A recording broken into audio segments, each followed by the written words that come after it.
Yeah, I wanted to say that before the recording started. Okay, recording has started. Alright, we are ready.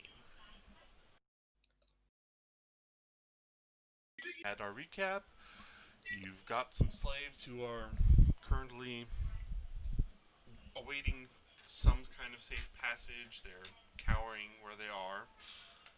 And you've found a giant spider. What would you like to do now?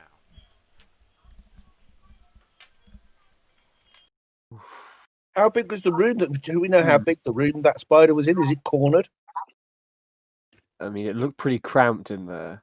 I didn't think there was Right. much room to maneuver when I had a look, from what I So- can see. So fighting it means we've got to find a strategy where we keep it in the corner and just looking like- absolutely way down on it. I mean, that's the wall. So literally, it's like a Yeah. 10-foot room. So, and the spider is massive. So yeah. So we if we can pin it in a corner, if there's enough, if we can pin it. So basically, if we pin it in the corners, we can't move. And wail down on it, we should be able to get a bit of a. I think it's more the fact that we couldn't Yeah. really move either. Yeah, Like, if it- exactly. if I it- was just if thinking it's we like- need to be careful about how many people we can actually fit in that room to fight. Because if it's a 5-foot doorway and a 10-foot corridor, that means basically we're going in one at a time to be attacked by the spider, one at a time. Another strategy. How far is it from the entrance? Right next to it. I mean, the spider is literally there and the doorway is there. It's Because what we can always do, the spider likely cannot open the door on its own. If somebody opens the door, all of us with range can attack and then have the door closed again. The angle, Well, it would at have to be least- right in front. The angle's all wrong. I tried to see that when I got down and see if I could just take a few pot shots at it, and the angle is just completely off. I'd have to bend. You'd have to bend arrows. Fire breath kind of does bend if it has nowhere else to go. It's possible. But there's this other entranceway anyway. We should explore that first. Agreed. I mean, I could Agreed. potentially cause it to start having a heart attack. So I As long as guess. it can hear me. Well, So I'm guessing we're looking at going this way, maybe? the plan is, go up here. There's some ruined passageways looking like it's up here. I mean, Escarn will have his bow out and an arrow drawn, walking through in his empty quiver style. Thael will probably be taking the lead. If anything jumps us, Yeah, I mean, go one that go, takes the go in damage. front. Be my guest. Where are you going? It's over here, dimwit. We're going this way. Oh, okay, we're going that way. So he's Yeah, bravely running away. Bravely that's bold Niall. Robin. Oh, thank you for getting that one, George. Oh, I was thinking it too. I hoped everyone was. Yeah, so and then I'll step up behind, keeping a comfortable 5-foot gap between us, just in case. I'll keep. I almost thought I should go before you, George, because I would get penalties shooting past you, wouldn't I? Yeah, but You wouldn't. I'm better in close combat, so To be fair, I need to keep fairly close so I can still stay within bardic performance range.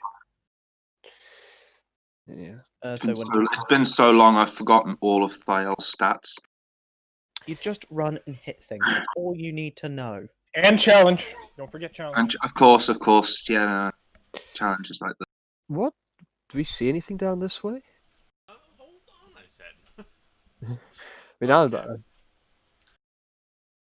So, as Thael wanders off forward, he comes across what looks like an attempt at excavating a new tunnel. Unfortunately, it does end in a dead end. Oh. As for the rest of you,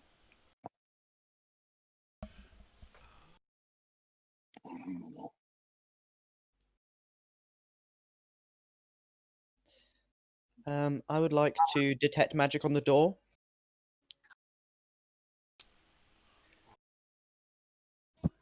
This one specifically. So, yeah, 60-foot cone. Yeah. Easily. so your perception. 11. Unless it does not see Silence, it. that's not a good sign. Turns I'll out the break- magic was I'll so break- potent, I go flying across the room. 14. I'll break the silence. I'll step back. It's a dead end up here. Fine, there's a doorway this way. So, casting your detect magic in a 60-foot cone. Yeah, I'm going for the door specifically. I mean, the but door will block it anyway, so... Yeah. The walls will stop it. Oh, I understand. I'm just making sure I know the range. Yep.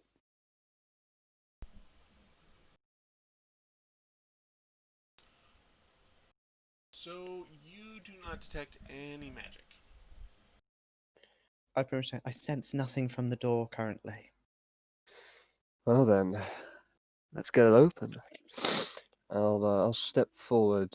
So, one thing for you is that this passageway is somewhat covered by rocks. Actually, about 3 boulders. So, as you step over, let's see. Damn it, we've triggered a trap. Well, you have. And unfortunately, Eskarn, a 30 will hit your AC. Yeah, well.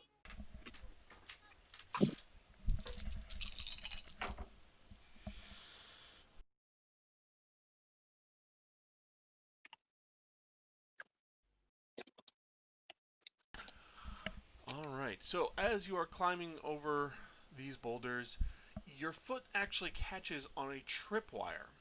And from the ceiling, a iron gate comes crashing down and into you, dealing 19 points of piercing damage. Right. Okay, 19. Yeah, it's not going to last. Obviously, Selena will end up taking it. Is it safe to transfer over 5 points right now? Yeah. Or okay, heal 5. Actually, Cool. heal 5 plus plus what's the exact number again?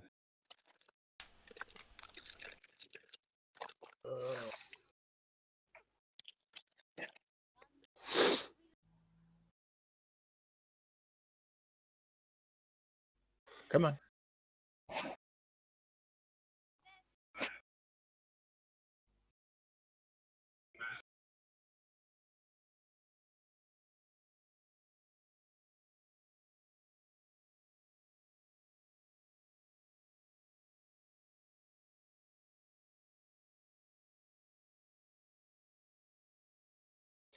Yeah, in response to being caught in that trap, I'd like to do a perception check to see if I can see any more tripwires ahead. If that's alright.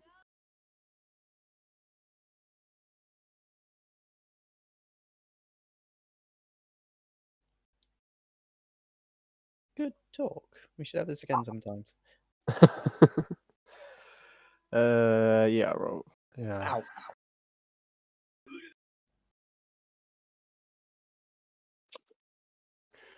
Yeah. Well, roll 2d6. perception. Oh yeah, Jack. There was one thing you did miss from last session, which you probably would have laughed your head off over. Mm. Sound right. Selena managed to sneak up on a hobgoblin, Right. a dragon full plate armor, and Yes. and then won. Okay. Good job, Selenia. I'm proud of you. No, to be fair, it did work out and ended up being part of the plan because she distracted the 2 gnolls on guard, and then Eskarn just stepped out from behind cover and just nailed both of them in the chest with arrows. But just the fact is, we've got how big is Selena in terms of size? Medium now. Medium now, but In terms of how long actually are you in terms of your creature? let's see what did I end up putting in here because it's been a while.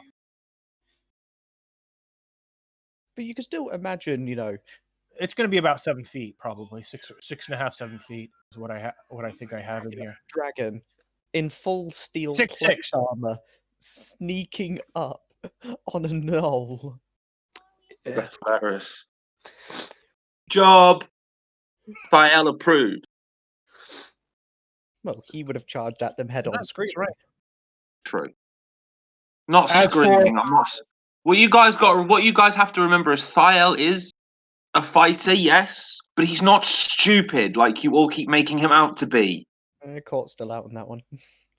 So, the first healing was 413, and then Okay. obviously the next healing will fix you up probably completely. So it's just a matter of when the time passes for that. I don't know if there's any other thing that's coming as a result of the trap.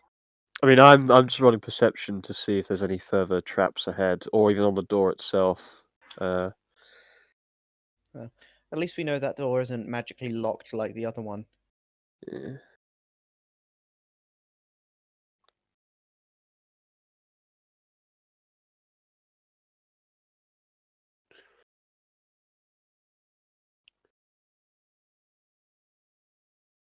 Is Perfex mic working? I can see his Discord thing going green occasionally.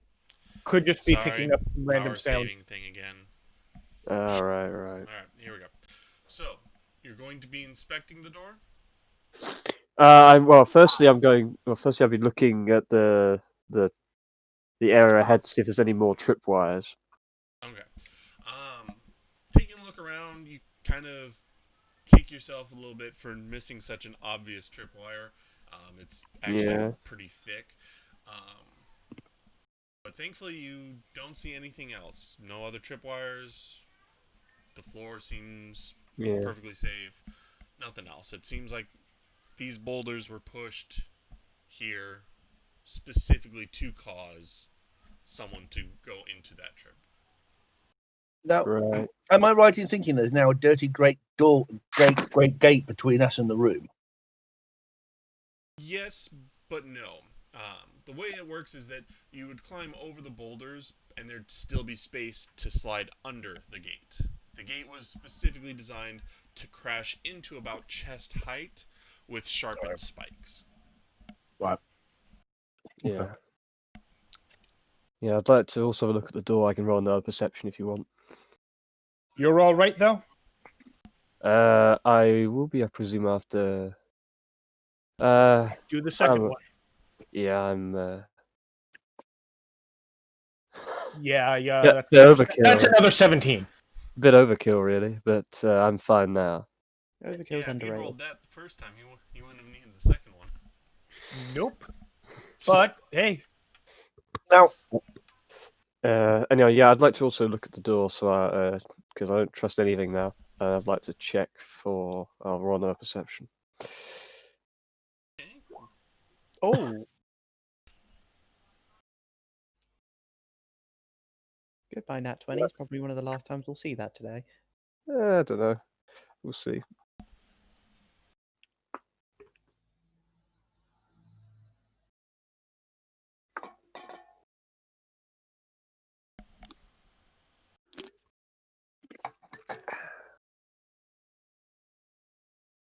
Okay. Oh. You are able to hear pretty clearly, given that you're basically putting your ear through the keyhole at this point.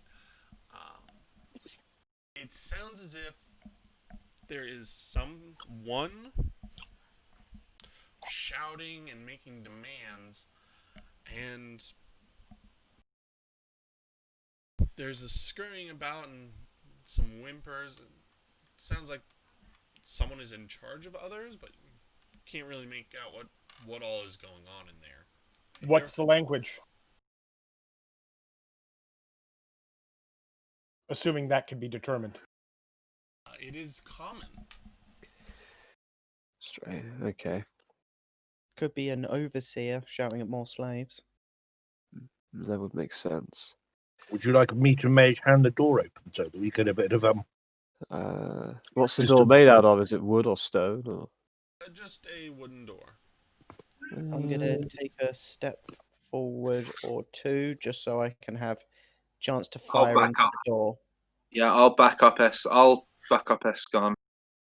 I will see about moving a little closer. Yeah. Like I say, yeah. about Let's you try have to- and- you can either open the door physically, or we can all get a bit of distance from the door, and I'll open it with mage hand. I mean, I can just try and carefully open it a little, roll like a sleight of hand or stealth or whatever. Yeah, can do. I'm just offering you the option. Yeah, sure. My flute is at the ready. So, if I want to carefully open the door, do I need to roll a check or? That would be a stealth check. Cool, that's fine. Let's roll. Very nice.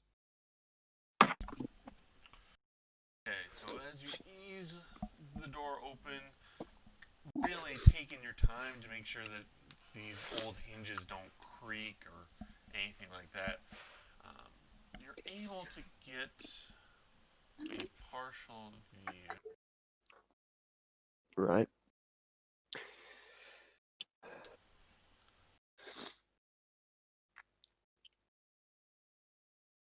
Each time, get more and more of a view till the door is fully open.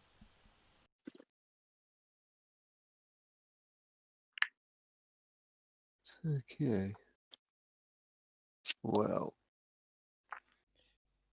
I will then. You can see a double door.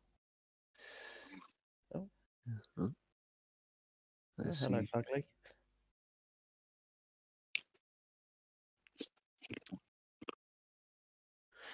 Okay.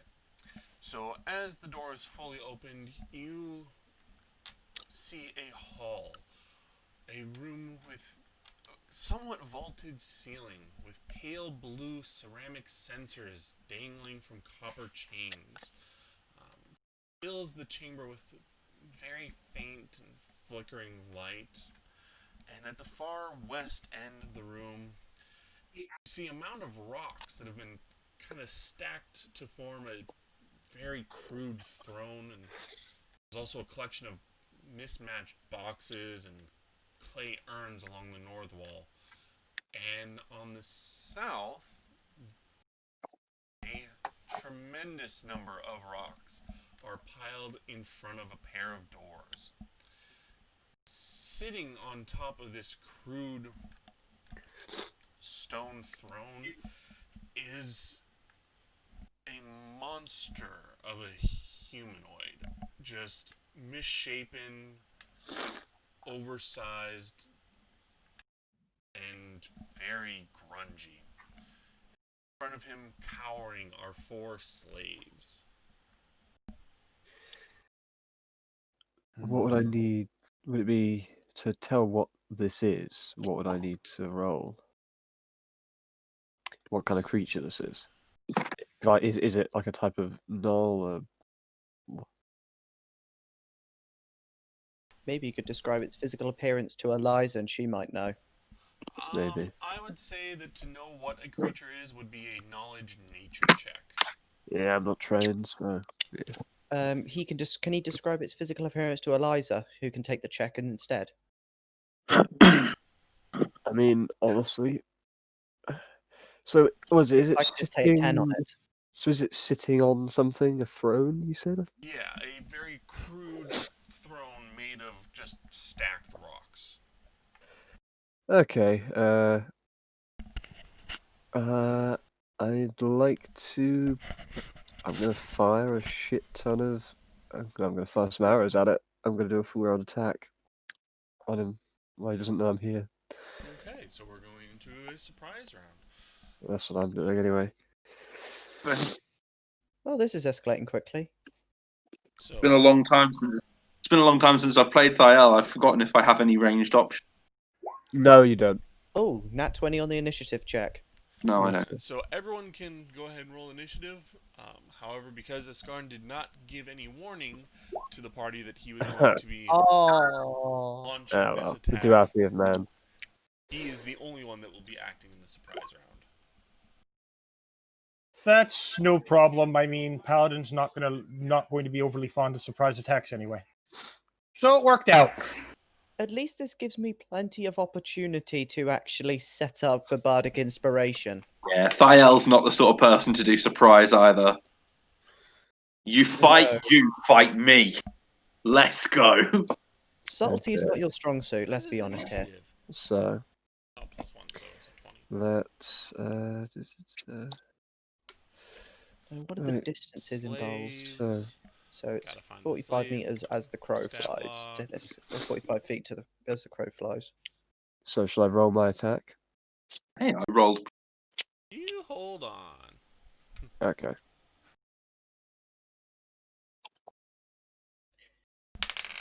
He's just gone into like the slow motion, the slow mo kill cam mode. I was saying like Hitman or something. He's just putting the little dots on his head. Just.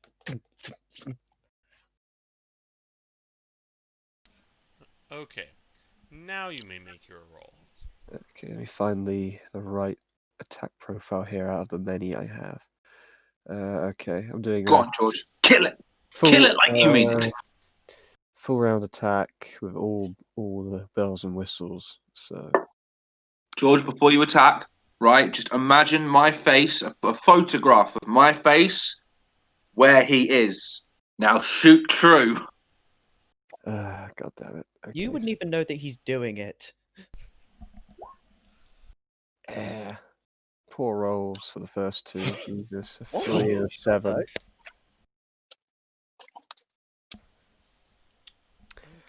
Okay. If he is a null, it's a +1 to hit and damage because of null killer. It's fine. Your next one should be slightly better.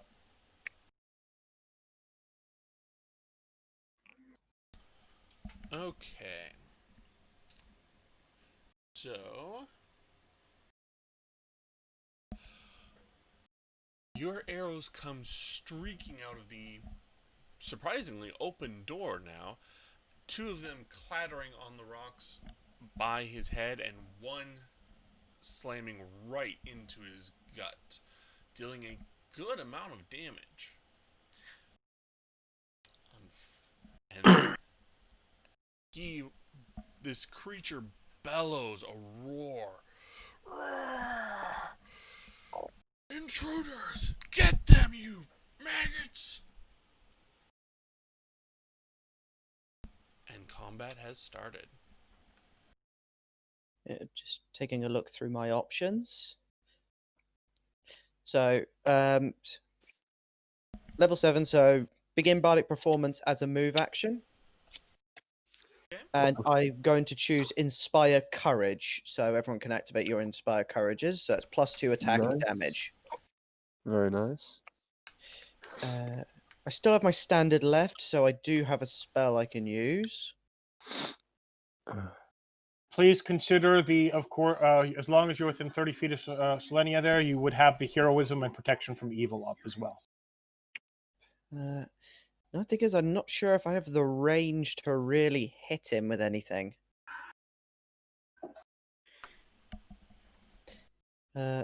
Actually, I might. So, not without hitting them. Because I can use a sound burst, because that's a 10-foot radius. Are those slaves actively hostile? Sense motive. They were told get them, so they'll probably Do it from fear, if anything. Yeah. So, sense motive. I will roll standard d20. 19. Okay, now I just gotta check the DC real quick, because I haven't used sense motive in forever. It's against your. Was it? No, it wasn't against wisdom. Was it against a bluff roll? It's maybe, against. potentially. Depends. I think it depends what you're sensing. So you're actually able to tell, looking at them, that while they do fear this creature that's roaring at them, seeing him wounded, they're actually looking more hostile at him. Ah, so that's very interesting. So still, do I still have my standard? Yeah. Yeah. As I said, I'm not in range to do anything yet. Not without hitting the slaves, and I don't really want to risk doing that. Hmm. I don't know if I should hold my action. If you want, you can do. Or I could just actually, Selenia, did you lose hit points to heal Ascan earlier? Oh yeah, absolutely. I might cast a Cure Light Wounds onto you. That's your call, because Selenia can heal herself as a swift action. Yeah, but if I heal, I don't spend Bardic Performance round this turn. Because Okay. I'll be casting a spell of level 1 or greater. Ah, got it. I mean, that's your call. It's a... Oh, yeah, I can see. Yep, I'll cast Cure Light Wounds on Selenia. All right. So that is 1d8 plus caster level, which is 7, up to factor of 5. +2. Selenia has an effect that for every magical healing, for every dice rolled for magical healing, it's increased by 2. Okay, so it'd be d8 plus 7. And you get 14 hit points. Sounds good. That's my turn. Thank you. His go. Yeah, so I'm not too bad at healing myself. Hmm. Just a moment, guys. No, it's okay. It's one of these. Oh, Jesus Christ. What the fuck did you do to this thing? Nothing. I ripped it like it said, and then I can't get it open. Up when you were a baby. What the hell?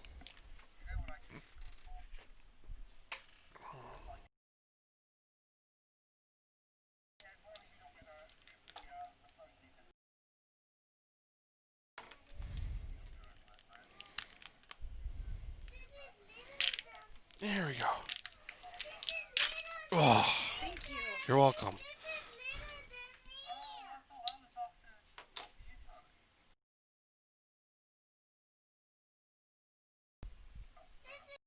Yeah, yeah. Put it down and go upstairs. Yeah. I. Eh, yeah. Yep. Go upstairs.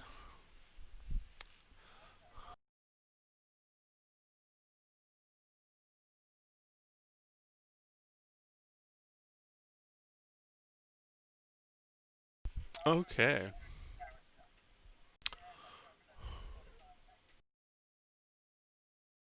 All right.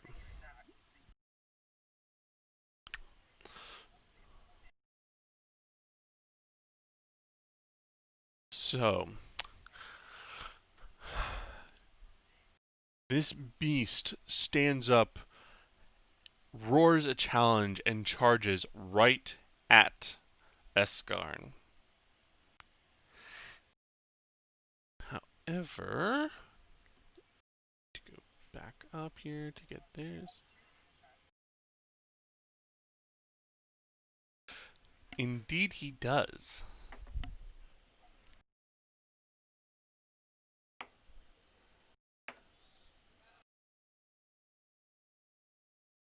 And it's 1d6 plus 1.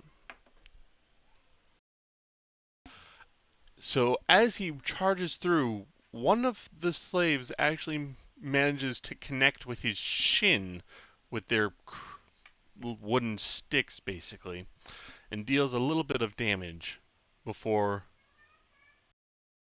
the creature arrives to take a swipe at Escarn.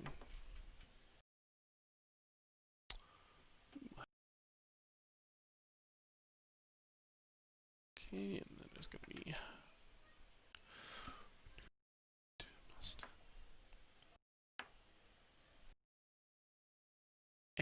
and swinging a giant club, he is able to land a blow for 16 damage. It was a charge.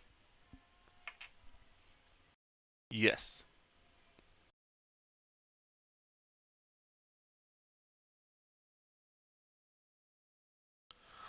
Thael, it is your turn.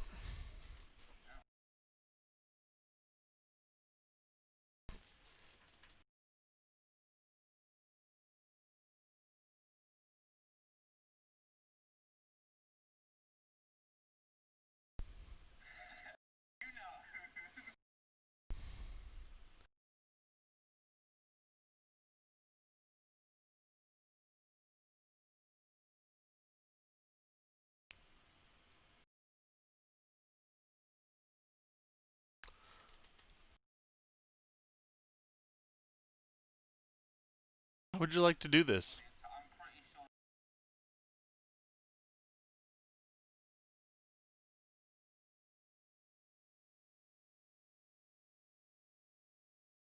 How would you like to do this? Yes, he did.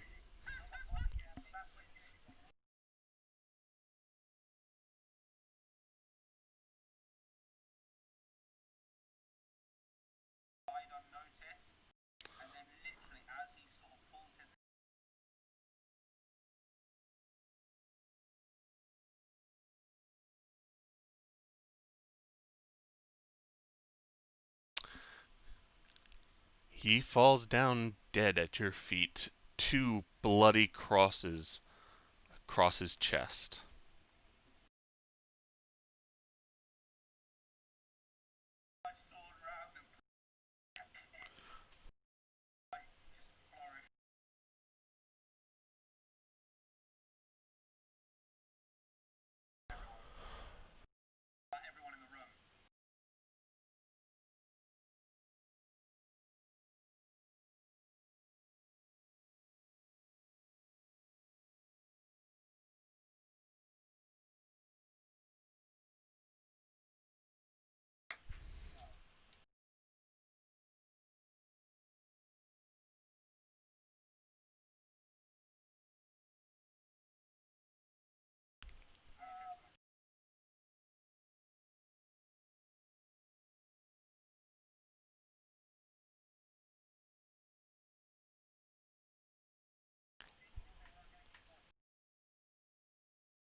Uh, there's nothing to free them from. They have no shackles or anything. They were held here by fear and violence. They've dropped their clubs and are basically on holding each other, cowering before you guys.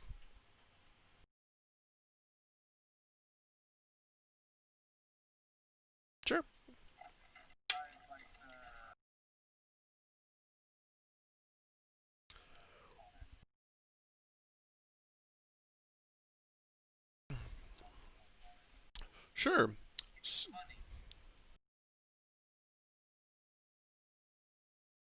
So, what you find is a great club that is actually way bigger than what you could actually properly wield, and a surprisingly nice set of studded leather armor.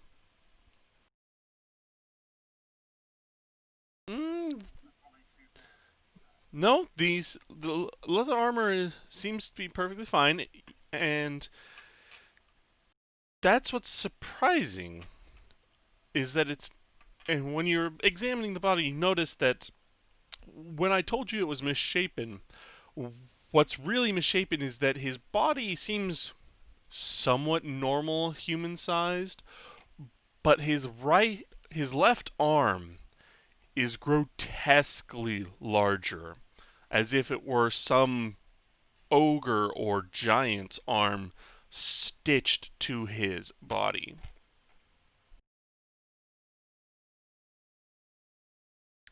You could try a nature check.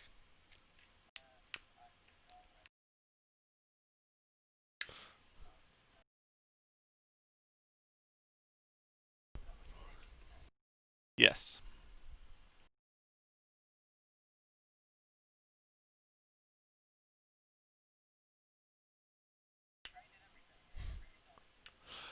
Okay, so you actually know that this is the unfortunate result of an ogre and a human having a child. This is an ogrekin, and from what you know, usually such children are the results of rape.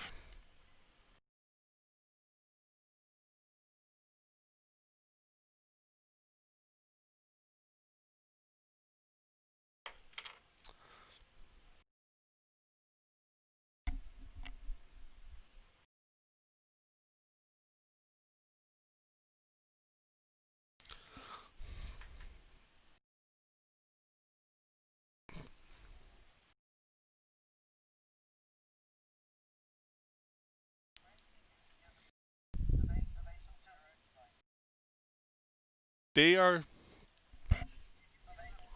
Oh, thank you, baby.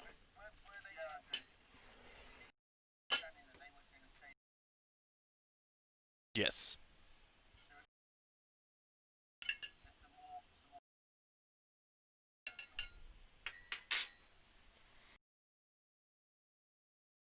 Okay, so you are addressing the slaves then?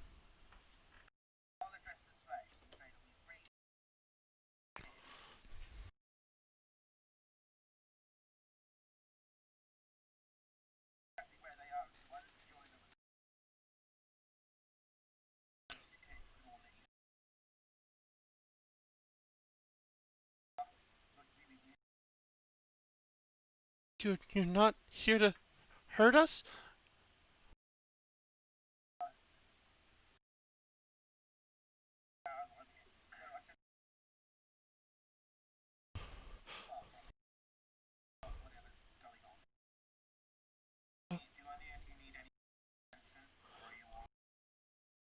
We can walk. Lazul doesn't like it when we can't work. Um, um, we we can't really reward you. We were poor villagers to begin with, but um, they've been living in fear for the last year of their life. It's not something that's going to change overnight.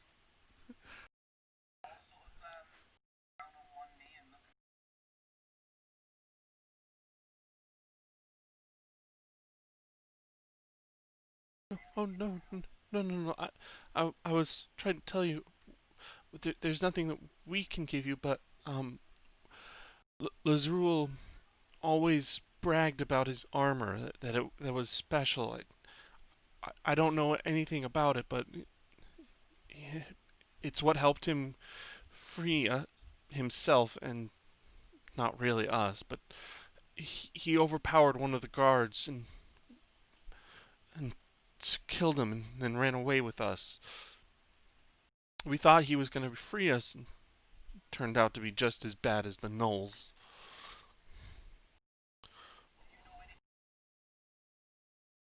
There's a giant monstrous spider in that passage. We don't dare go there. And then the other way, past these passages, is it's the barracks, the place where the gnolls sleep. And he's talking about past this way.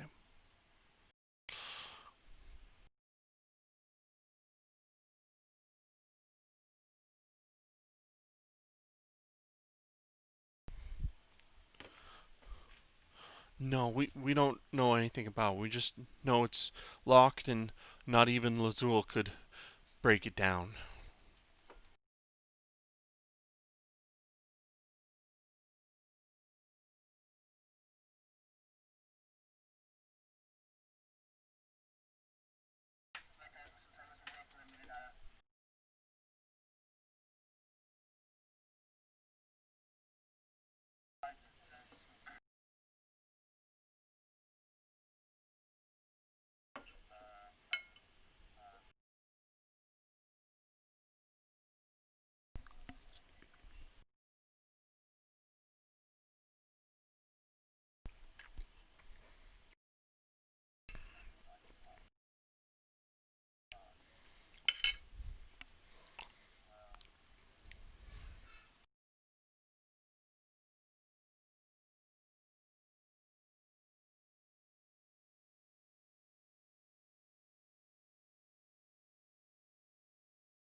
Yeah, that is approximately what this beast looks like in terms of his arms. Normal-ish humanoid body, a little bigger than normal, but the left arm is grotesquely large.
Hey, what's up?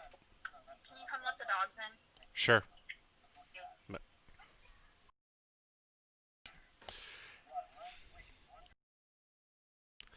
Hey, I will be right back, guys.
Okay, so Meredith is going to mage hand it open.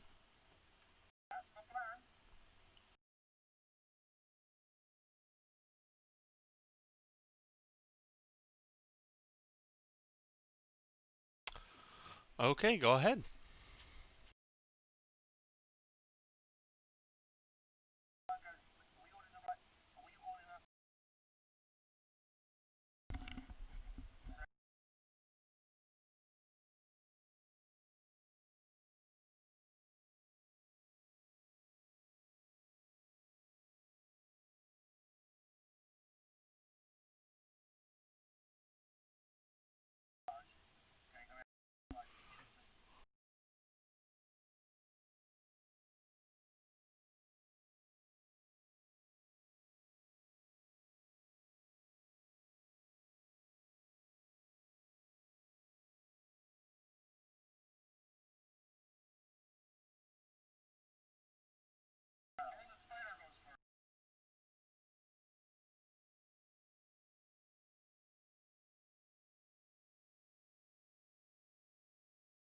So,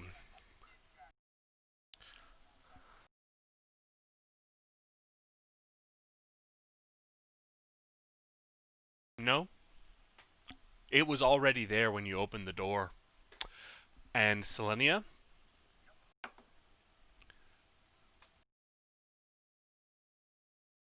what is your AC again? Okay, you've got it in the wrong bar, that's why. I'm looking at the blue bar's AC, so 27. Got it.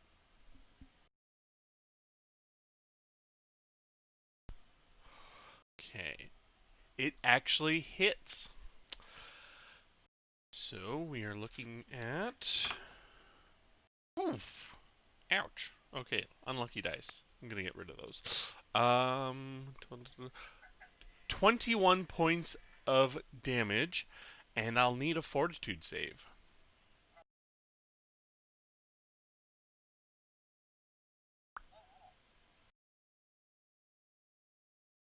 All right, you succeed. Um, that was its surprise round on you guys because no one took the time to check where the spider was. Uh, and then we go into normal initiative. So, it having already sunk its fangs into you, it is actually going to 5-foot step out into the open and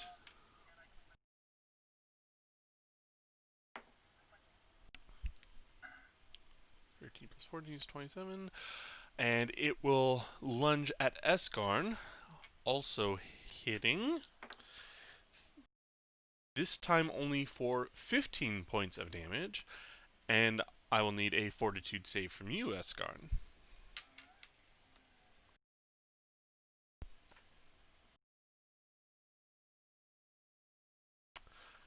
You successfully resist, and it is now your turn.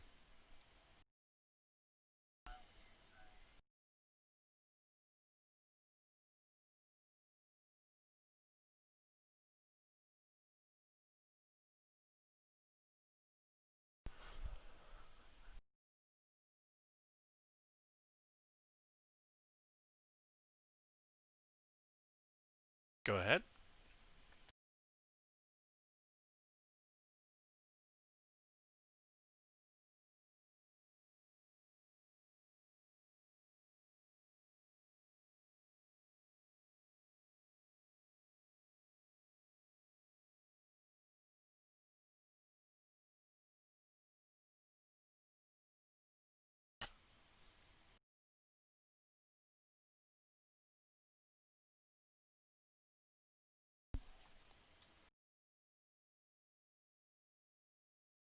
Actually, all 4 arrows managed to pierce into this creature's carapace.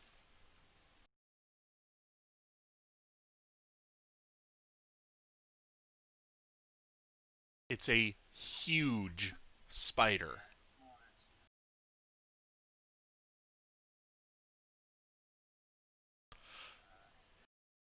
Yeah, it is very angry at this point. And it is now Thiel's turn.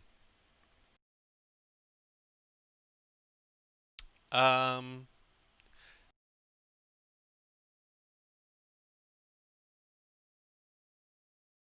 that is a move action to interact.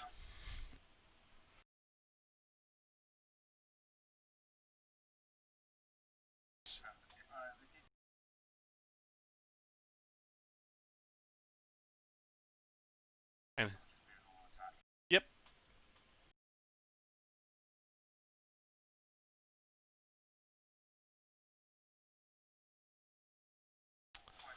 Let me double check for you.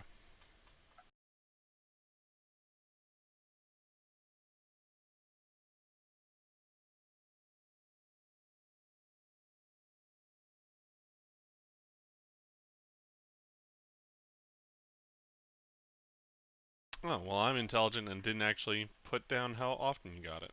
So,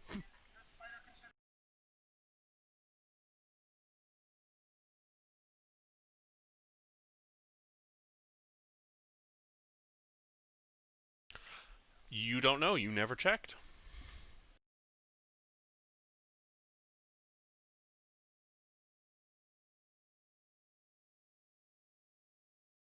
You don't know, and I'm not going to tell you unless you make a check. And if you make an attack that is influenced by those numbers, I will adjust them if needed.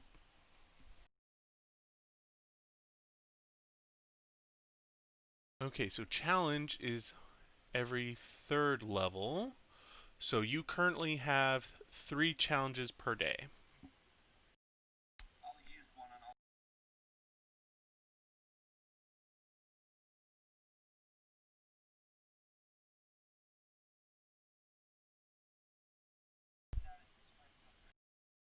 Challenge is a swift action, yes.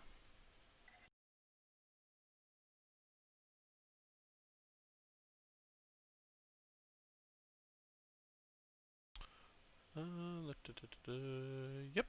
Okay.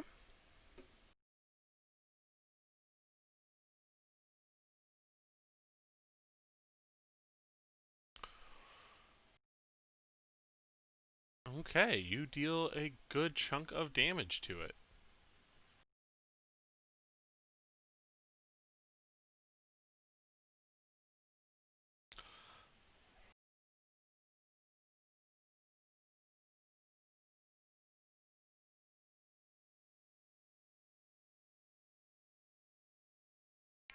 Yeah, I'll bring it up.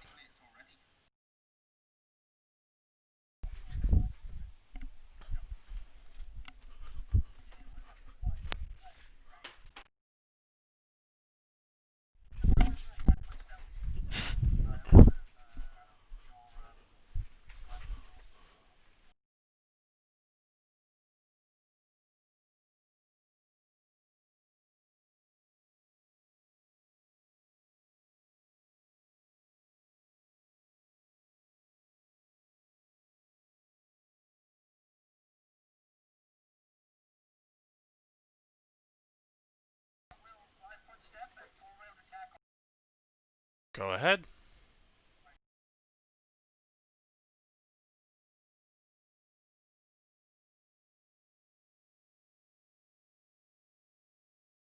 It's... Oh! Hey, look! No natural ones!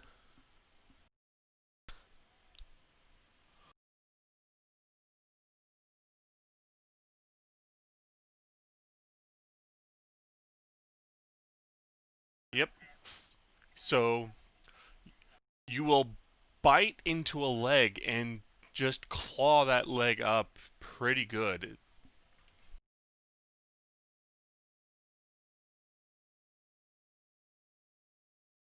Eliza.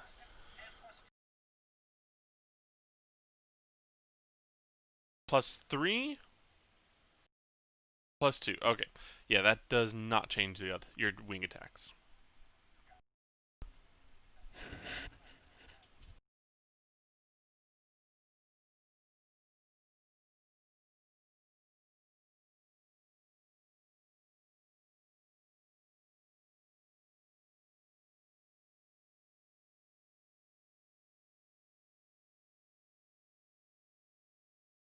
Do bardic performances have a distance? I thought it was just if they can hear it. Where does it say that?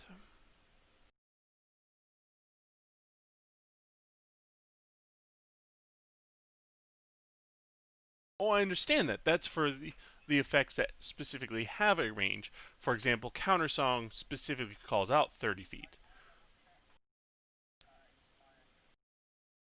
I see no range on Inspire Courage. It is just if they can hear it.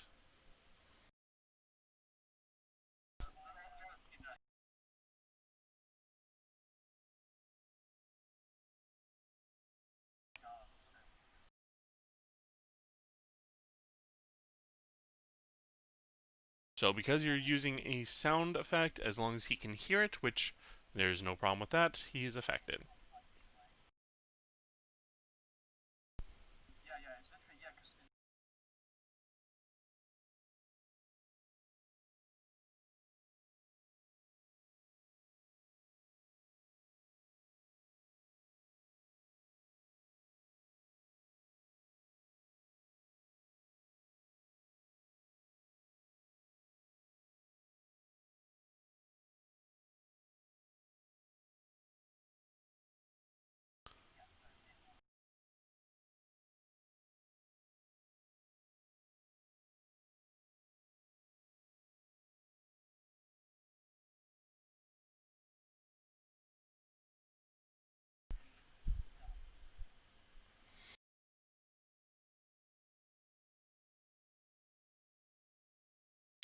Okay, go ahead and roll the damage. Okay.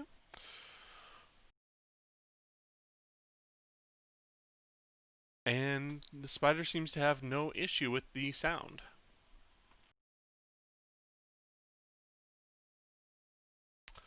Meredith.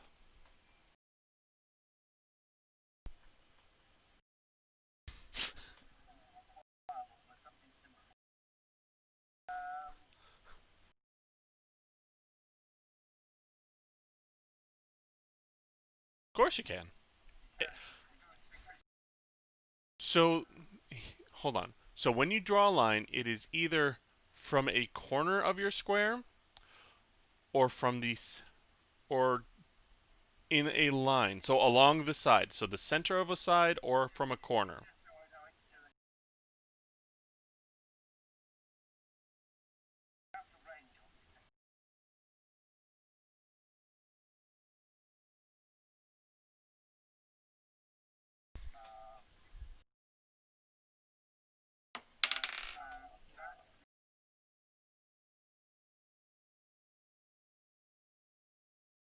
No. Lightning Bolt is just a blast with a reflex save.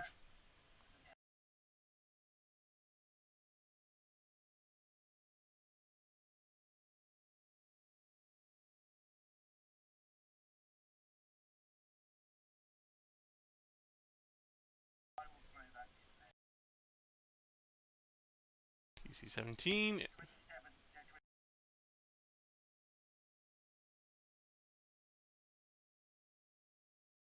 So that'd be 13. So let's minus 3 would be 58. Okay, so you unleash a lightning bolt that it catches one or two legs, but surprisingly the creature kind of lifts itself over the bulk of the blast. Yep.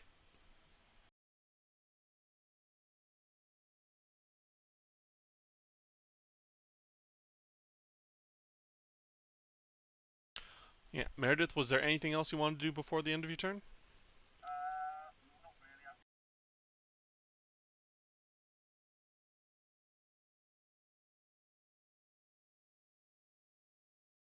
Okay, Thael, you are correct. It will attempt to bite you at this point. Does 17 points of damage, and I will need a fortitude save from you.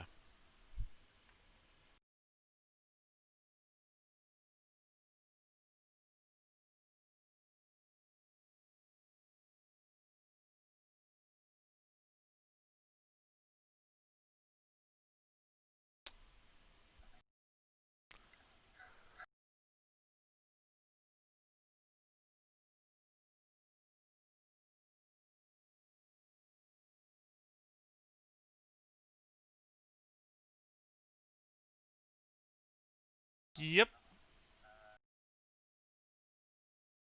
Go for it.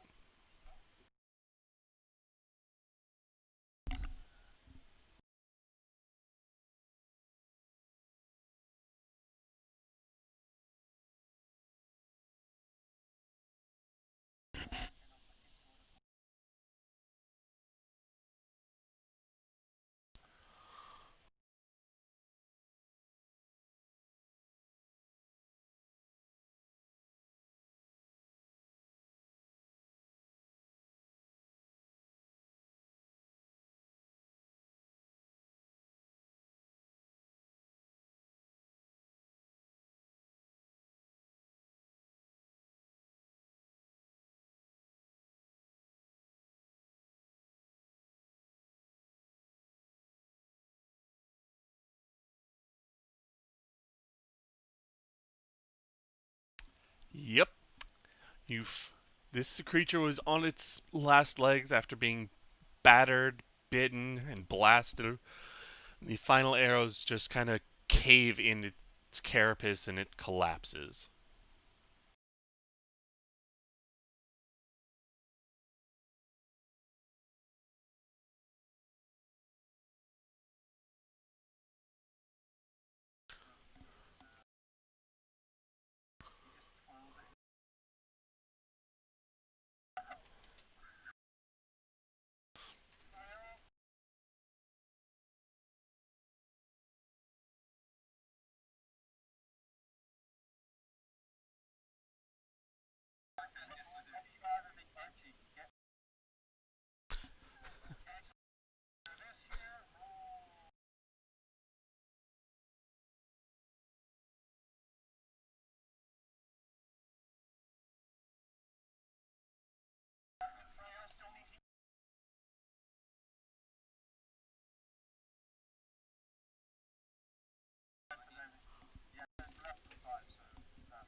So,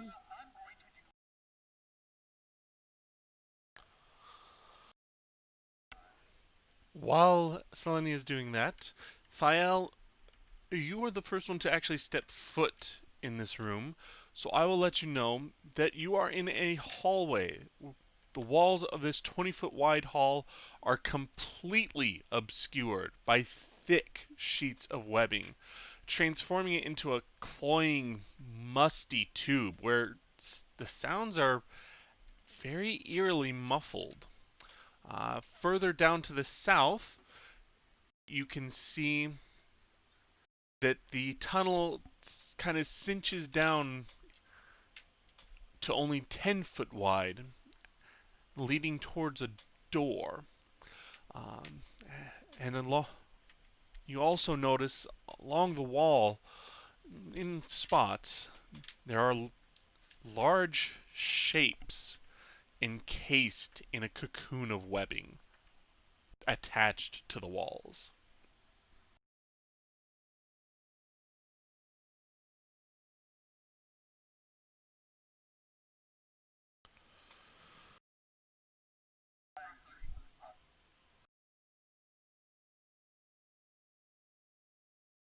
Okay.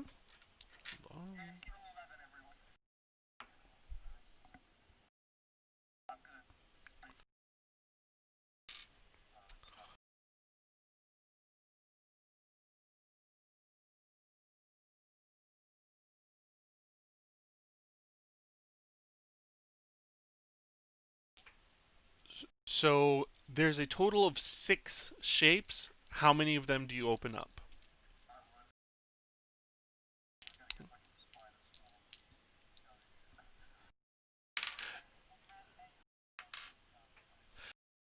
So the first 4 that you open are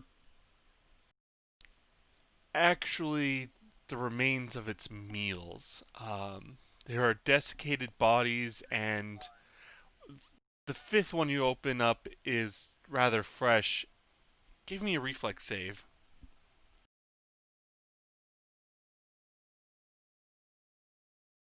Yep.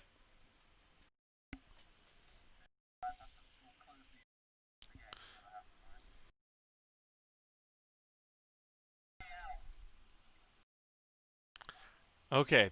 So you're able to dodge out of the way of the liquefied remains of this person splattering out as you cut it open. And upon opening the final one, you find the remains of a desiccated bandit, as far as you can tell, judging by the clothing and such. Um, and surprisingly, his 2 parts of his gear seem unaffected by their stint inside the cocoon. Uh, he's wearing a chain shirt and a very nice belt.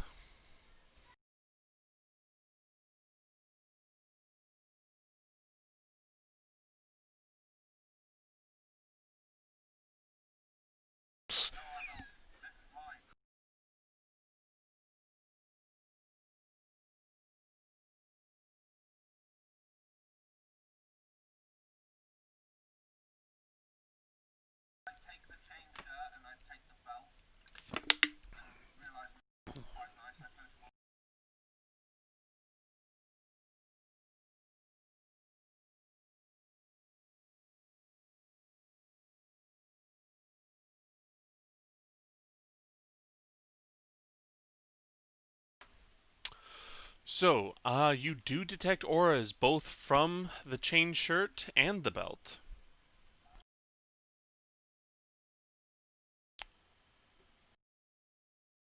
And you. So,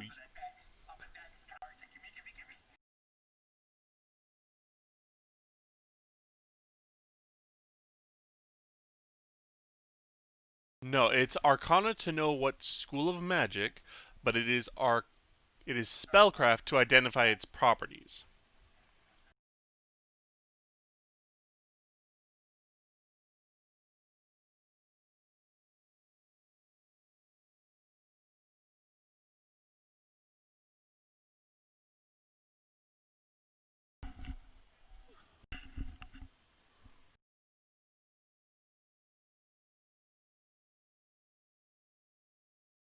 Okay, let me double check here.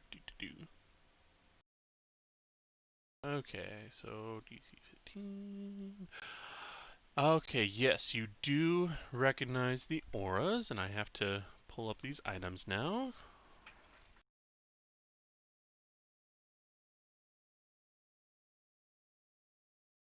No, I just wasn't smart enough to actually write down what the auras were.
Okay, so from the belt, you get a faint aura, a moderate aura of transmutation, and from the chain shirt, a moderate aura of conjuration.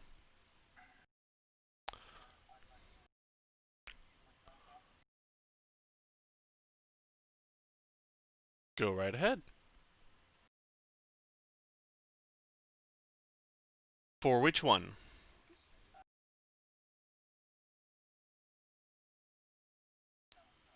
You have to do a check for each item, so that's why. So for the belt, you have identified this as a belt of mighty constitution. Looks like it's one of the first levels of it, though, so.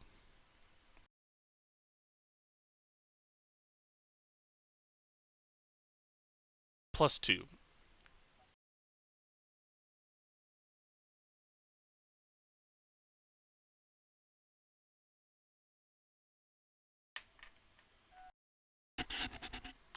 You actually are not able to determine what special property it is. You know it's magical, but not quite sure what it could be.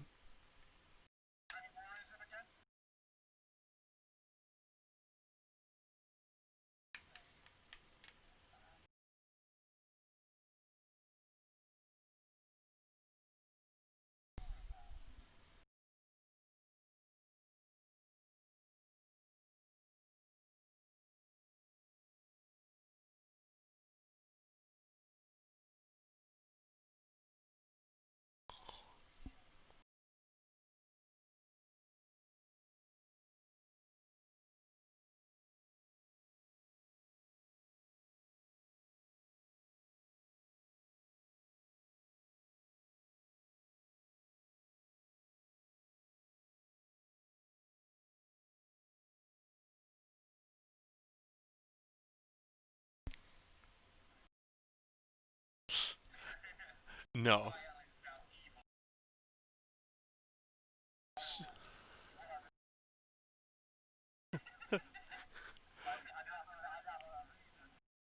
Roll a will save at -20. No. No, this is just a plain belt of mighty constitution +2. However, for the first 24 hours, it is a temporary bonus.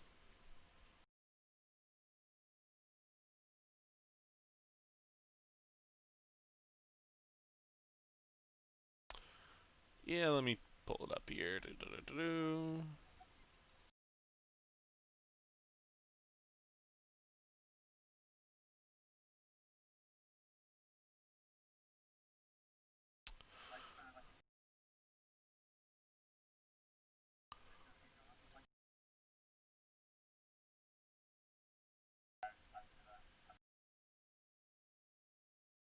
Okay, so a temporary bonus increases your Constitution score, which gives you the bonus on your Fortitude saving throws, and you add the total to your hit dice as normal. However, if you were to remove it in any point in time in those 24 hours, the 24-hour time resets, and you would lose all bonuses.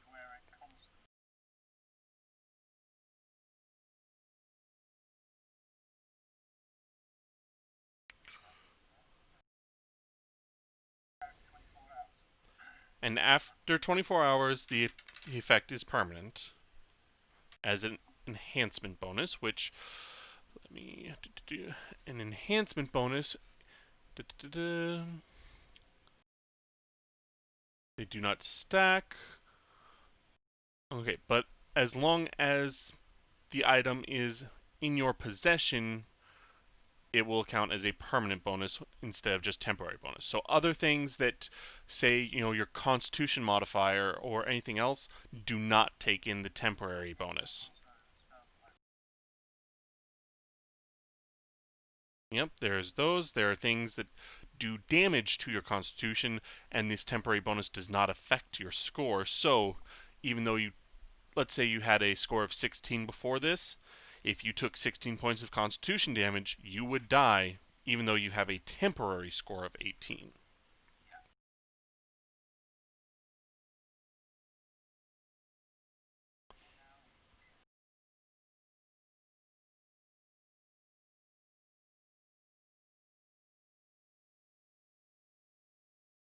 Go ahead.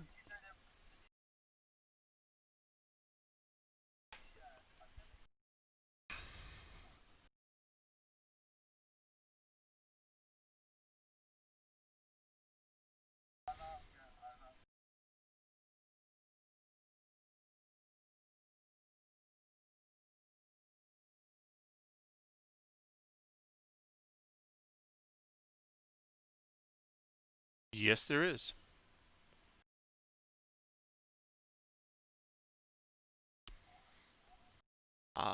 Moderate conjuration.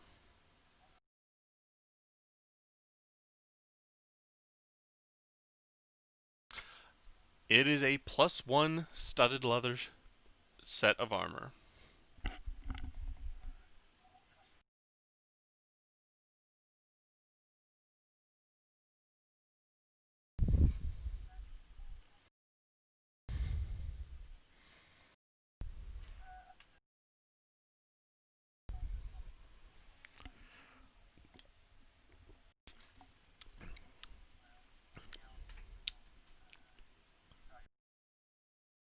Eliza, give me a straight intelligence check.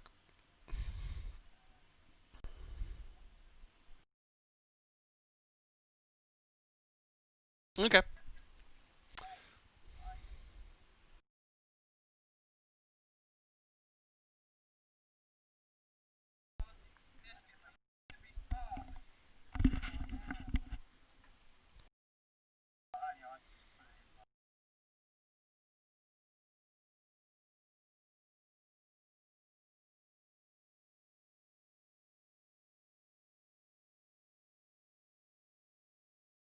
Go ahead.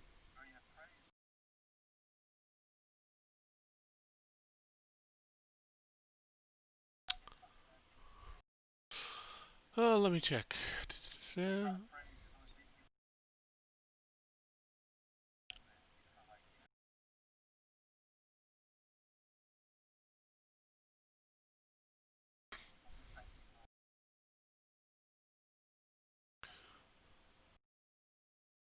He can try to he can appraise it to try and guess at what it might be worth.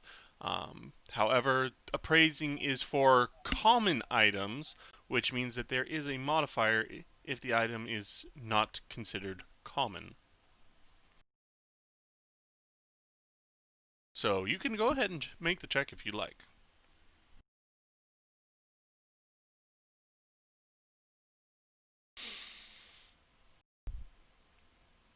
That meets the DC actually.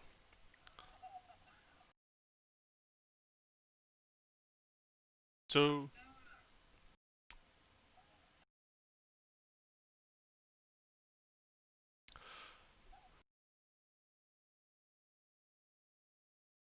So let's see, studded leather.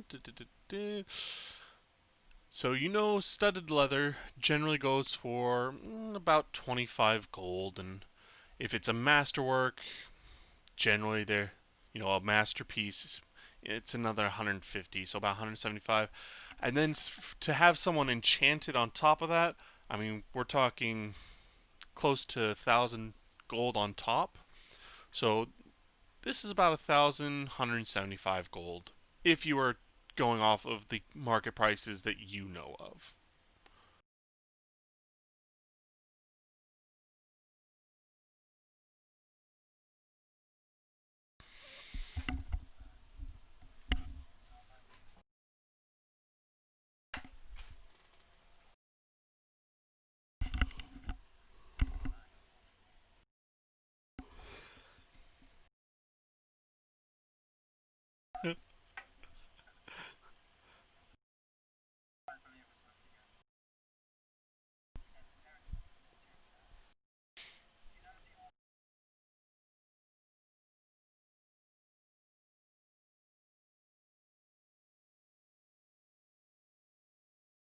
Go ahead, make a spellcraft check. And roll again. No, no, no. Roll again.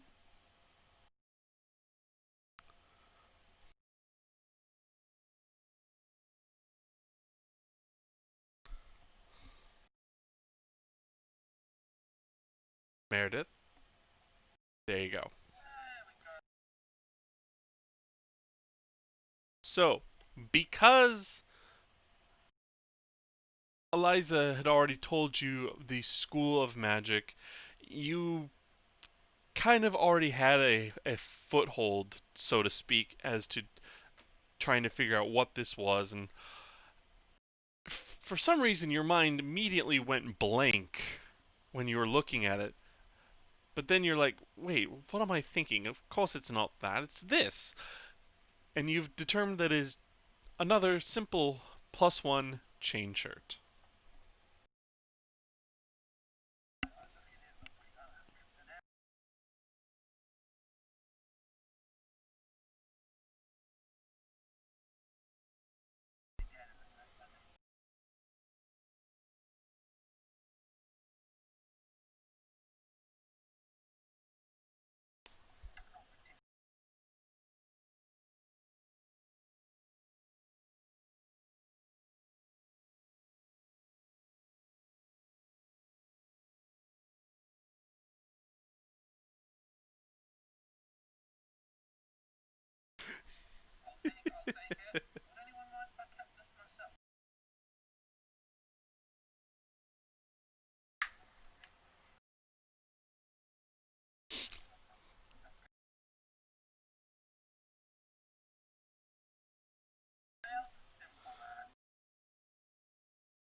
Yeah, go ahead.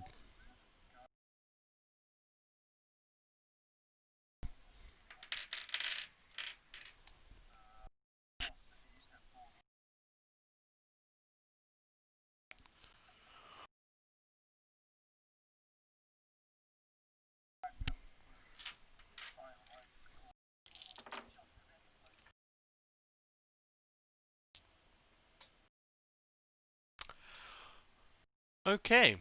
Thiel, Selenia, Meredith, and Eliza.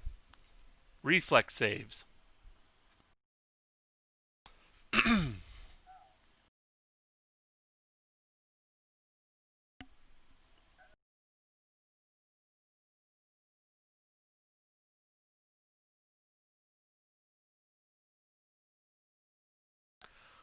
You'll find out.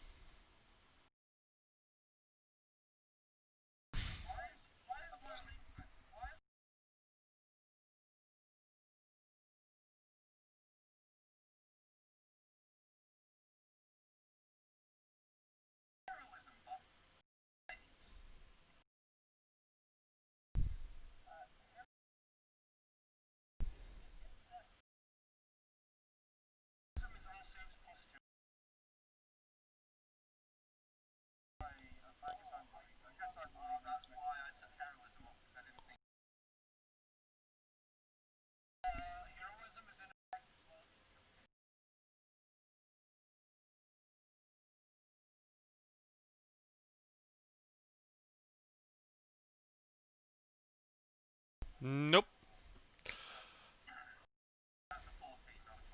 Okay.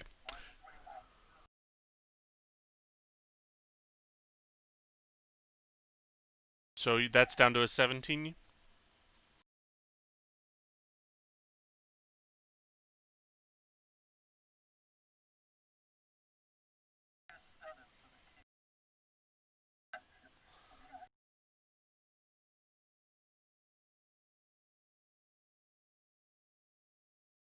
Six plus 2 from heroism.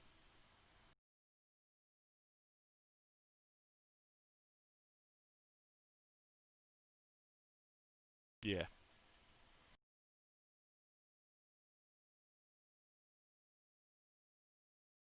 Okay. So, Selenia, you unleash your fire breath, and the thick webbing that completely obscured the walls just immediately immolates and backdrafts right out you. And it does actually kind of seem to dissipate through the side hall as well, but it is a raging inferno. That is how fast this web caught fire. Um, you, Eliza, and Meredith both kind of duck to avoid the worst of the brunt, but Jack wasn't really paying attention. He was discussing the torch plan with Eskarn and gets caught full in the face. Thiel takes 30 points. Selenia, Meredith, and Eliza take 15.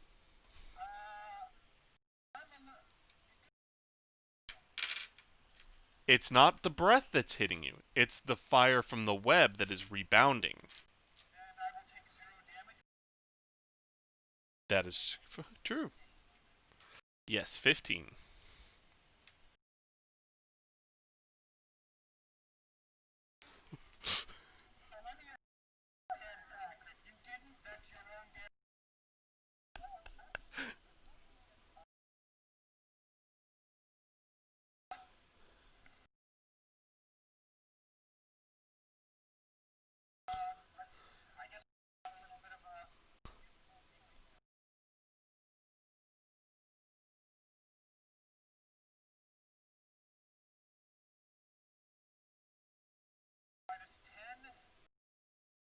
Uh, 15.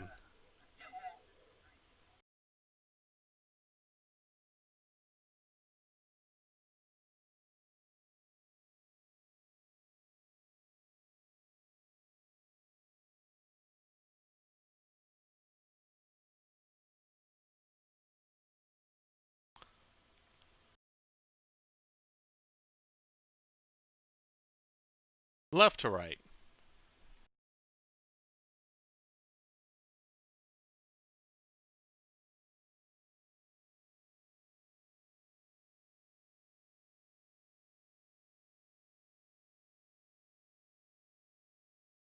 He is now up to 88. Yep.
Puts you nearly back at full yourself.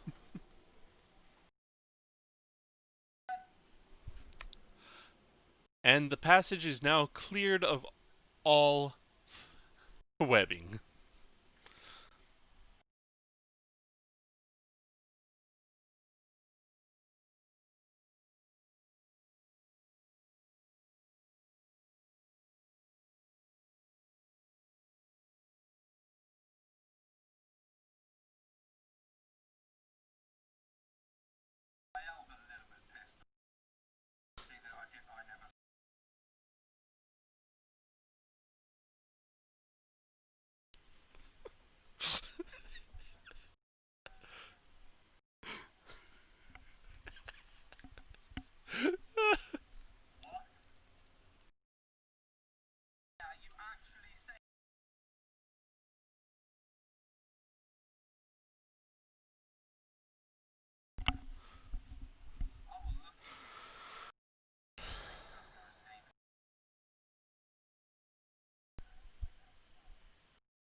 Okay, go ahead and roll that perception check.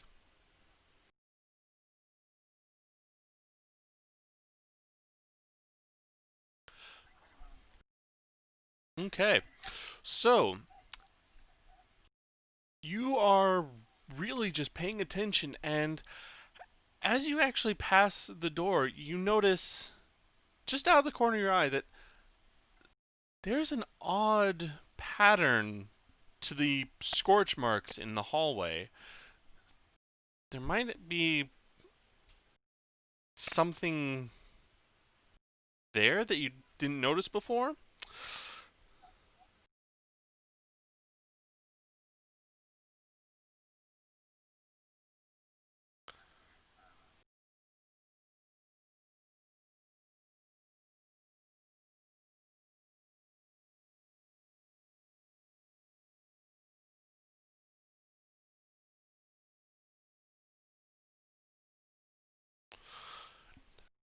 Uh, yeah, another perception check.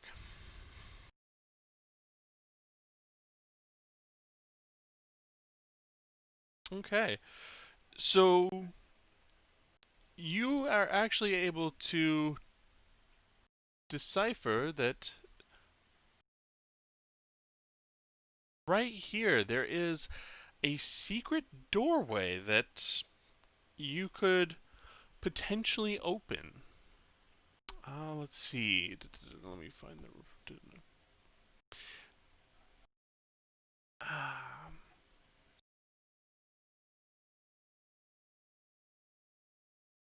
so,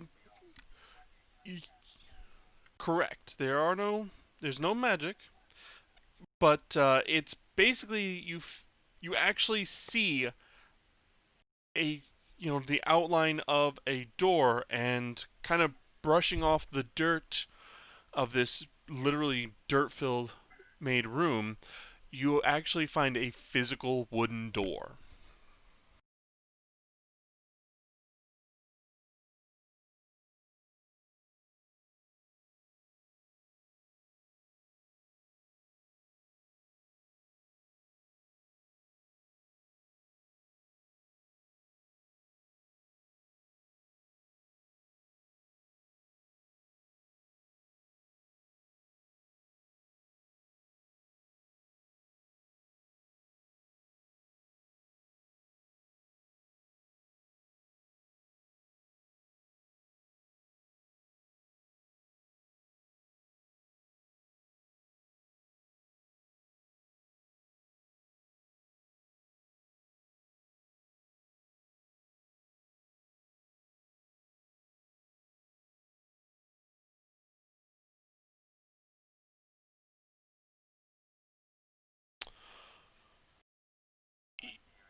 You hear the skittering of maybe like insects or rodents, and that's just about it.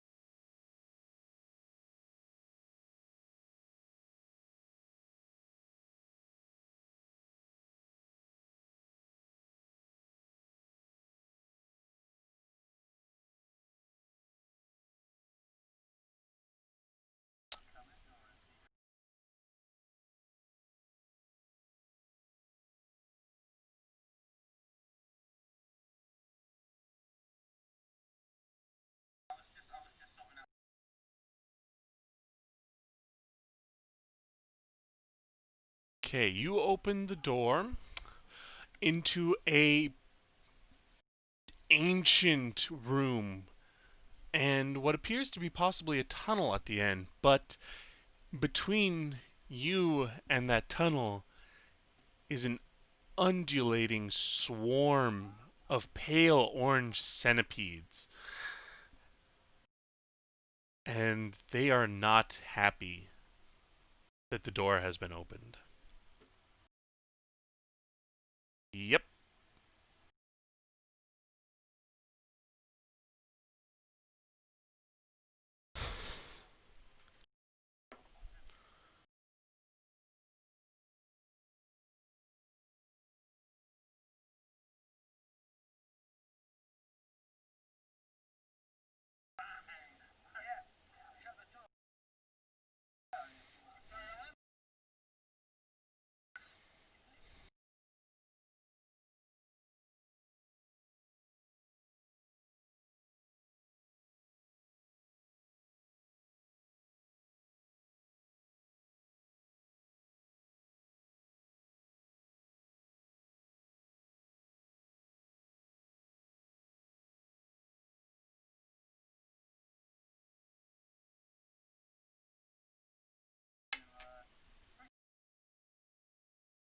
I'll need a strength check.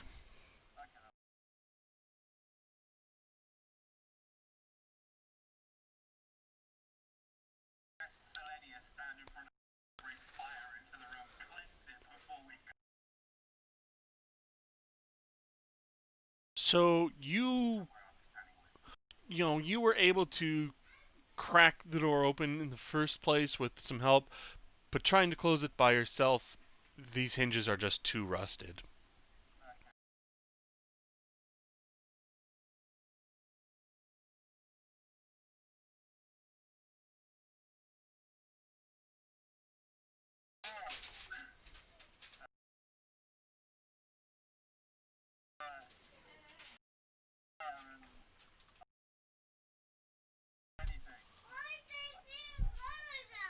Mm-hmm.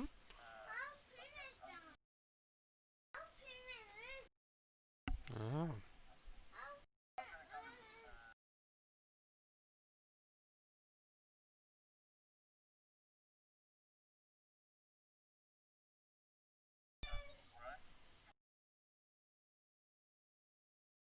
Mm. Okay.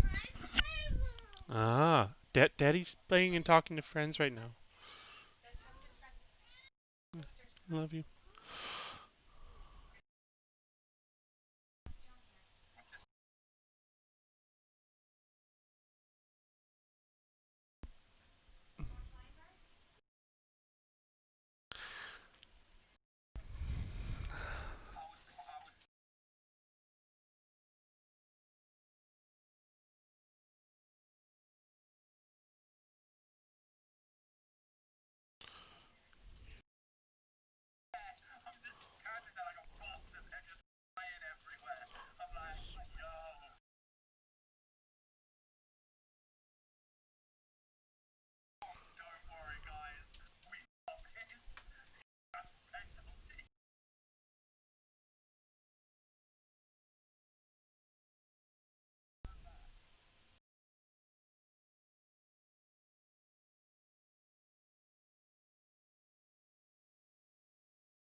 Yep.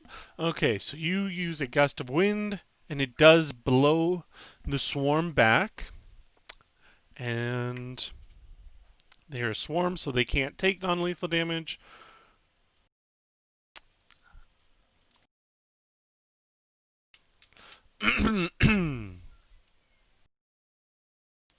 So yes, you have pushed them back,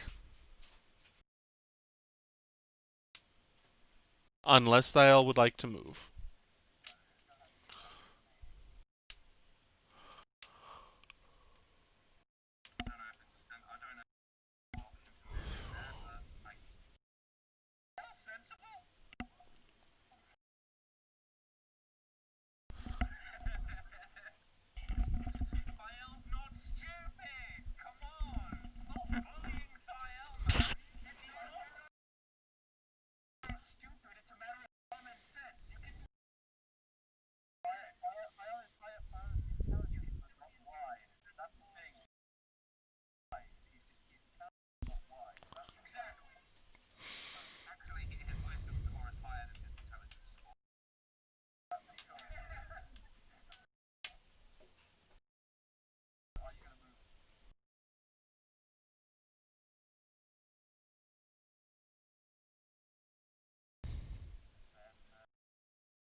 It's a single door.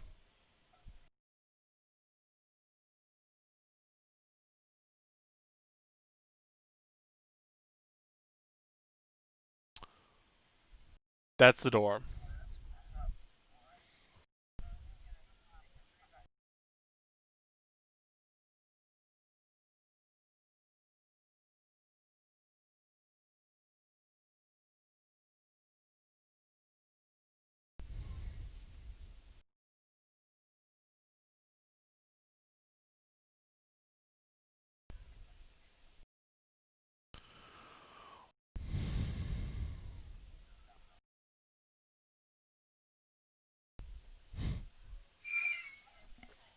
Knock it off.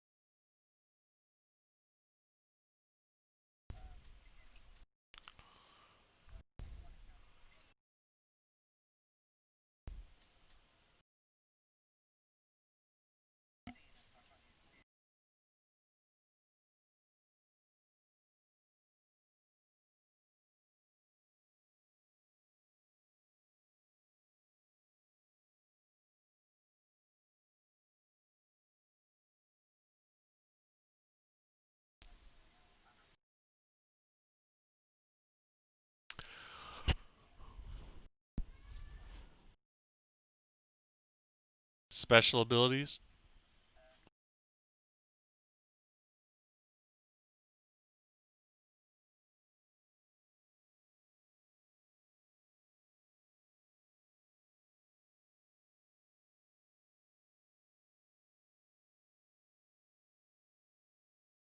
Okay, you play this quickening, pulsating flow of music, and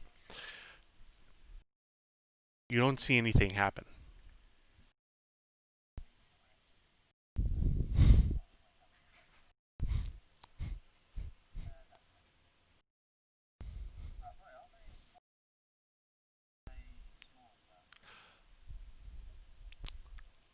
They are diminutive.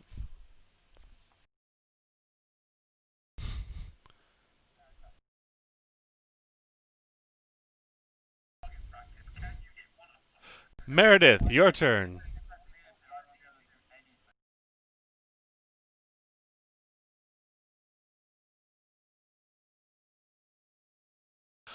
Yes.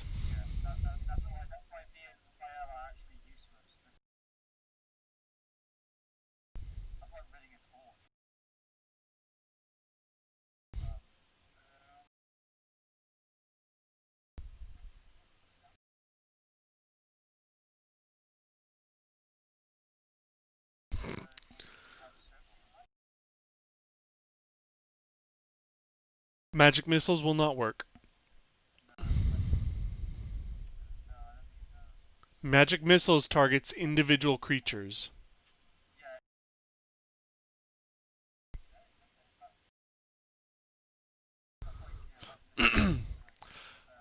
A swarm is immune to any spell or effect that targets a specific number of creatures.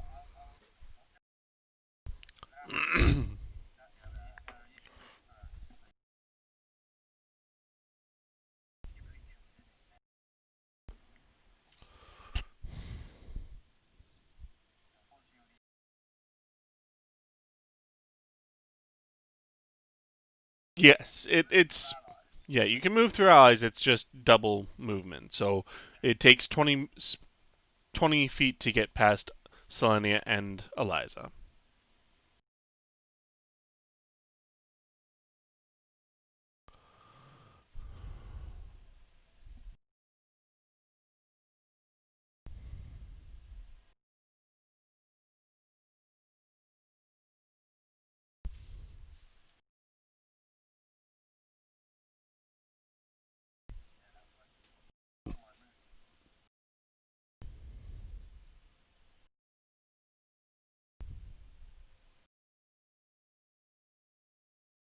Okay, go ahead.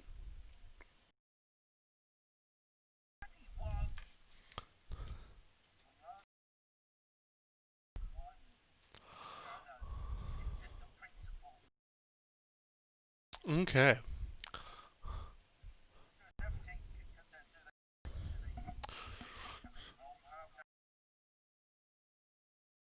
Actually, half again.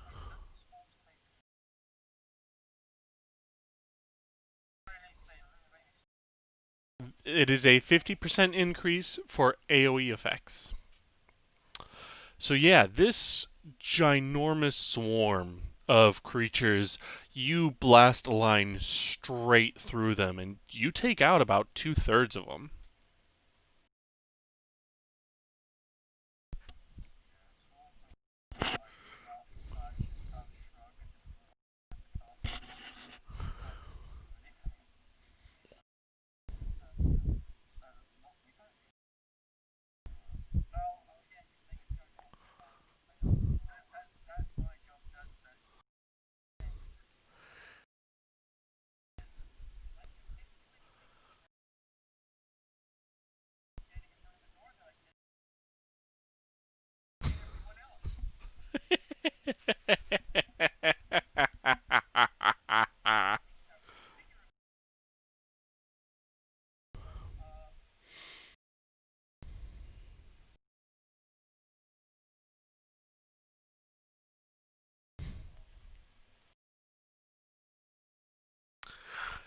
It is the swarm's turn.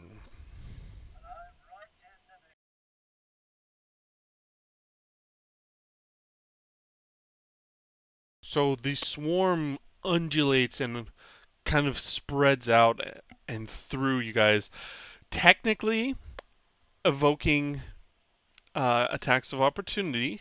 However, they are immune to weapon attacks, so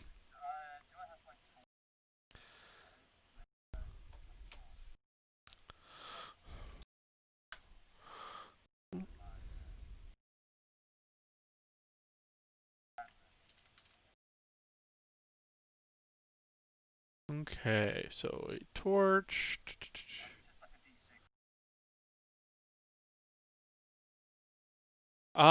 So not because it's not moving through your square, it does not provoke from you. And it would only do the 1 point of fire damage.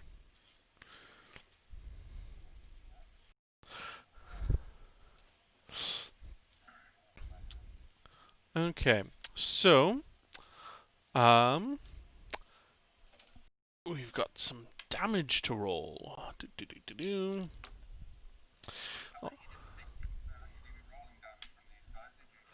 I was kind. It's not a very high CR, but I forgot that it's a swarm of diminutive.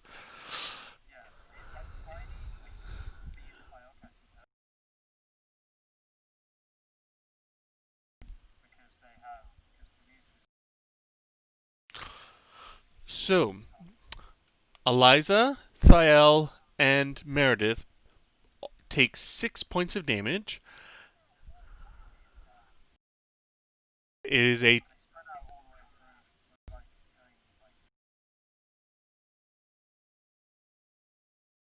correct. And I need to read this distraction thing again. Yep.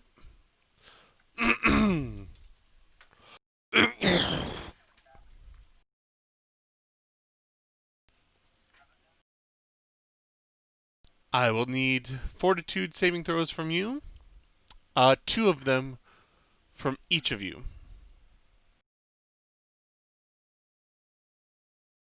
Correct.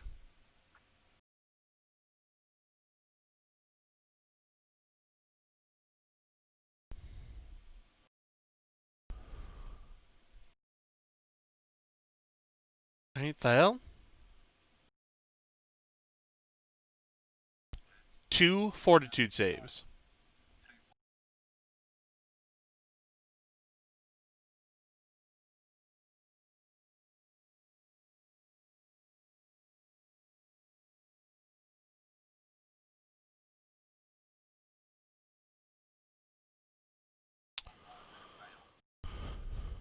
Okay, so Thiel is perfectly fine. Eliza, you You resist the initial bite, but you are so disgusted by these creatures all over you, you are nauseated for one turn. And Meredith, you feel a burning sensation course through you from the bites, and you take 4 points of dexterity damage.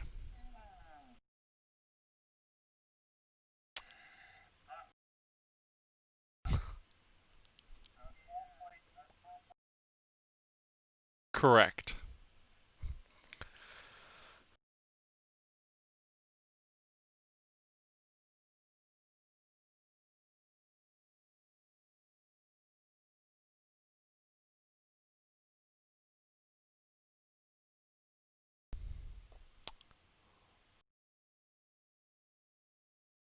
Esgon.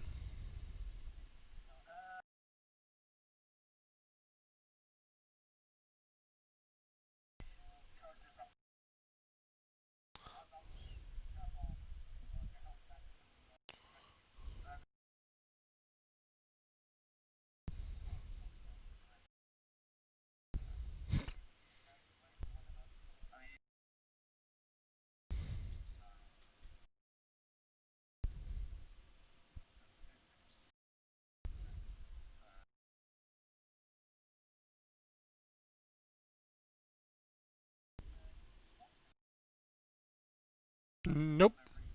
Yeah, they have no attack. They don't roll for an attack. It's just if they're in your square, you take the damage.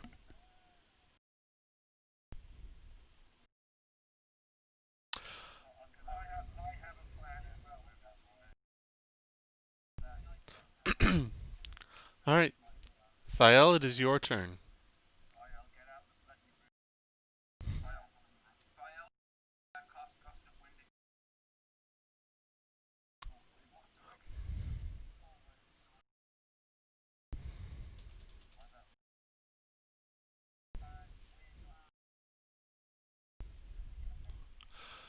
Medium or smaller creatures are unable to move forward against the force of the wind unless they succeed at a DC 15 strength check.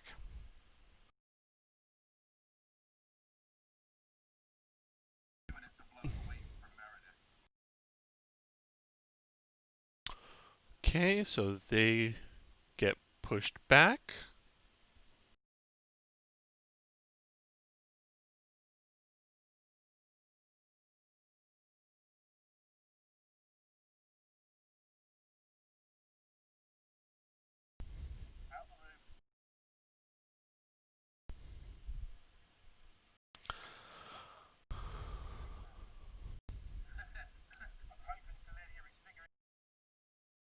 Go ahead.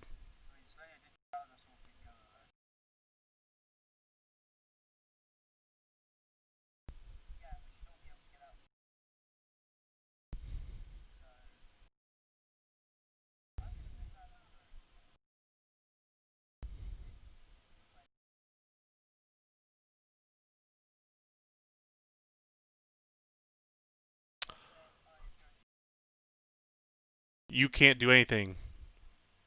You're nauseated, sir.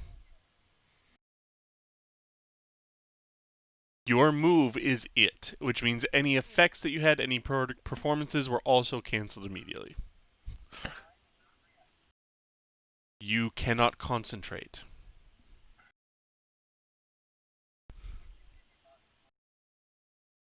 Meredith, it is your turn.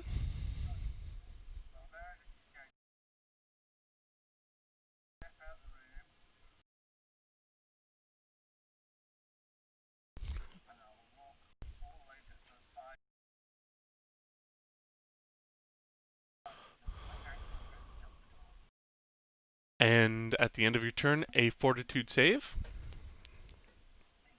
Yep. You are poisoned.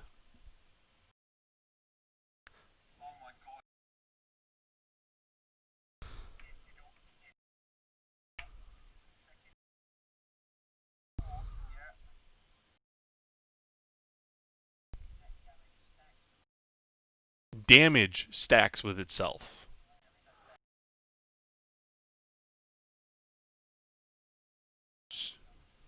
No. It's not different. Right. So it's not like he's adding new damage. This is just the same instance. And Meredith, you are able to shrug off the last of the poison in your system.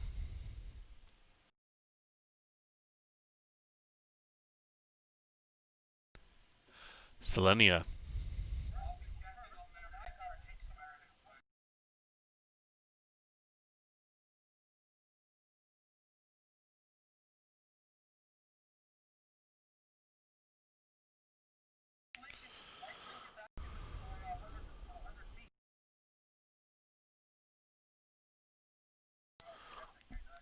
It's a spiritual effect.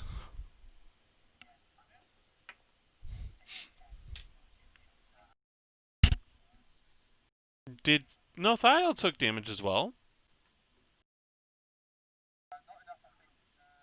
Yeah.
+7.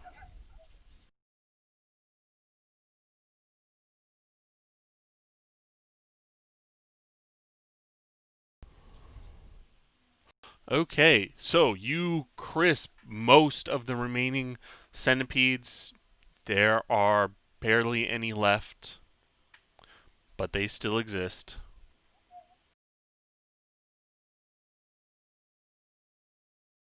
And that's exactly what they'll do, is they'll come out, and you will take 8 points of damage.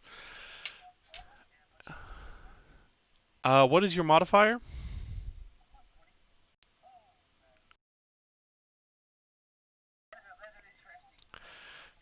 I am going to check on one thing for that, because I need to notify that.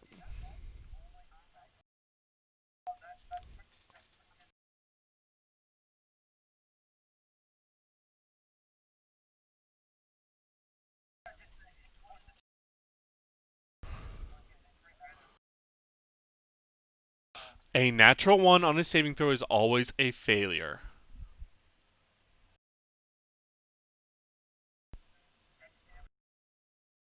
So that is versus the distraction, so you are nauseated for 1 round.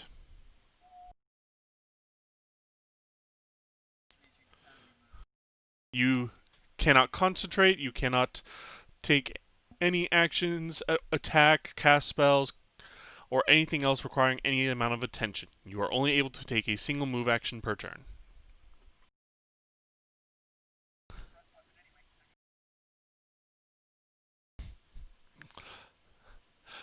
Alright, Iskan.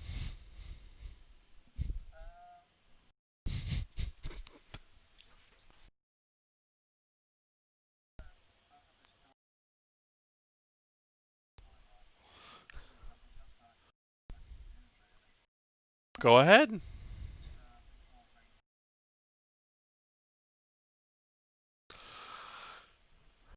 Nope. Just a throw.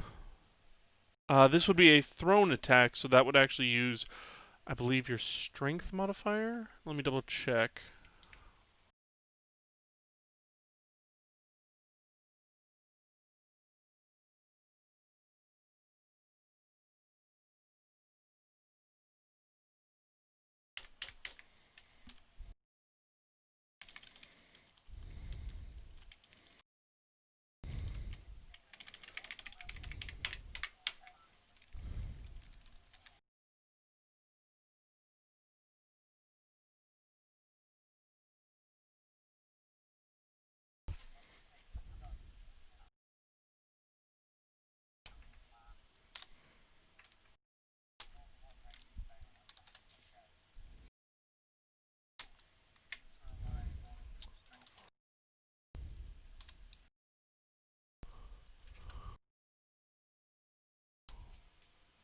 Okay, thrown weapon. Da, da, da, da. Okay, so actually for the thrown weapon, you use your dexterity modifier with strength as the damage modifier. So just a straight ranged attack roll.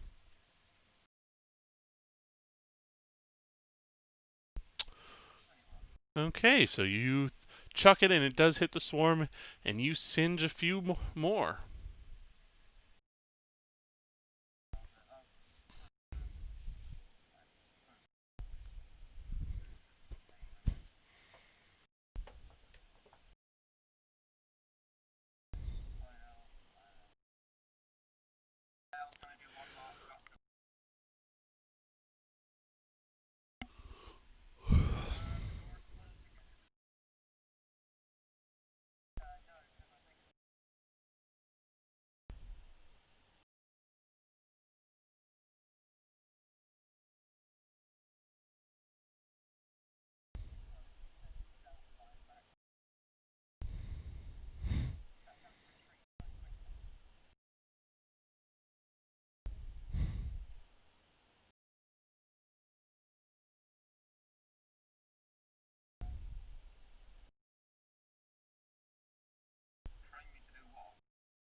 Okay. So, you kind of take a look around, listening, and you hear nothing else.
So, you actually see a tunnel sloping down, and at the very far end of it, you see a set of stairs descending further.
Go ahead.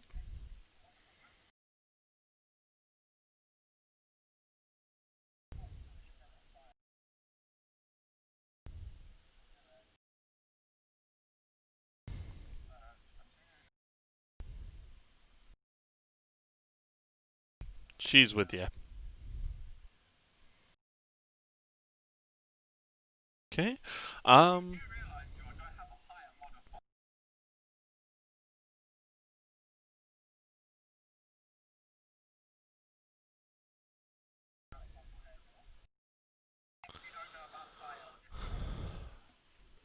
Okay. Um. You detect nothing. There's nothing out of the ordinary about this door.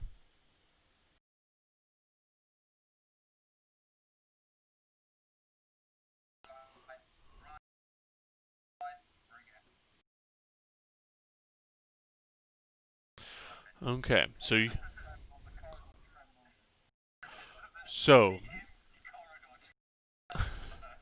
y-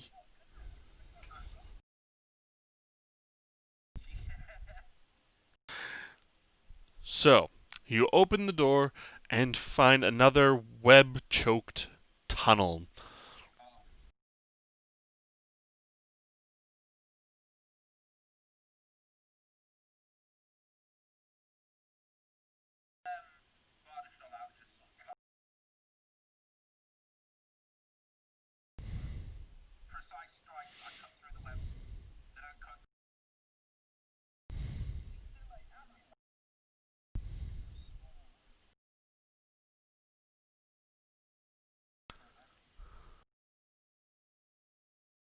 Something that you all are forgetting is a movement option called squeezing.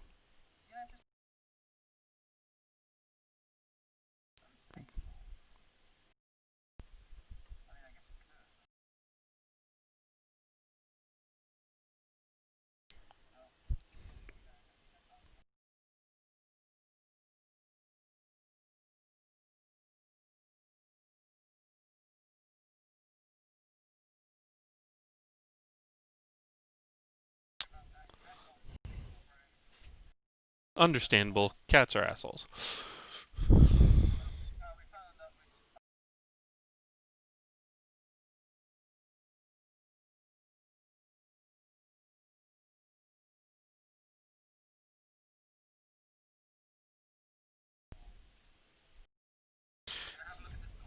Go right ahead.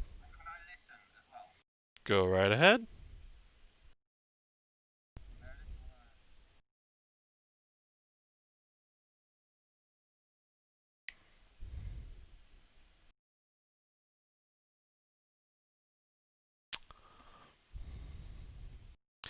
You hear nothing.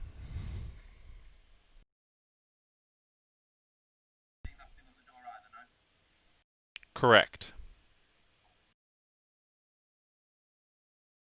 All right. And it reveals a staircase winding up into the darkness and also down into darkness. However, about 10 feet down the stairs, you see a dense wall of webbing, um, denser even than the walls that were coated in that hallway.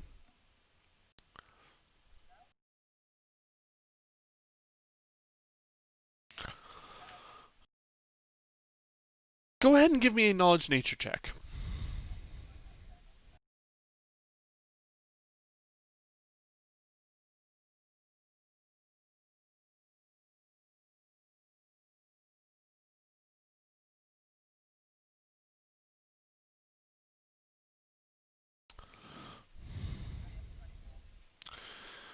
Okay, so you know that to be a monstrous funnel web spider. And those creatures are solitary hunters.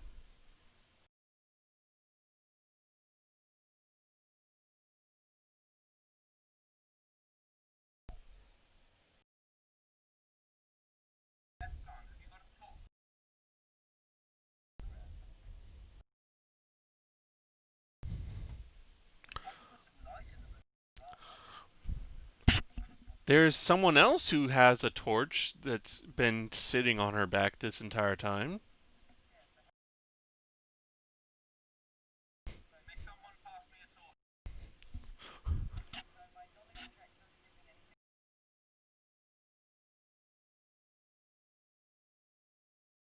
That was a full grown.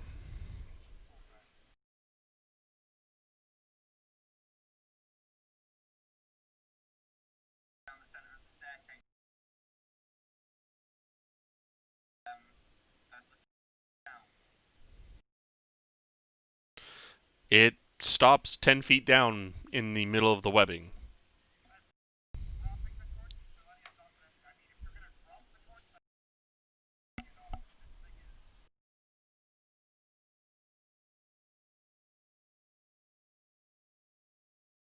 Yeah. It will start burning it. However, it takes a while.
They're all just huddling with each other.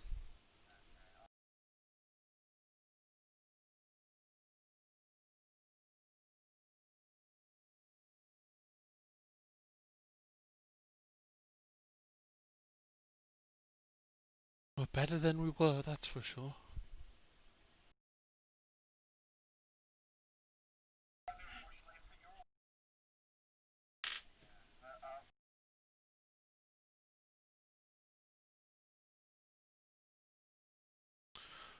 There might be more in the lower levels, but we've lost a lot. The the Unchosen have been quite vicious recently, and a group tried to make an escape earlier. We don't know what happened to them.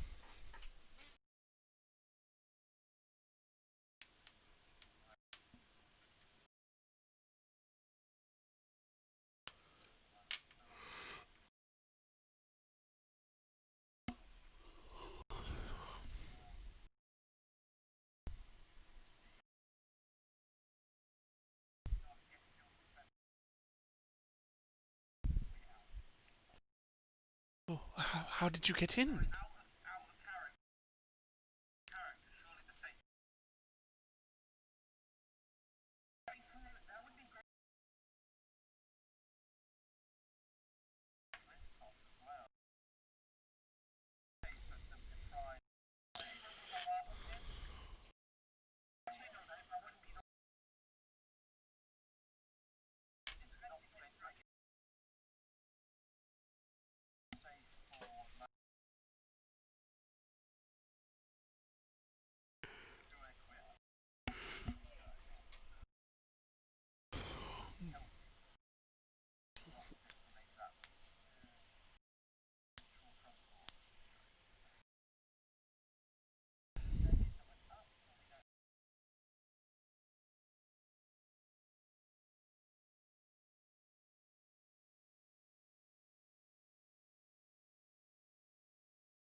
Okay, so you're heading down the pathway.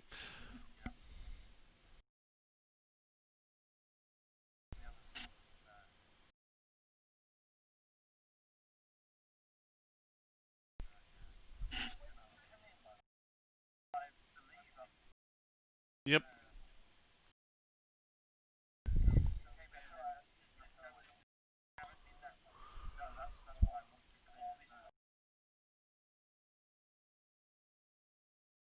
Okay.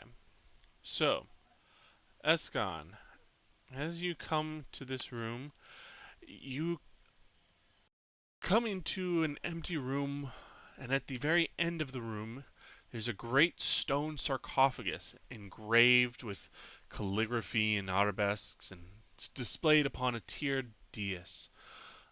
The top of the sarcophagus lies broken in several pieces on the floor, and you can tell that there's nothing left but a few bones.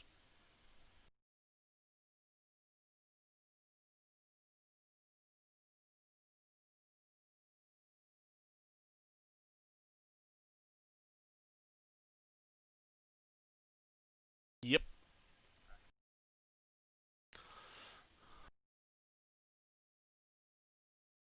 Well, you go that way. Well, Thael walks through a wall, but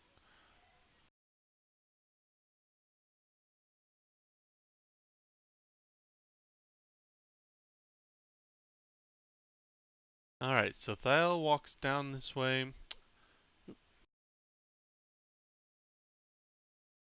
and comes across. Let me get there. Okay. Now that's. Wrong number. I didn't write that right. Okay. And Meredith is riding Selene all of a sudden.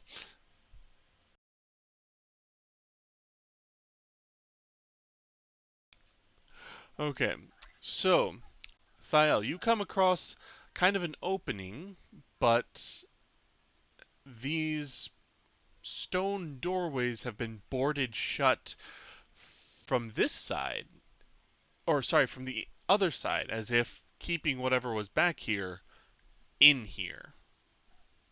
Possibly the Unchosen, given how recent the boarding appears.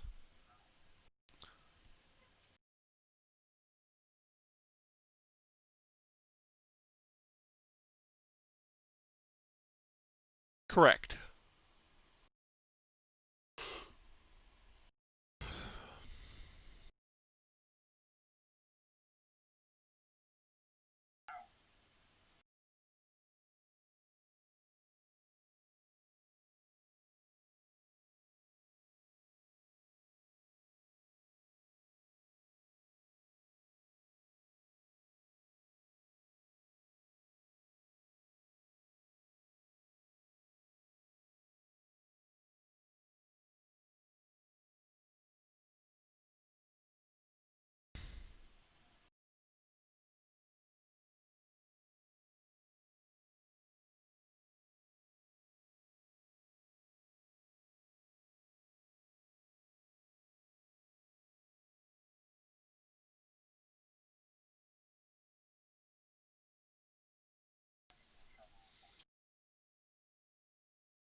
Okay.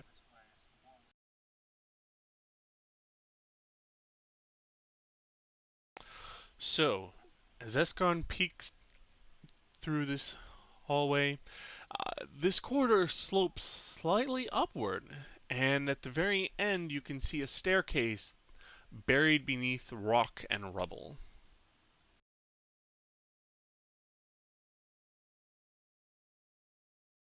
Yeah, it looks pretty natural.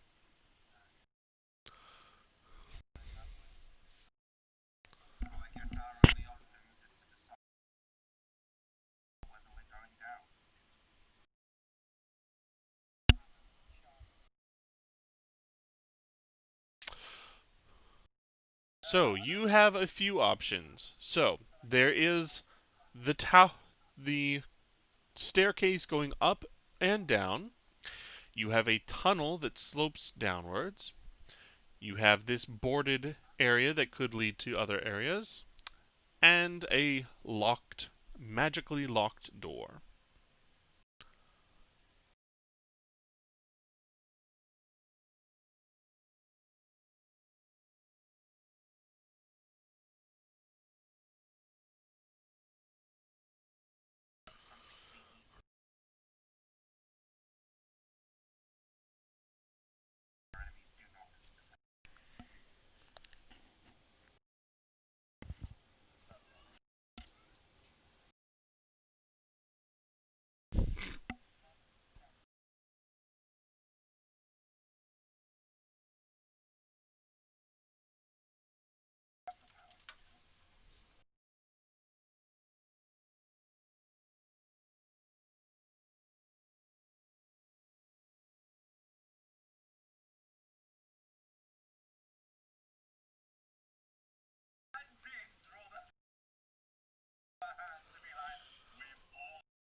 Uh,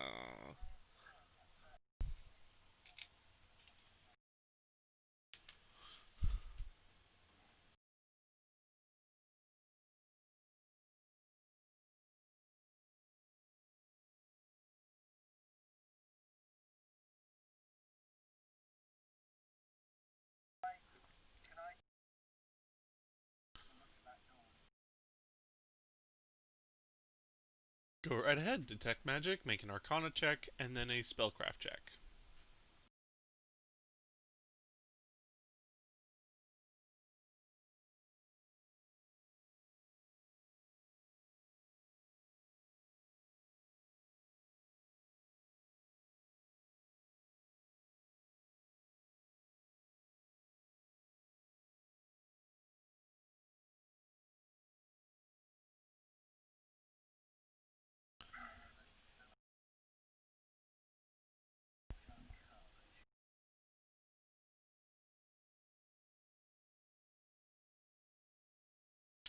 Okay.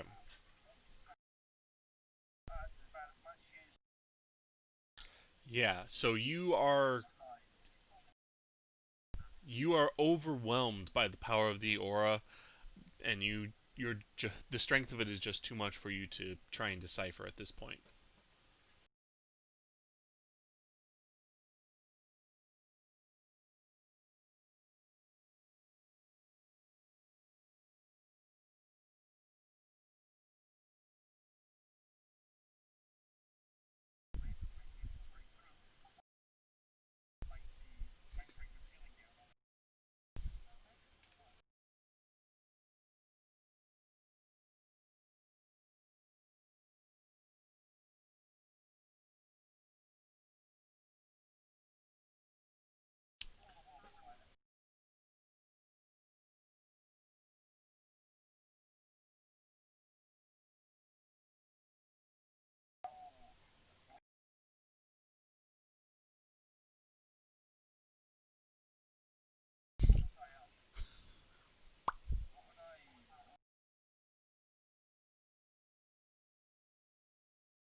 Uh,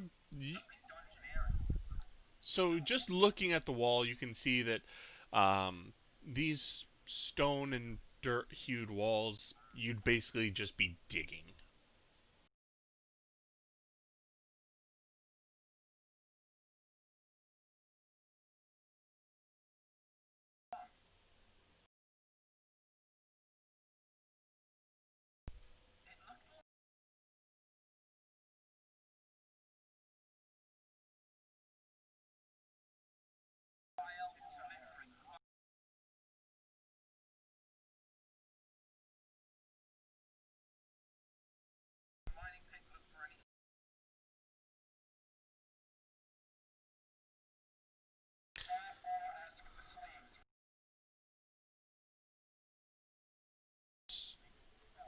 So,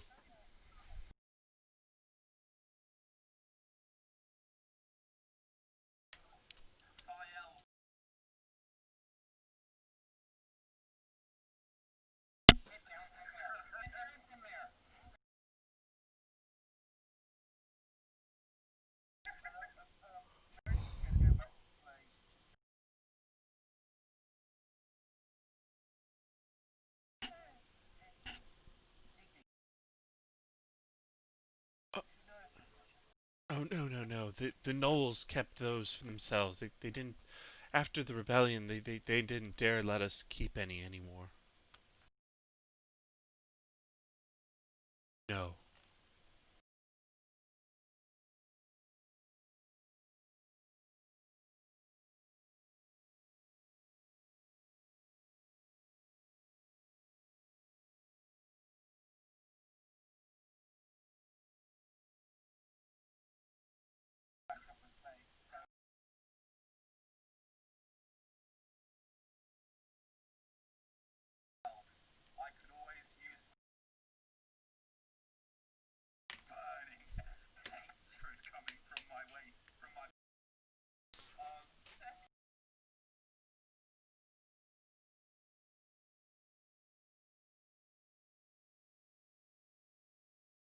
Yeah, let's use our heads.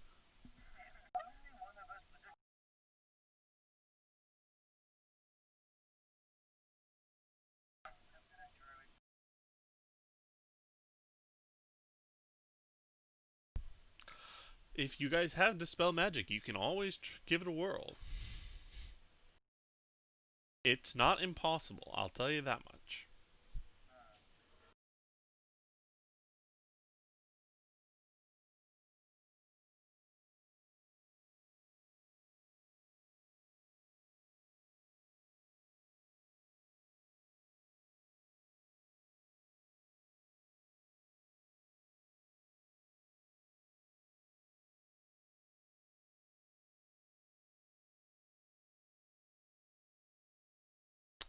a caster check.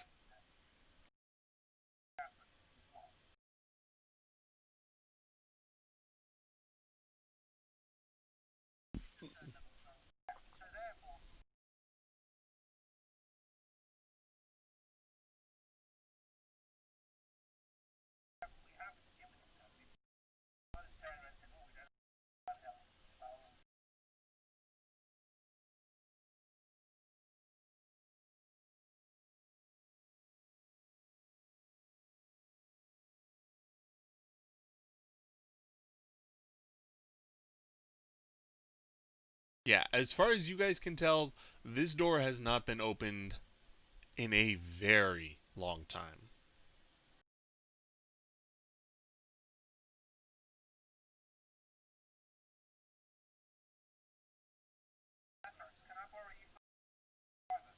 Okay.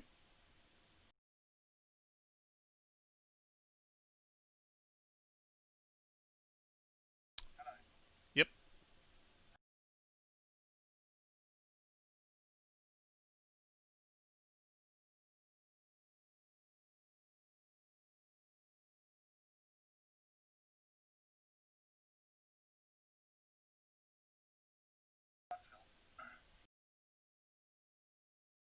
Yes.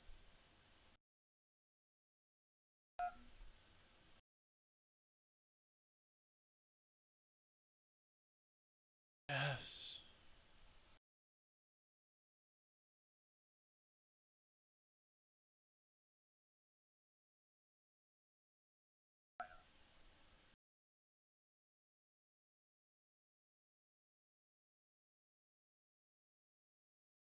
Yes. It is part of the curse. It binds me. It shapes this form to match the wielder. I have no control over it.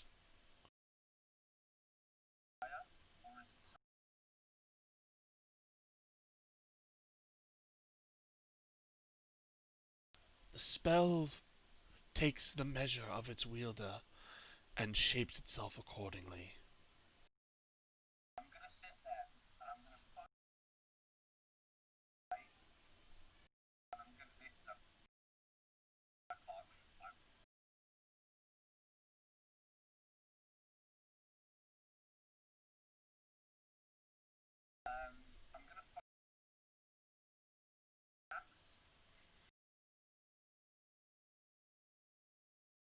Nothing happens.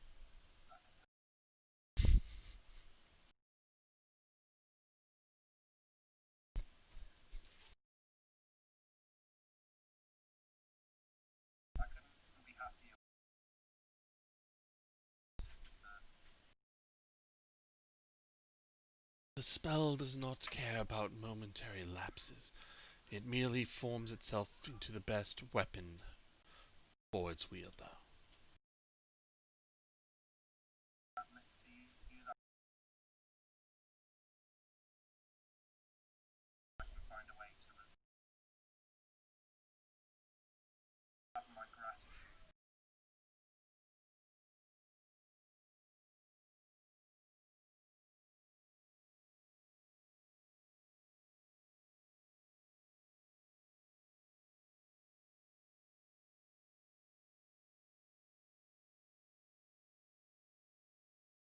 He is silent.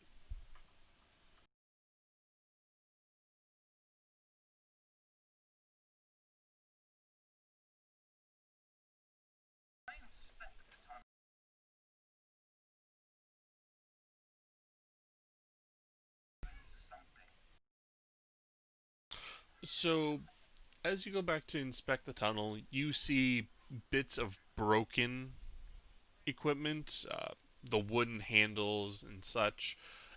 All of the metal or stone pieces seem to have been collected.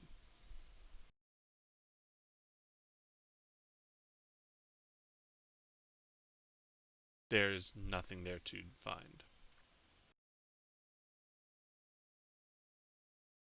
Yeah, you literally find the broken off haft of what could have been a pickaxe, The shorn bit. The tunnel goes nowhere. It dead ends, and it appears there has not been digging for about a week or so.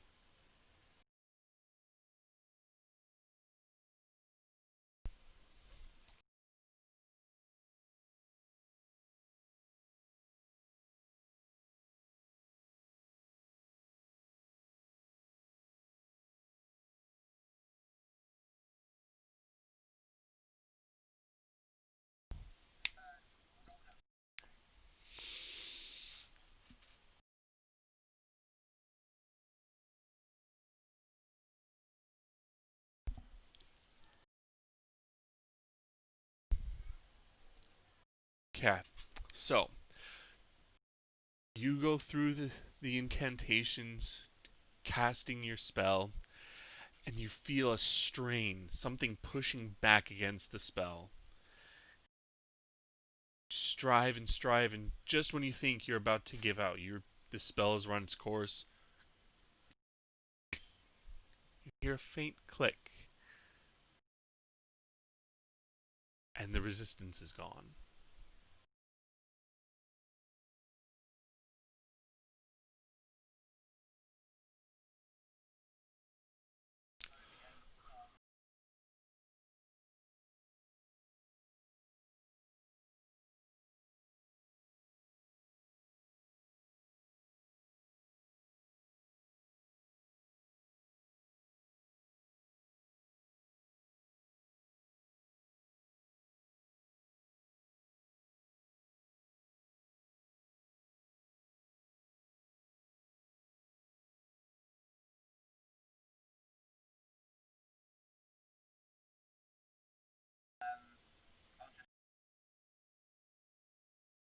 Okay?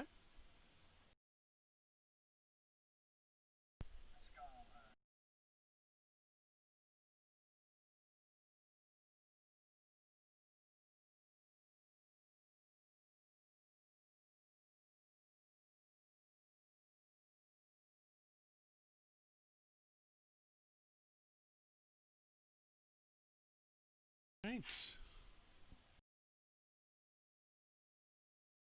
Alright, as Thiel opens the door, he walks into a room similar to the one that Eskarn saw before.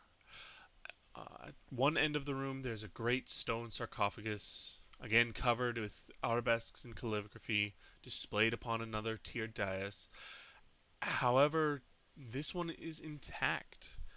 And opposite the sarcophagus, there's an ancient shrine consisting of an upright wooden box, its colors faded, covered with ancient scribbles in black and gold.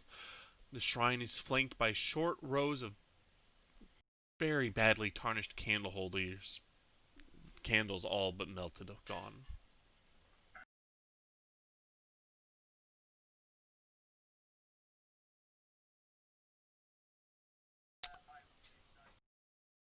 Go ahead for all three of you. Okay.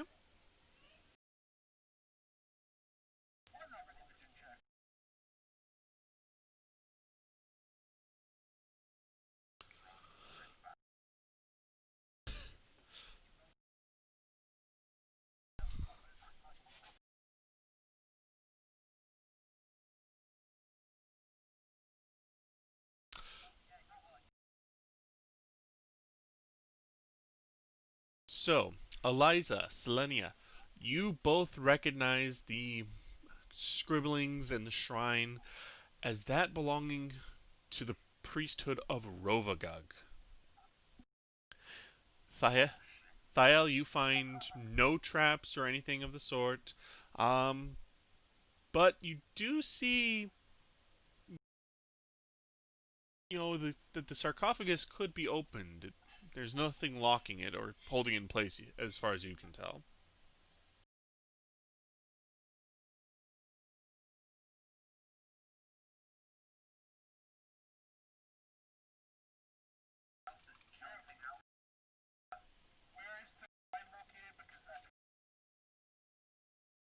So the wrong button. Shrine is here, sarcophagus here.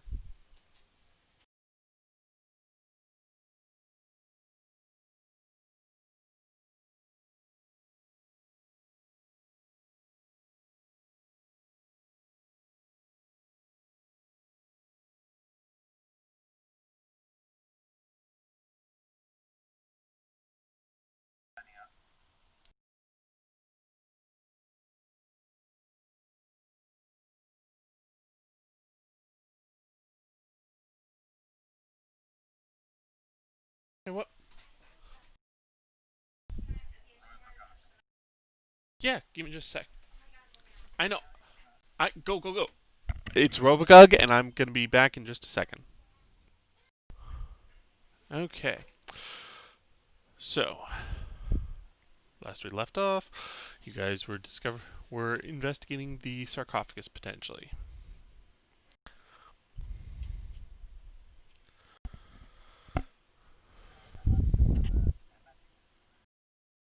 Go ahead.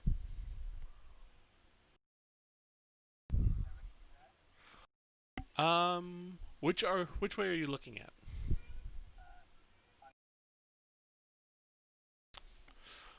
Okay, well, from where you are, there's there's stone walls.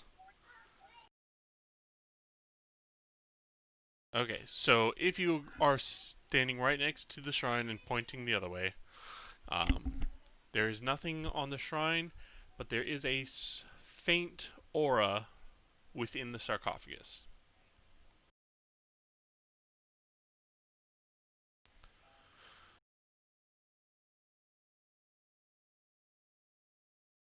Okay, it is a moderate abjuration.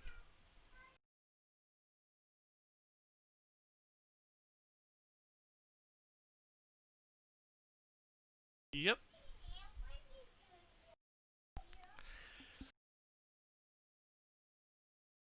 You detect a ring of resistance as you go upstairs. Yes, I give you a hug. It seems rather minor. And it feels, you get a hint of warmth. So it might be a resistance against heat.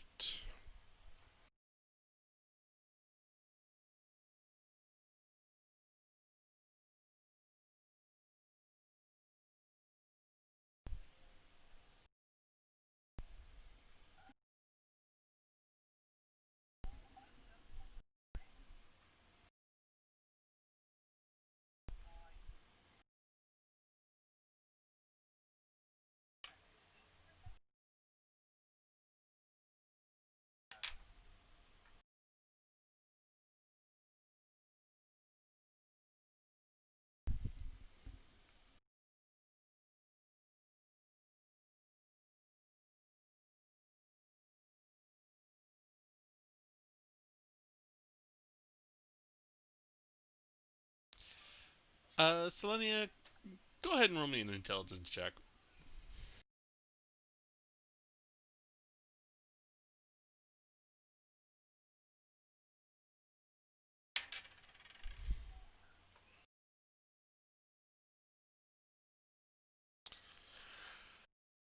Okay. Even with that very simple roll, you do know that from your knowledge religion check that in regards to Rovagug, the gods are not necessarily apathetic, but they are more than willing to look the other way in regards to any kind of act against him or his followers.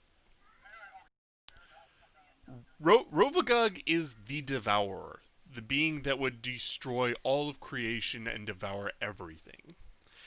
He was sealed away by the combined powers of all other gods.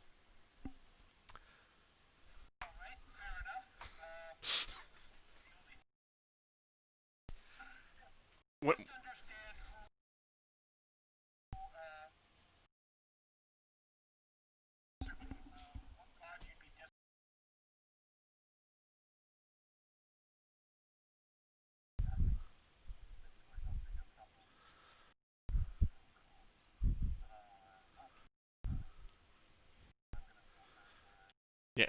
even the evil gods assisted in the sealing of Rovagug. No.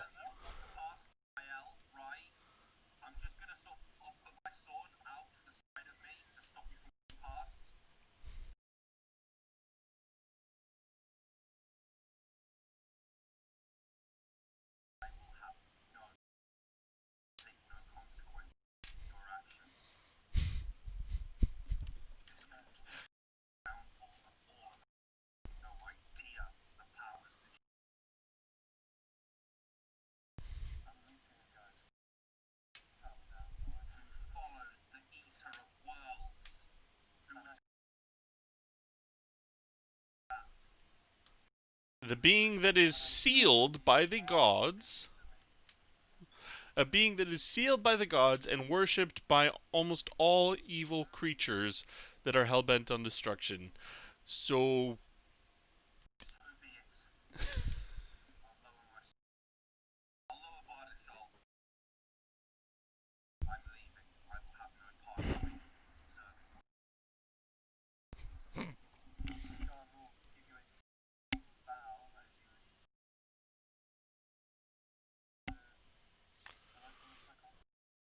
okay, as you push the covering open, you see the mummified remains of what appears to be a Gnoll priest.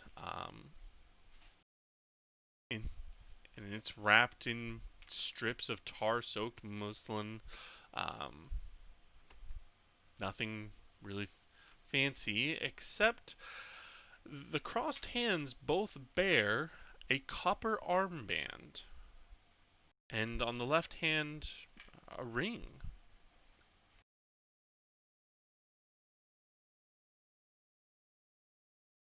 Uh, Pretty well preserved.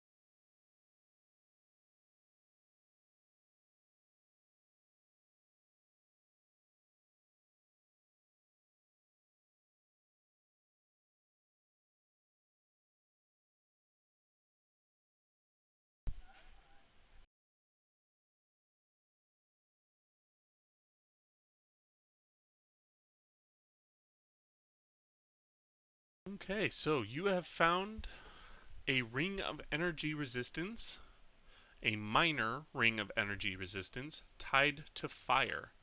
So you get 10 points of fire resistance.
The only gold is the scribblings, and it's just gold colored as far as you can tell.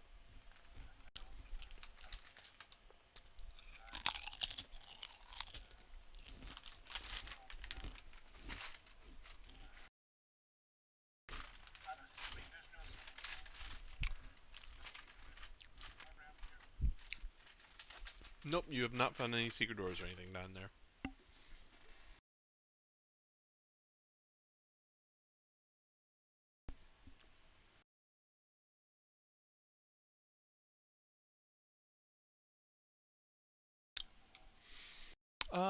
Who has the highest wisdom?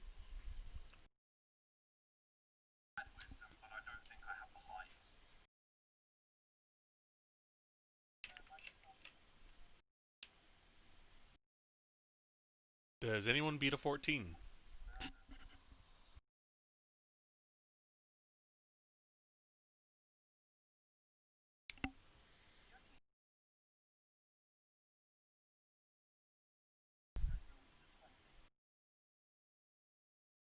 So, Eliza has...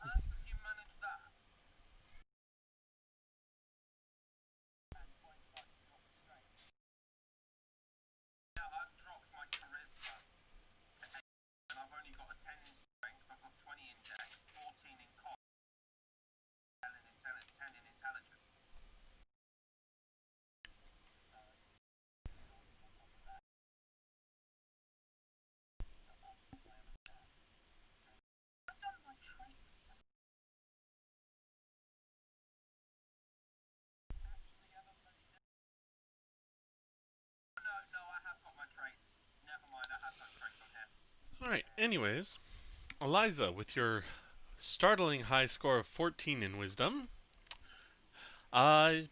you're able to keep a sense of time and realize it's pretty late. You guys been, you started out early in the morning and it's getting pretty late.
None of them argue.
Okay. So you all settle down for the night and take a rest, and throughout your watches, nothing happens.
Yep. So everyone gets to full health. Meredith, you do heal for 1 point of ability damage.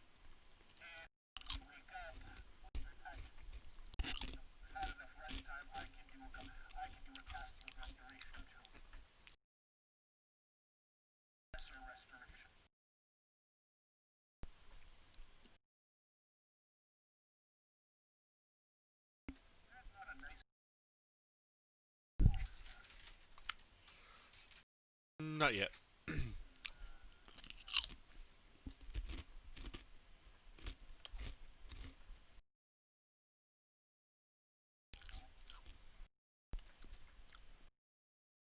Not unless you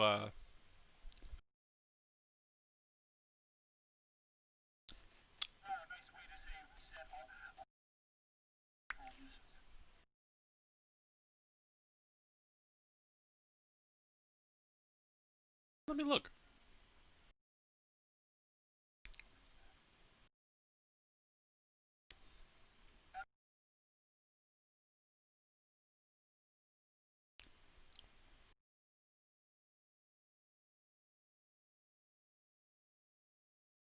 Okay. So that is going to heal Meredith 1d4 of ability damage.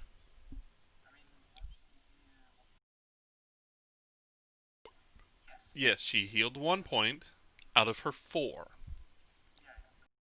There we go.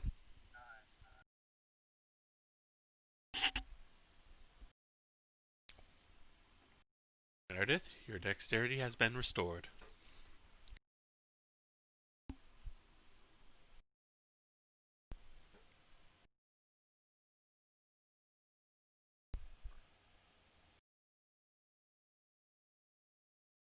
Alright, so it is the start of a day. Selenia has restored Meredith to her previous condition, and you are all fully rested.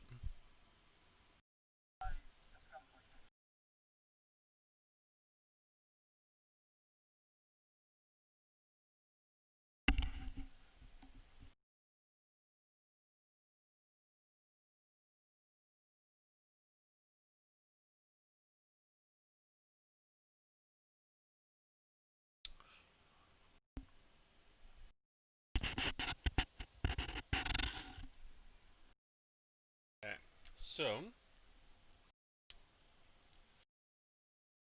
things.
So,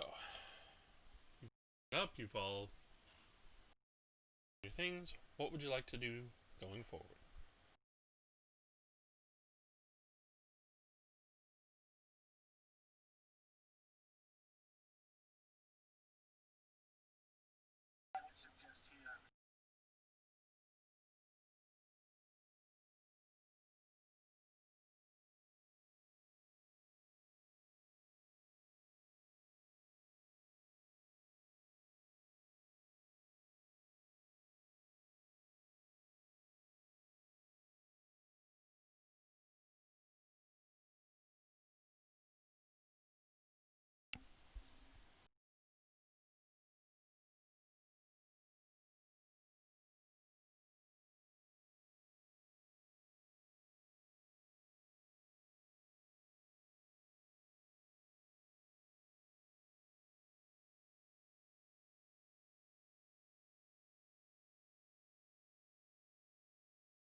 Go ahead.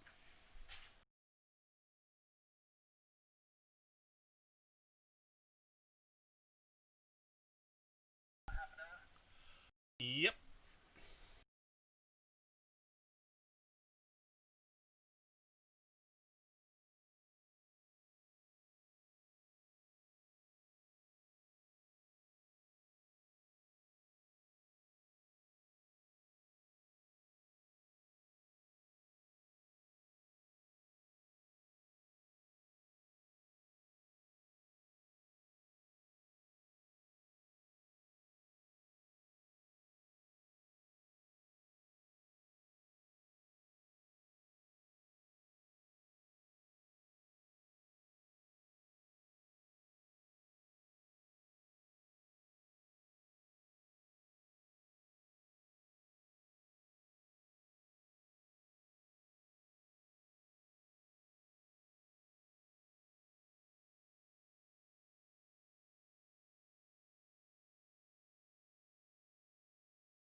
Okay.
Okay.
No, no, no. It's perfectly fine. So the thing about Rovagog is he is divinely sealed by every divine being in existence. His power does not exist in this plane.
Okay.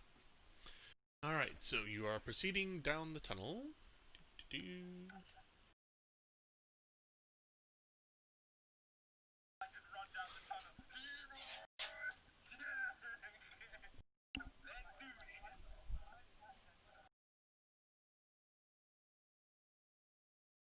Okay.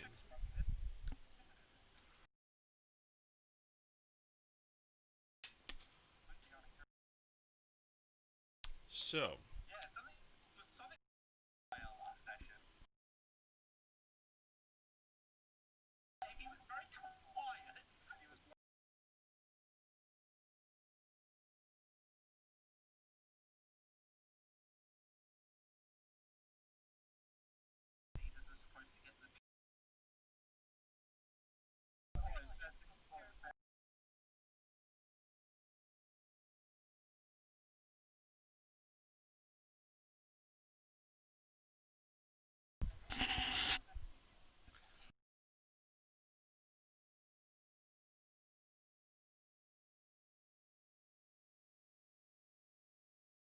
Okay, so sort yourselves out for a marching order.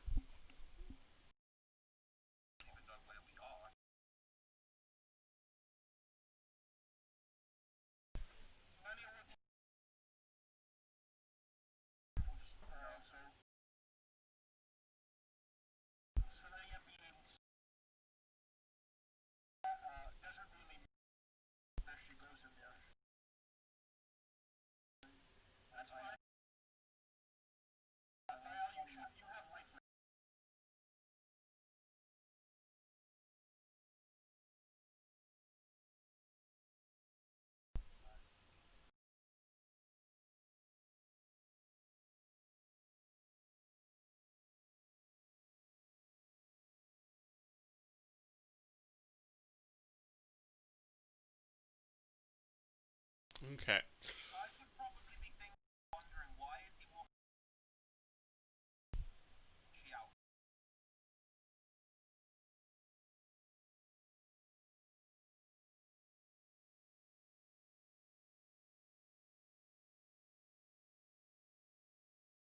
Okay. So, as you are walking by, you all are greeted by the stench of rot and rotting flesh. And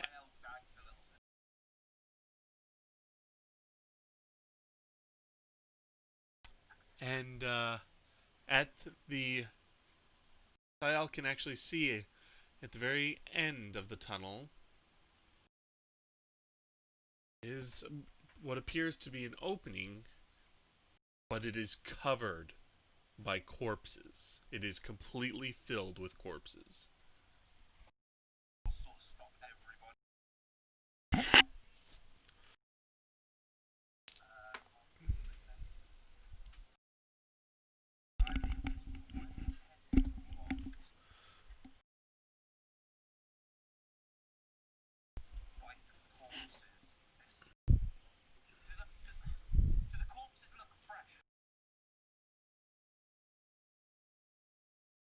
They are rotting. They are crawling with larvae and vermin and just they're the remains of goats, cattle, other types of animals, and even a few gnolls and humans.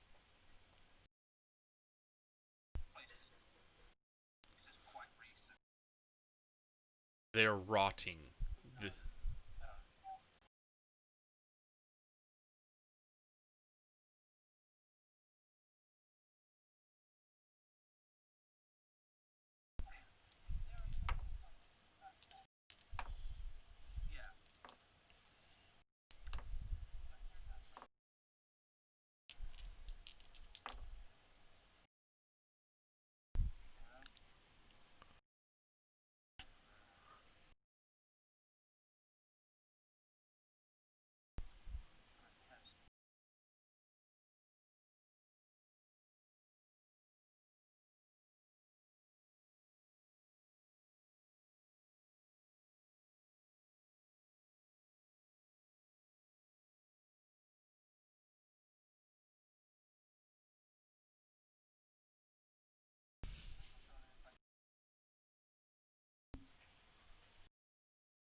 Completely, yes.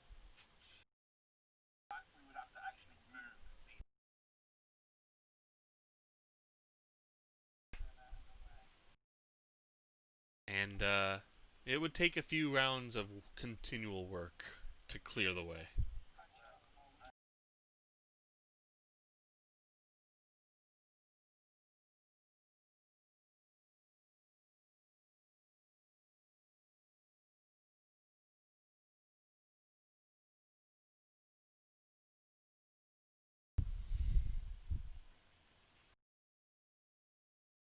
Alright, so you're going back?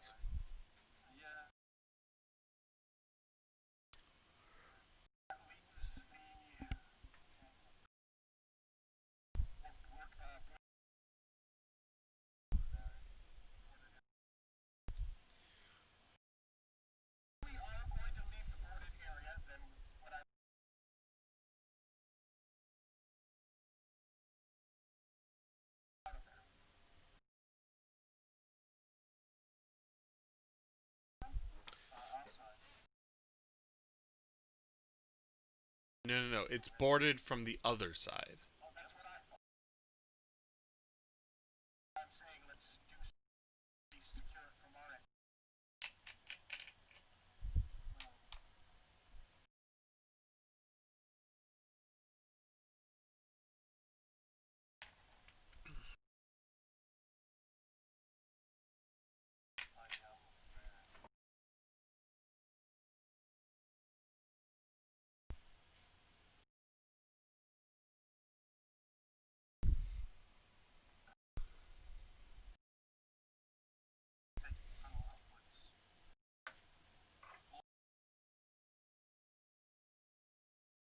So you have the staircase that could lead up or down, or you have the boarded area.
It's basically wooden boards covering across it like a boarded up window.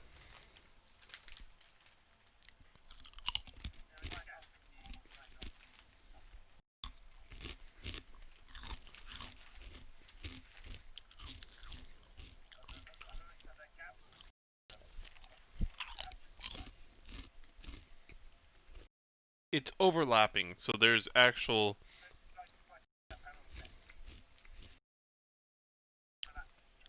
Yep.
Yes, you have not investigated these stairways, but they do lead up, which anyone would understand could lead at least to ground level, if not possibly further.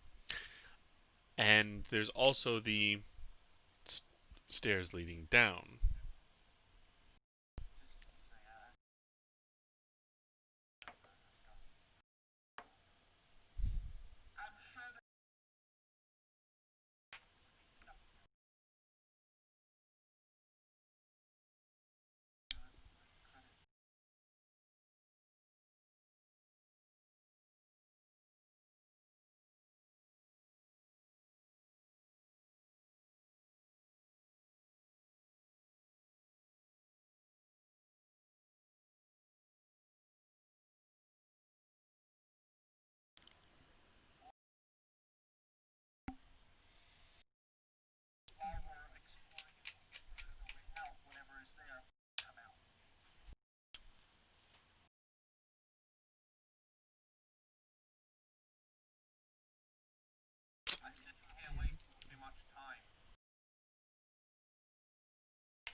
Wait a minute, it's H2. Oh, that's H2.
Okay, so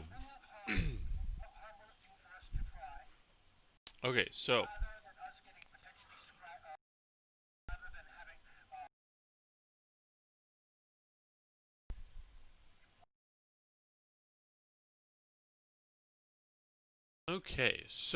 you guys are preparing to break open the barricade and try an intimidation check. Correct? Okay. It is 12:03 for me, so we will take a break for lunch, 1 hour, and we will pick up from there when we get back.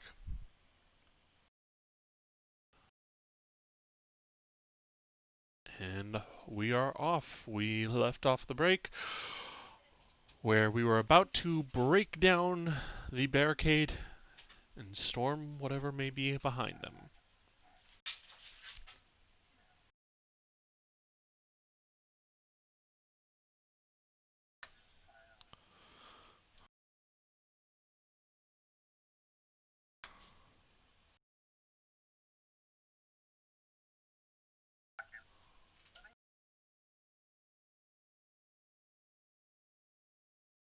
You can't really tell if they're individual or combined. The doorways are completely covered.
Okay. So, who's breaking down and who's doing what? Okay.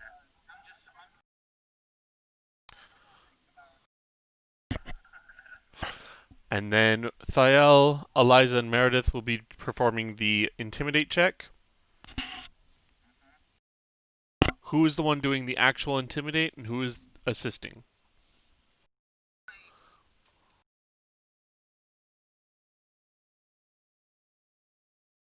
Well, she is breaking down.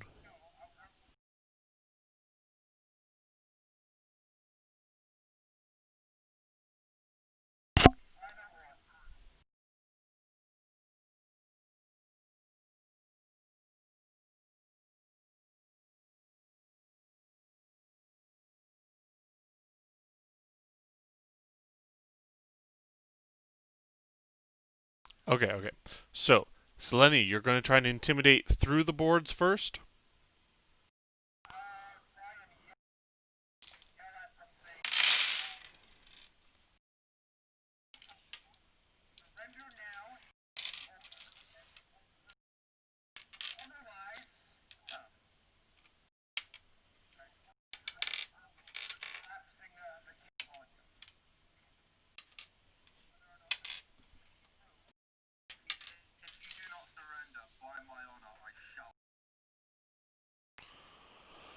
Okay, so you two are going to be making an intimidate check, and then, depending on any answer, breaking through the barricade?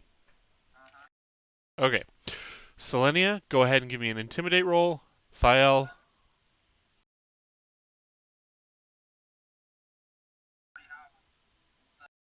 No, you rolled it, but I didn't call for it, so it's no good. Now you roll an intimidate check.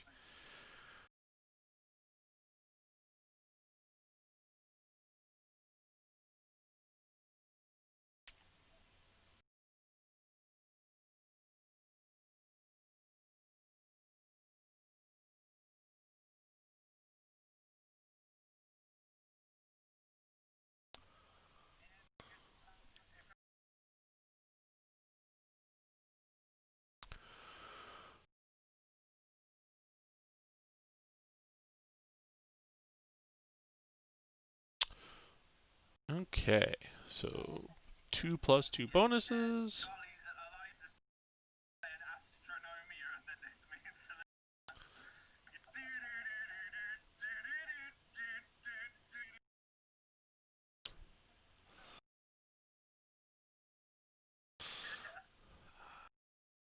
Can they even? No.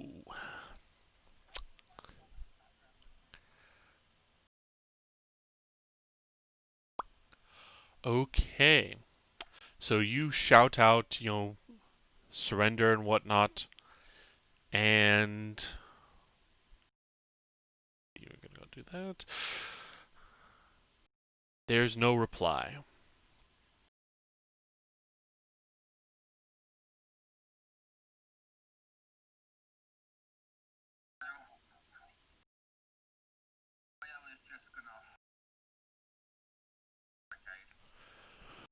All right, Thael and Eskarn, go ahead and give me strength checks.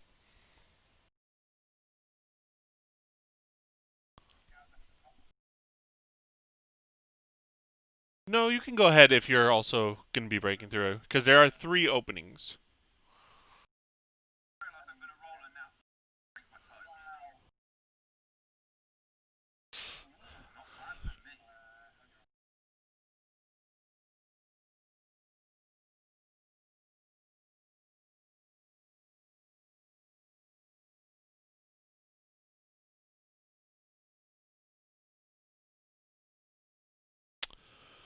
Okay, so here we go, and whoops.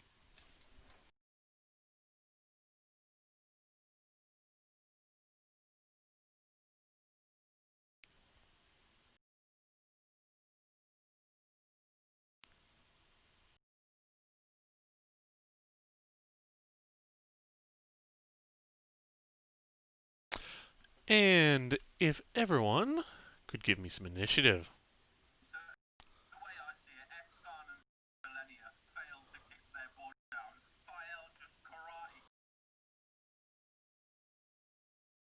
Eskarn kicked his down as well.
All right, and let me see if I was smart enough to put this in. Did I? No, of course not. Why would I? Oh, nope, there it is.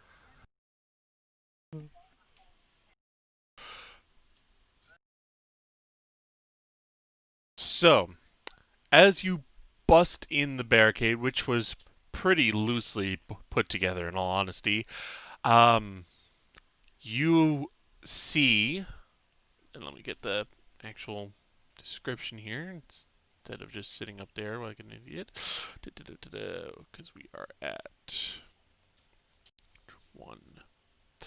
Okay.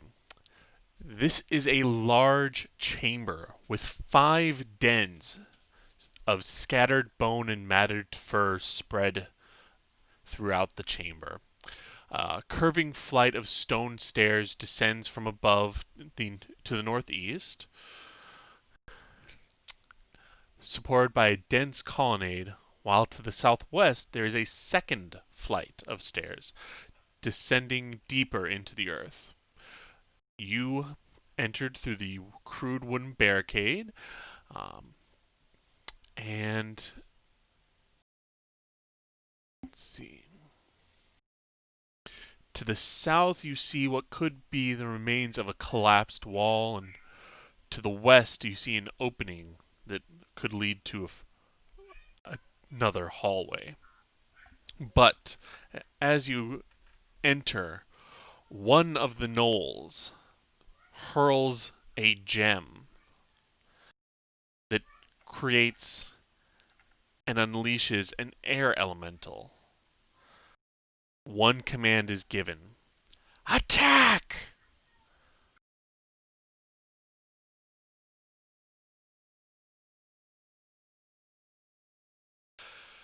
Okay.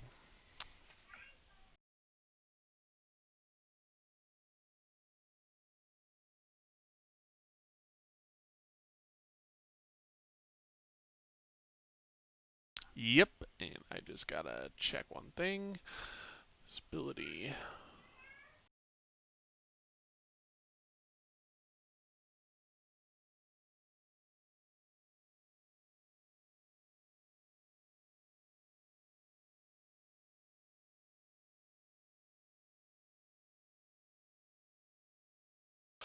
So, yes, this is a large air elemental. And it is going to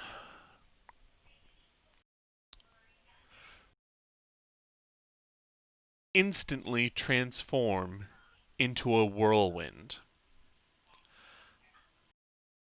and come into contact with both Thael and Eskarn.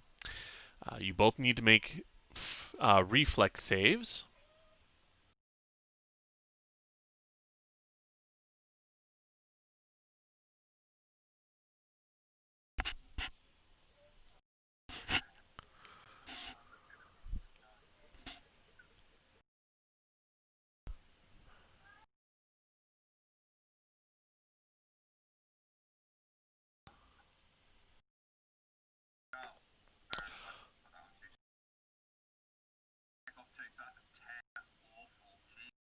Okay, so Thael, you are buffeted by this whirlwind and take 9 points of damage.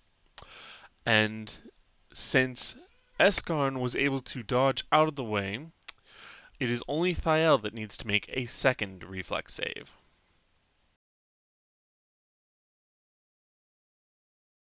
Yep.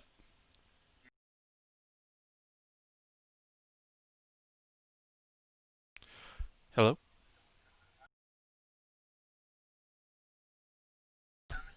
Yeah, just a moment. 9.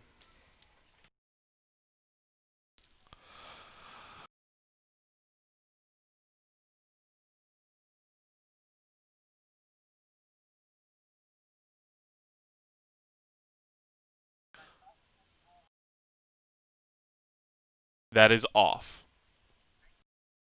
And I'm going to have to take a small pause here to go get my daughter from killing my wife. So, just a moment. Okay. So, Thael, you are picked up and trapped inside the whirlwind. And Eskarn, Selenia, you are currently in the midst of its debris field. So everything beyond 5 feet from you is currently obscured.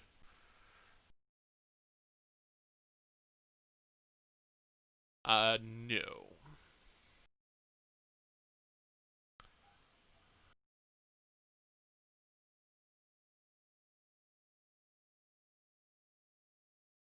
Something along those lines, but alright.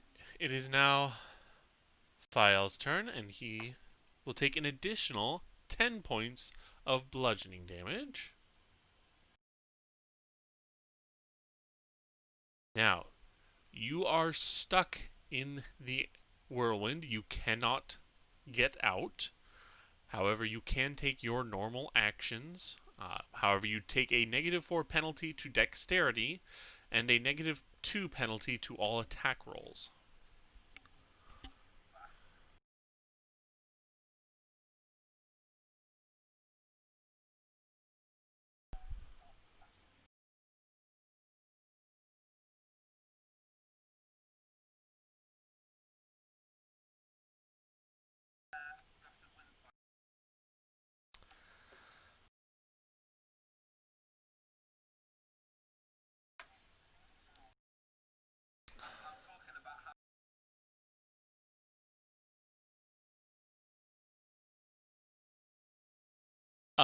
Per the text of Gust of Wind, large or larger creatures may move normally within a Gust of Wind effect.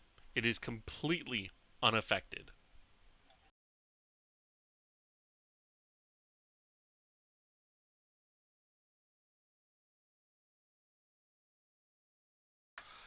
And at best, if you did Blast of Wind, it would be considered as medium, except it has a perfect fly speed, so it wouldn't even do anything there.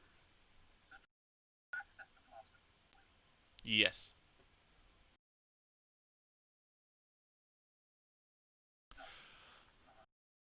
Yes, as at level 7 you got access to Blast of Wind once per day.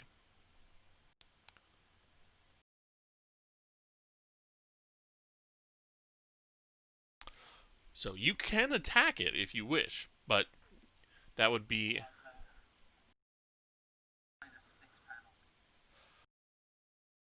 Here, let me... I'm going to check and make sure that the...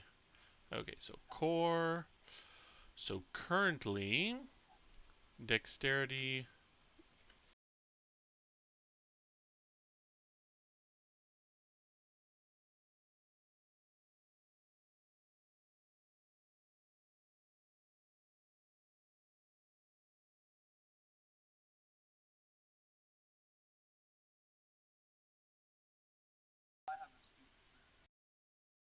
Yeah, and I will just remember the additional -2 to attack.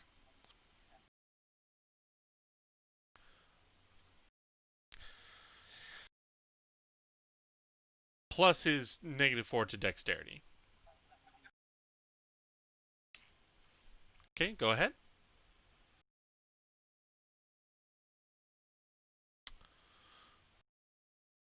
Okay. So that's a 19, a 13, a 24, and a 17. So Senpu hits both times, but Vardashal does not. So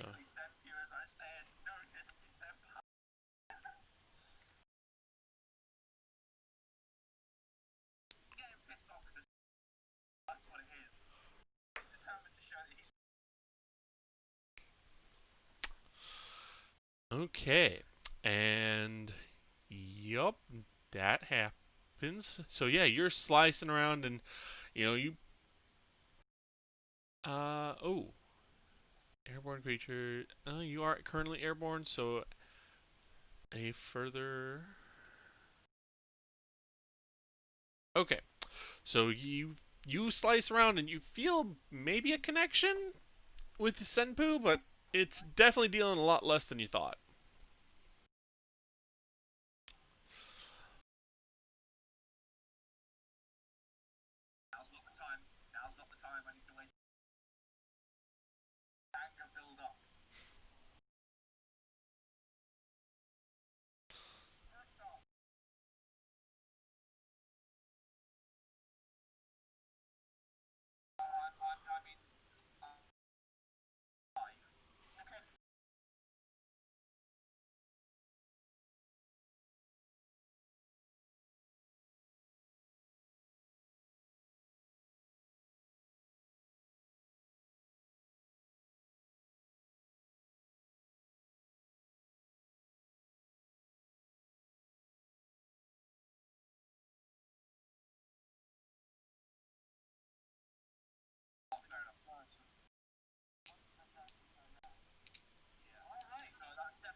Yep.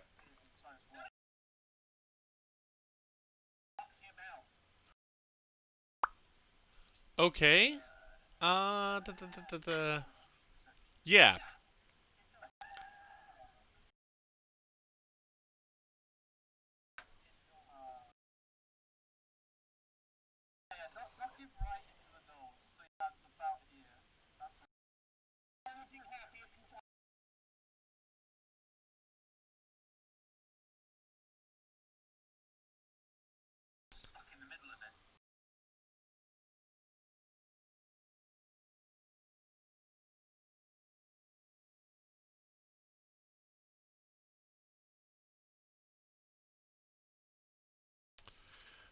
Okay.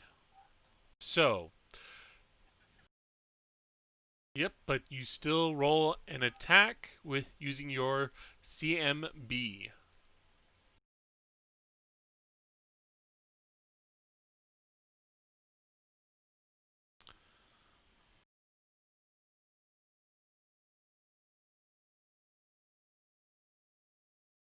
It does.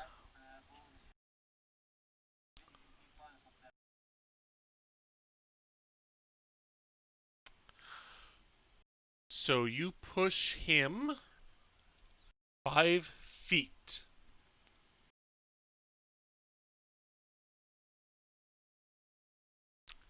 Yep, he is still inside the whirlwind.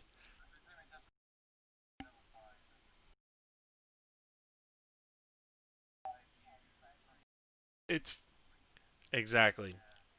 And Selenia only beat it by 1.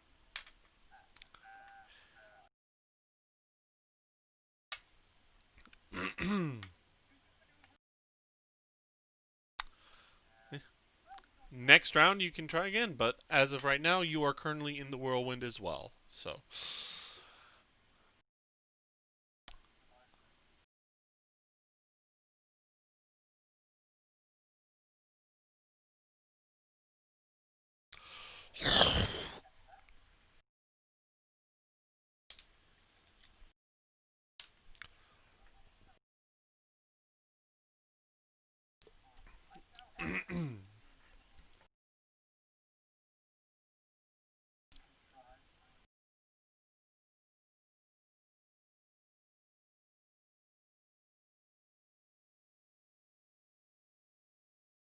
intimidation is something that could technically work. It's not something that is specifically immune to based on its elemental traits. It's more um, its morale and the fact that yes, it is being commanded through an elemental gem.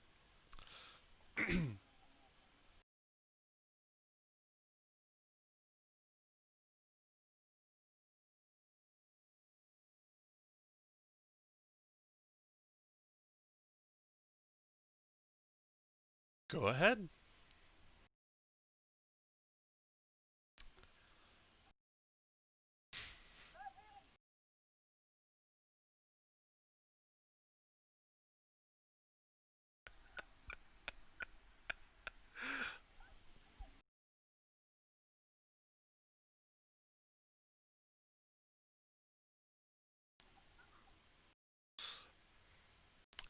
Okay, you strike up a rousing song to inspire competence and courage in your allies, and you shout at this whirlwind, "Let them go!"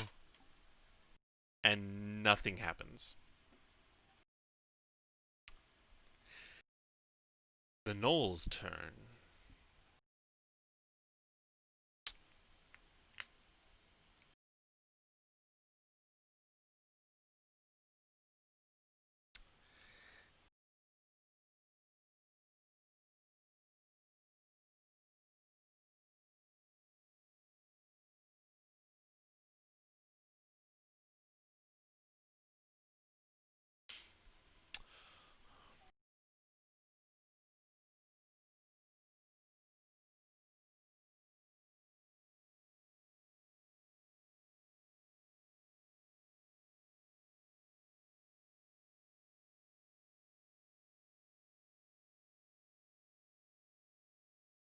And then it is Meredith's turn.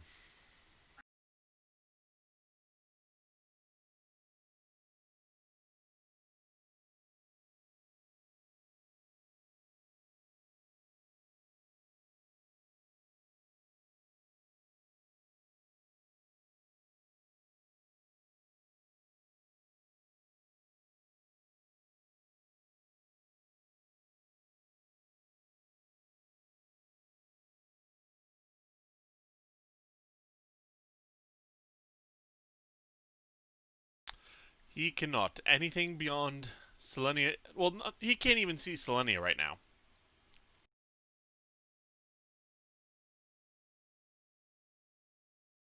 No, watch. From your line of sight, you can see there, because there's an outcropping right there.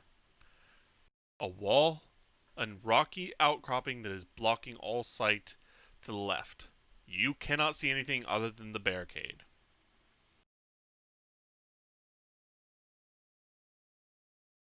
If you came down to here, you could see what was going on here, but this is still barricaded.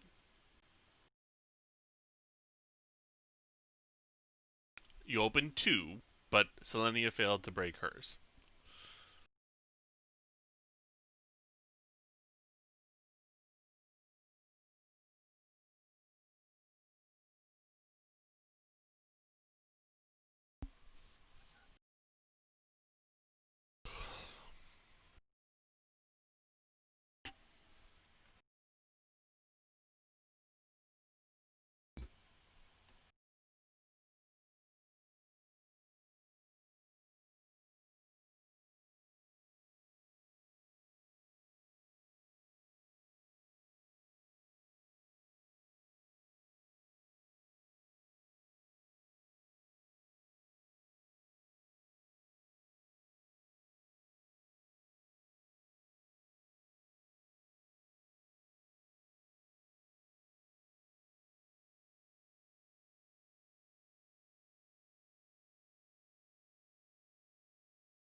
Okay, so you step down and unleash a barrage of missiles that strike simultaneously and kind of explode on the outer edges of the whirlwind.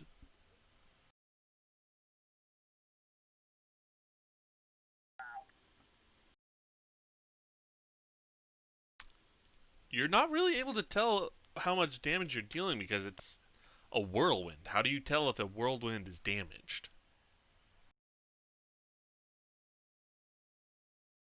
Mm-hmm.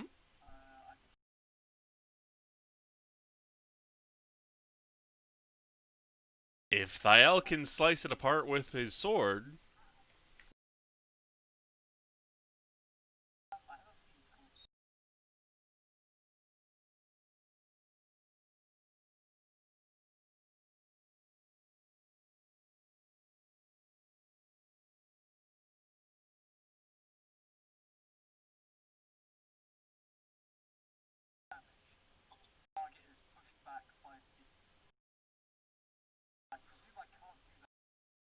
there's no physical form, so no.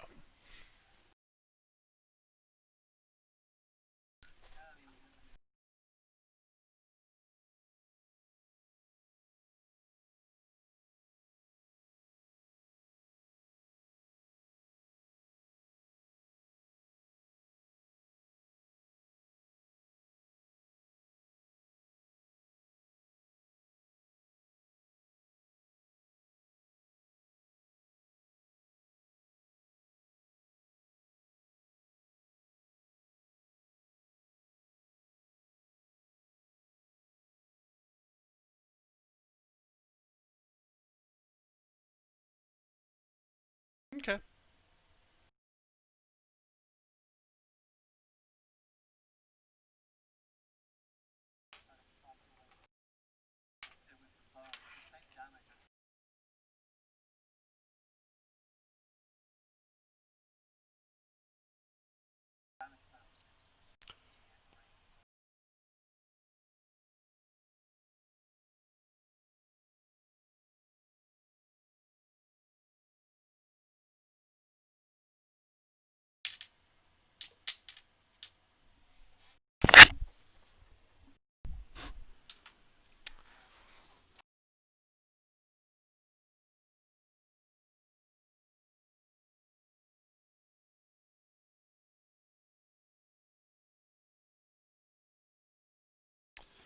Okay, so you start swinging your longbow kind of like a club, and you feel something connect on the first hit, but the second one, you don't feel anything.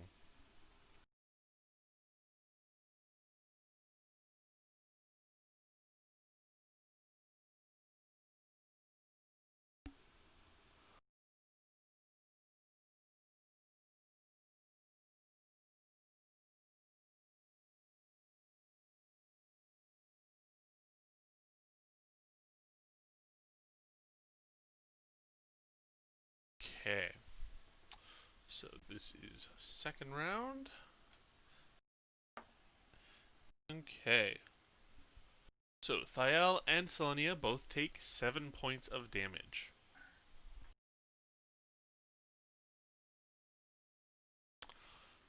And it is actually going to drag you. Uh-oh. There you go. Out into the corridor.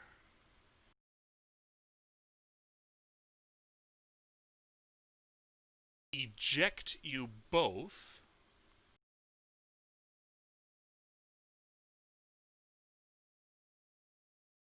And attempt to overtake Meredith. Meredith, I will need a reflex save, please.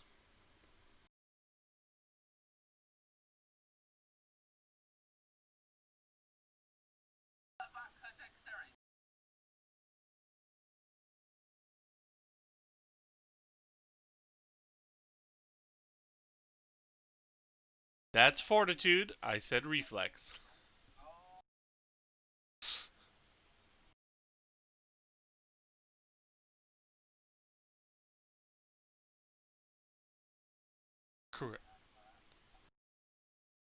Okay, Meredith avoids the whirlwind.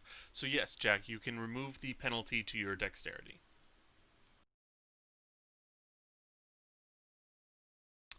And before anyone gets any further actions, the held actions of the gnolls occur.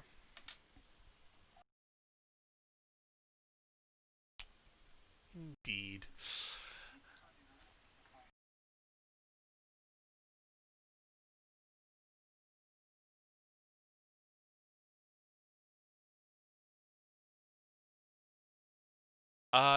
It is an immediate action they get to take. So, and then their readied actions. Okay. No, it is an immediate 5-foot step, so it wouldn't provoke anyways.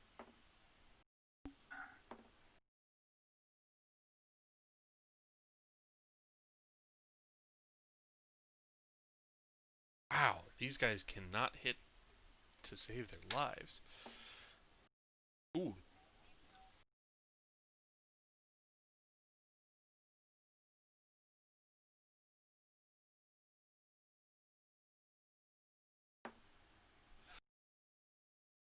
Okay, so 3 wild swings around Thiel. Just none of them connecting, even with the flanking bonus. They didn't roll higher than a 5. But against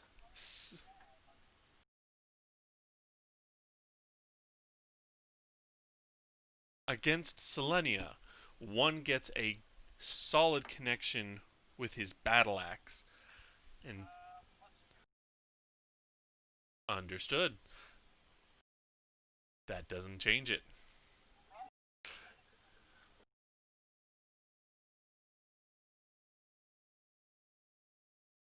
And you take 12 points of damage. No, they are just raging and power attacking. Then, the next ones, we've got so these are gnolls. These appear to be giant hyenas, and they are mounted by gnolls.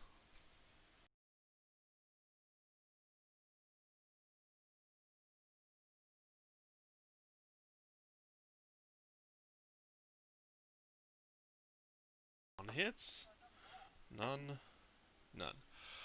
Okay, so the carrion guards currently mounted on the hyenodons all take something off their belt. 2 of them chucked at Thiel, 2 at Selenia. The 2 at Selenia both miss. However, 1 hits Thiel. And what hits Thiel is a half-rotten skull that shatters, releasing a swarm of biting insects. So Thiel, you will take 6 points of damage. And oh, where is it?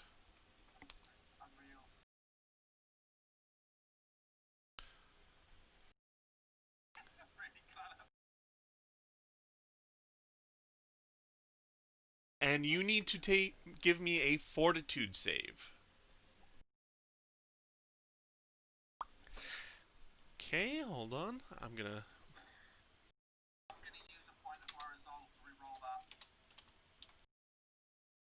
go ahead.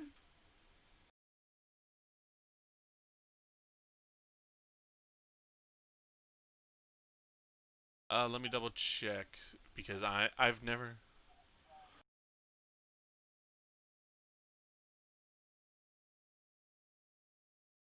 Okay, here we go. Resolute. Whenever the samurai is required to make a fortitude or will save, he can spend 1 use of his resolve as an immediate action to roll twice and take the better result.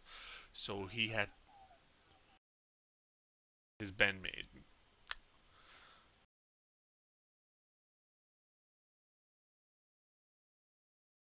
Well, thankfully, you're only nauseated for 1 round.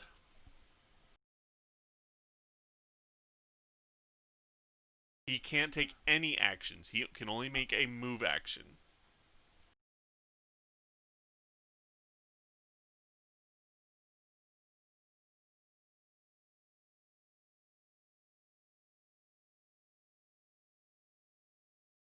He could take a 5-foot step, but that would be it.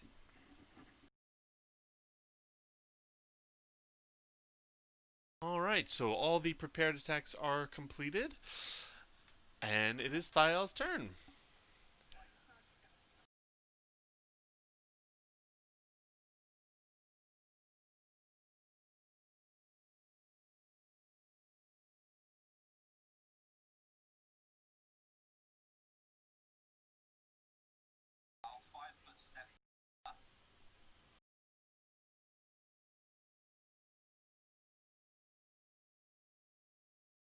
You are nauseated. No, a single move, that is it.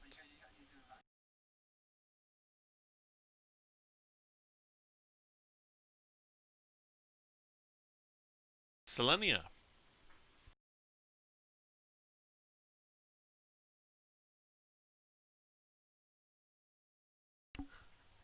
Just Thial.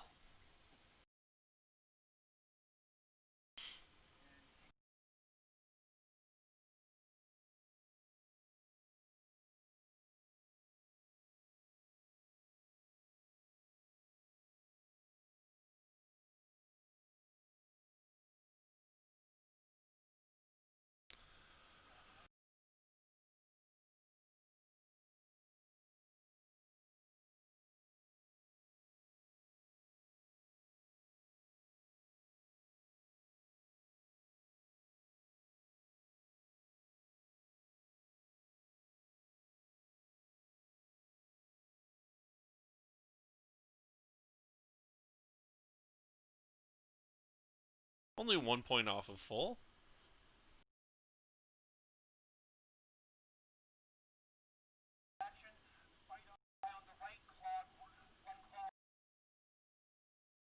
Alright, go ahead.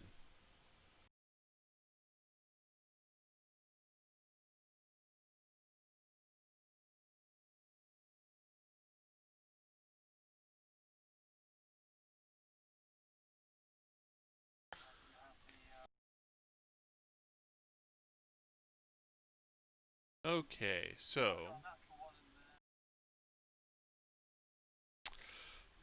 let's see.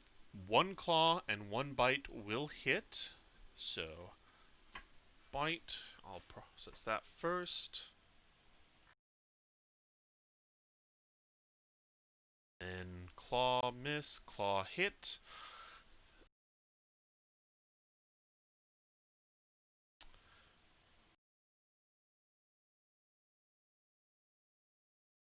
And here we go.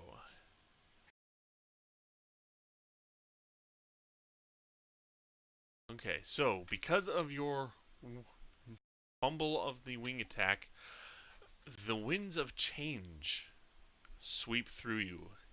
You threaten no squares for 6 rounds.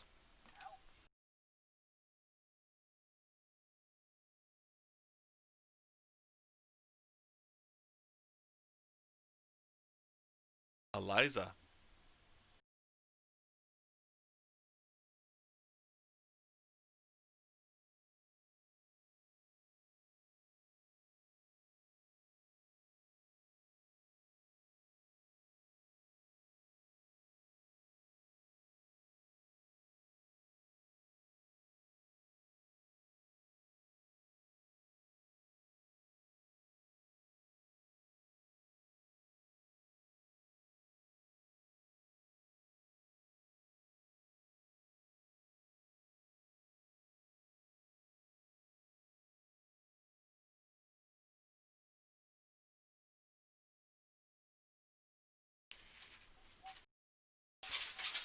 Okay, so I need to make 6 fortitude saves right now.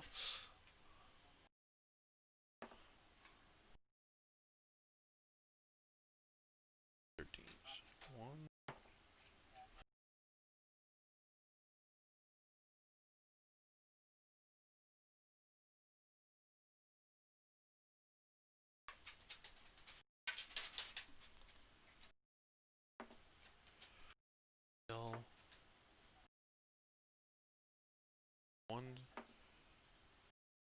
Ooh. Okay. So, I'm going to mark...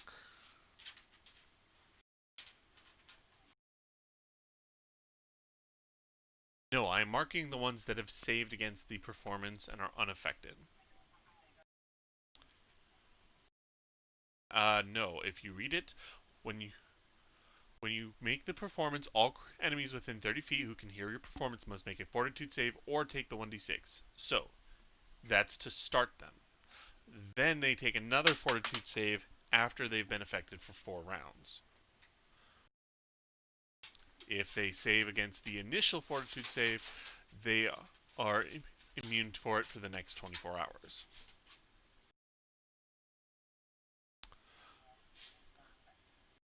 And this one, I will have you roll another d6.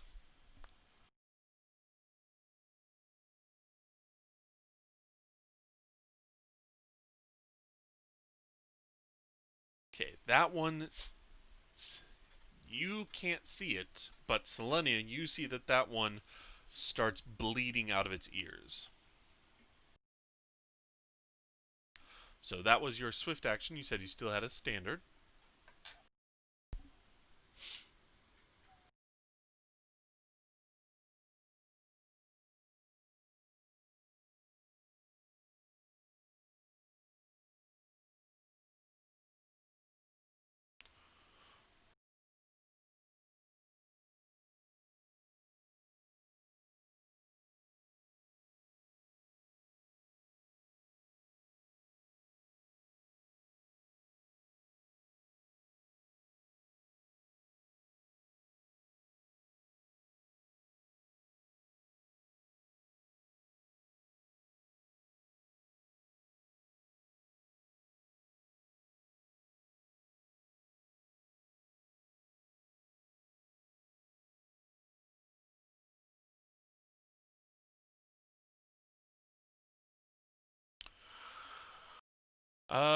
No, it would not stop her. It's a sound. It's a cone-shaped burst, and it is sound.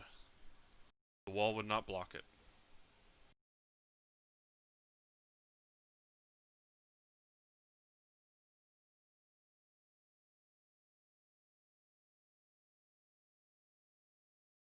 You try your sound striker.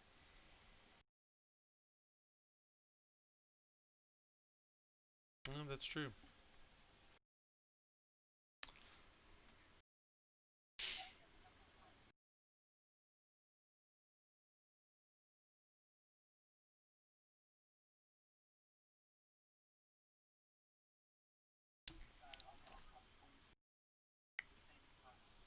All right.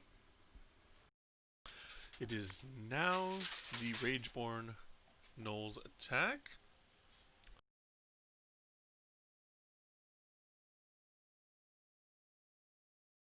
Alright, so this one is going to step up. This one is going to step over, step over. And let's have some fun with some attacks, shall we?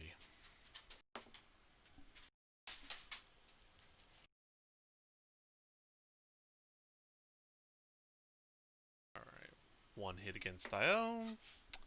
A miss against Thiel. That's a hit, and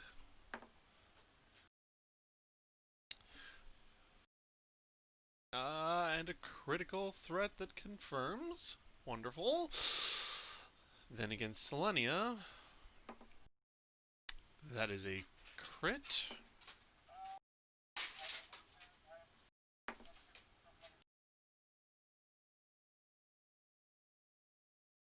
Okay.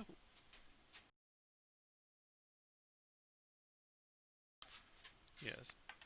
Let me know the percentile.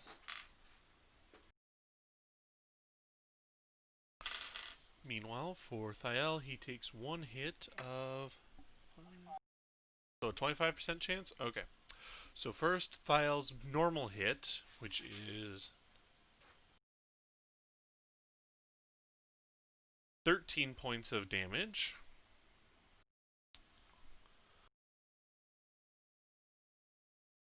5-foot step.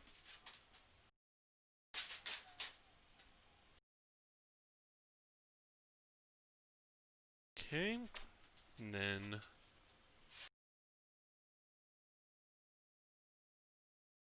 then the crit against Thiel is for 22 points of damage, and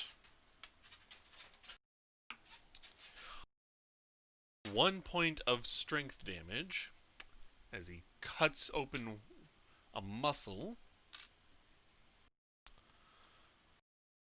Selenia, we do have one hit that does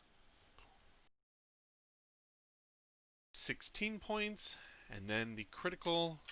Alright, 25%. Your choice. High or low? Low. Rolls a 49. The critical is successful.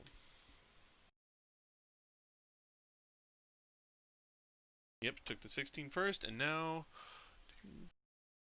So 12 points of damage and 1 charisma drain.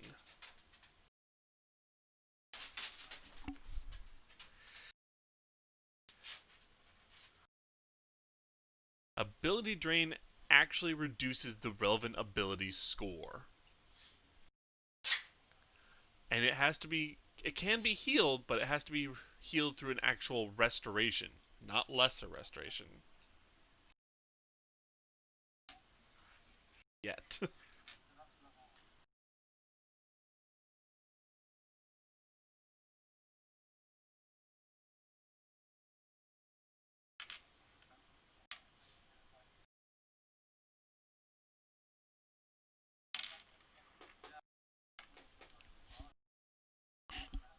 A paladin can get it. No, it's a 4th level paladin spell. Actually.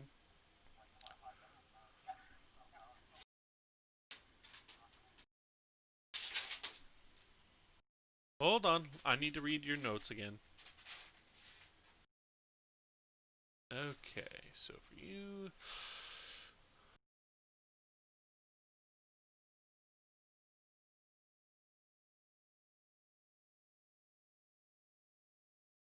Yep. Okay, so it looks like it's normal paladin progression. However, you have access to the cleric and paladin spell lists. So, fortunately, no.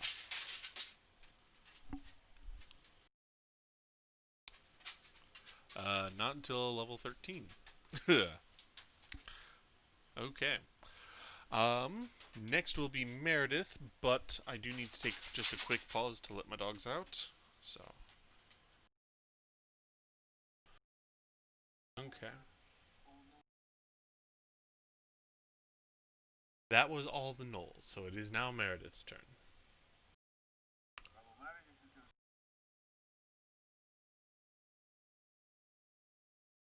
Yep. Yep, that's fine.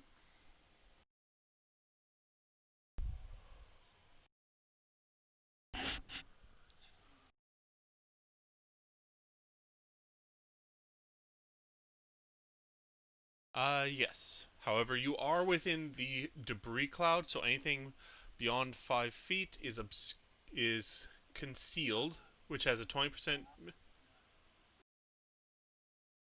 5 feet around it. So Eskarn is clear, but Meredith is currently still in it, and she would need to succeed on a concentration check to cast any spell.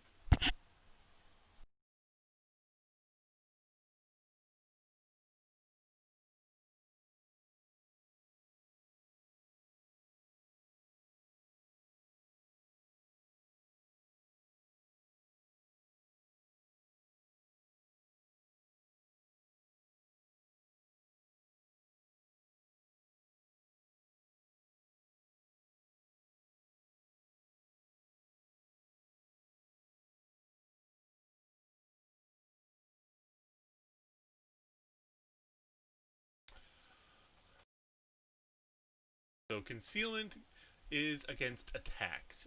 against spells, as long as you have line of sight, it works.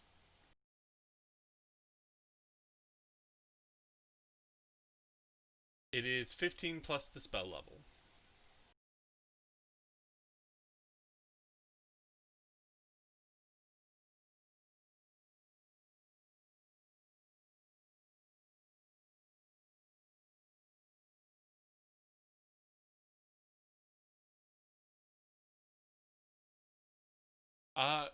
Meredith currently has a plus 11.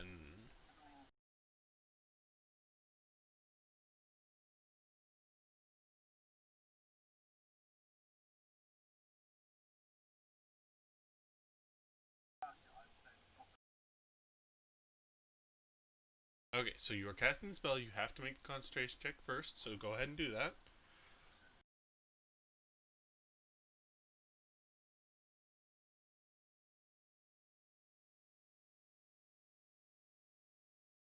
Okay, and Spike Pit is how high?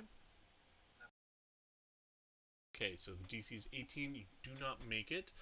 And let me double check here.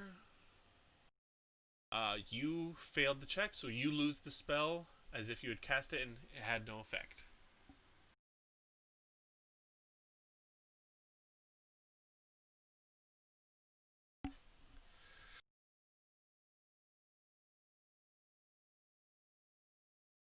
That was a little unlucky.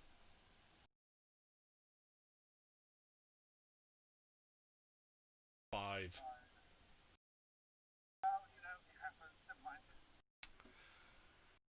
Escon, you're up.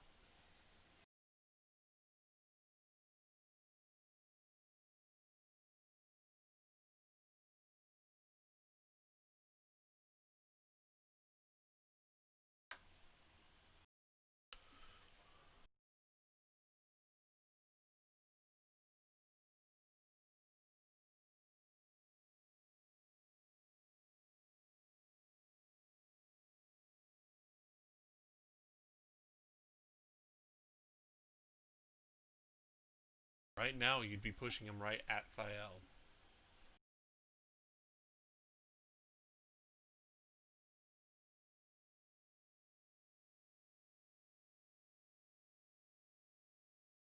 You could do either.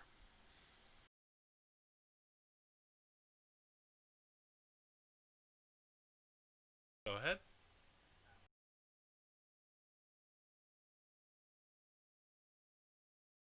Well, Meredith is kind of behind a wall, but also not.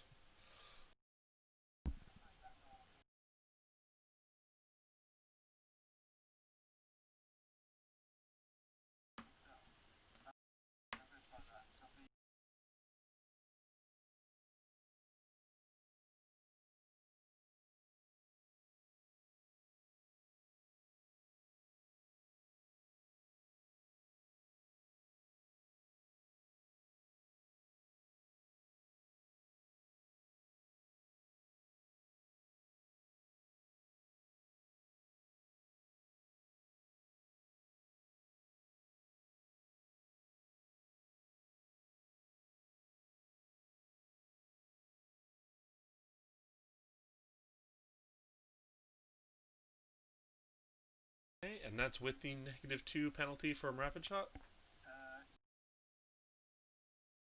Perfect.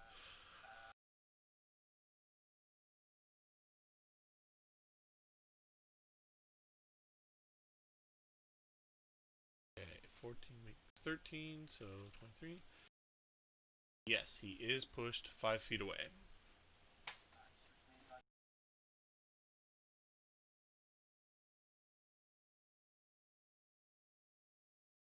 Yes, mini shot would still apply to your first attack.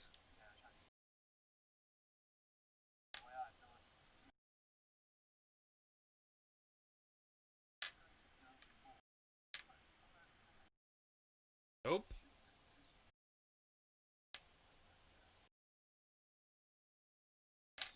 No, if it is an involuntary movement, unless it specifically says so, it would not provoke.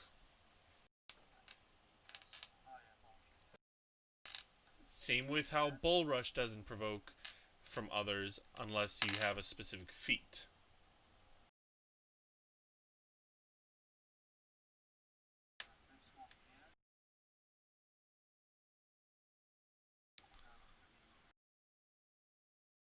Okay?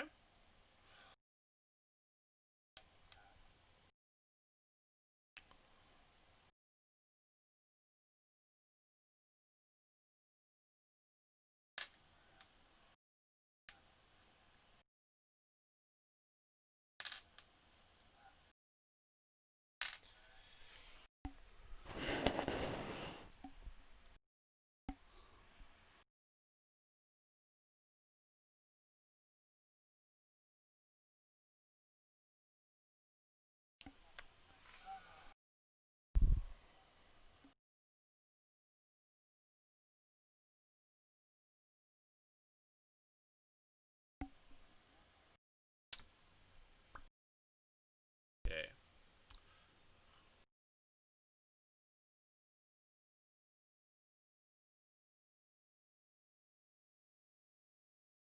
Okay then. So, your first shot, the arrow actually, you're holding 2 arrows on there.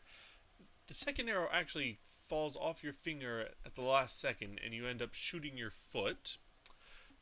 You take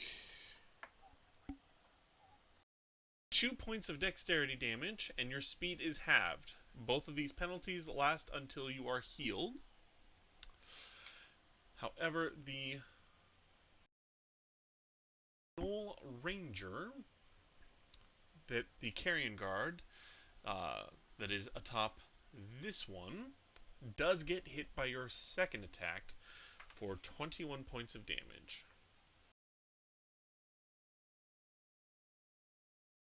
And he is not looking good.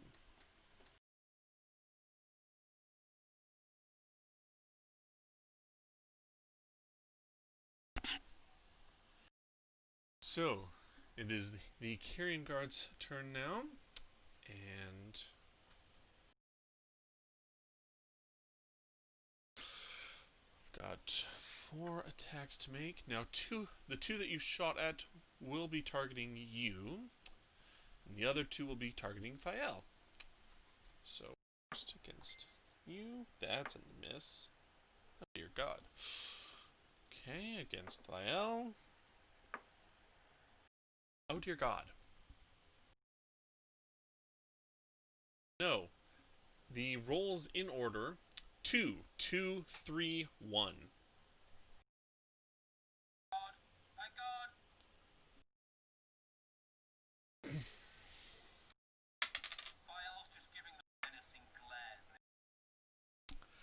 Okay, and this one manages to shoot his own mount's foot.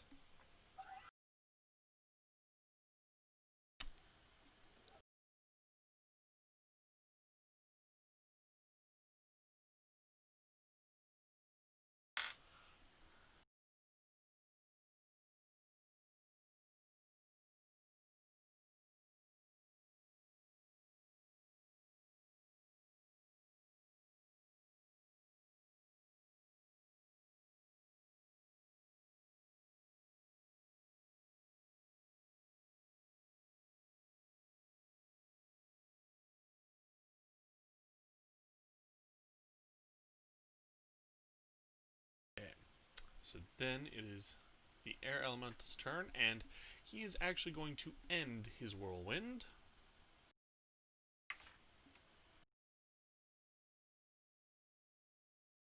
And will make 2 attacks against Meredith.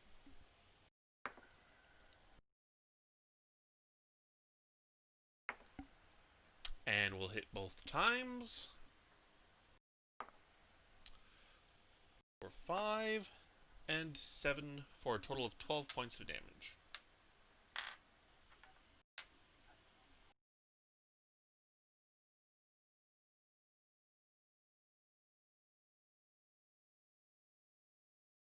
Thael, it is your turn. You are no longer nauseated.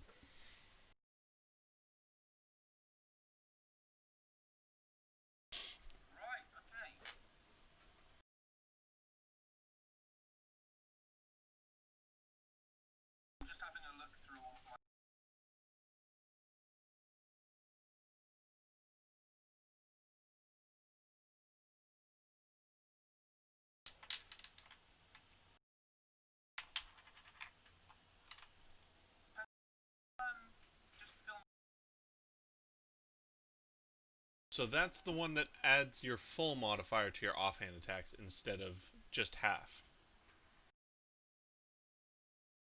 Yeah.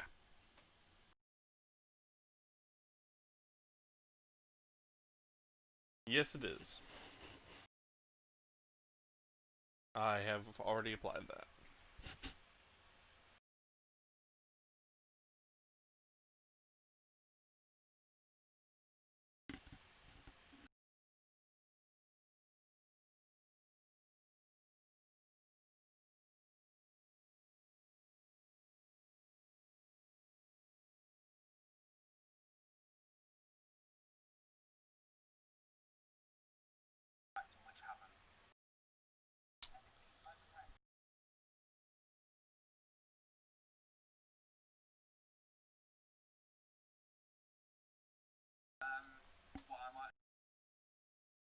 Yes, you can.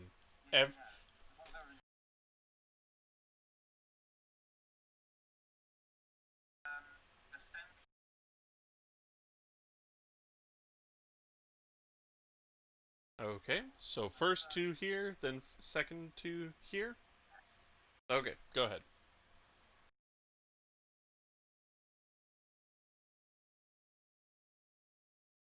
Six and number 3.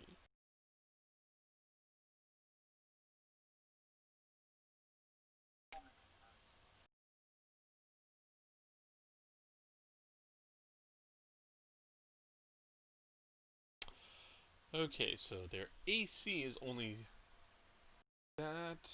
Okay. Ba-ba-da-ba-dum.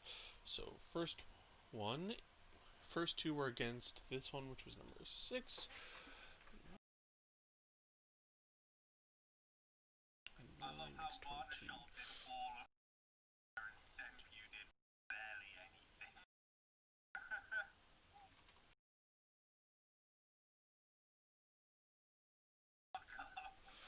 Then does 9.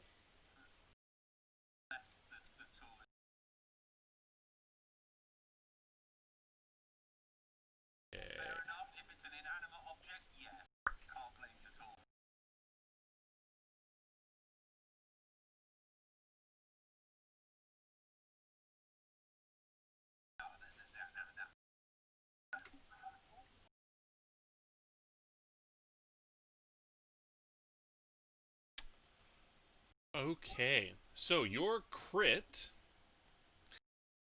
was for 14, doubled to 28. You did exactly enough, because remember, the crit damage that rolls is not the correct damage. It is just doubled what you rolled the first time, but we can't really change anything about that. But you do, in fact, do a significant amount of damage to this one between you and Selenia, and you eliminate this one.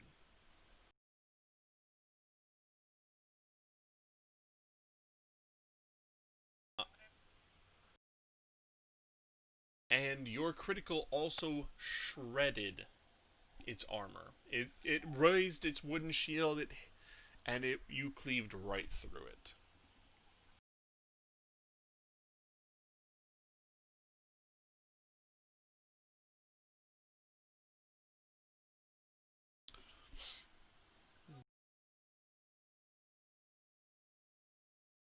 And it slapped you.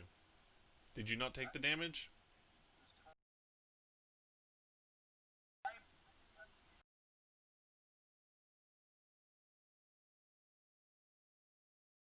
There, I took the damage for you, Meredith.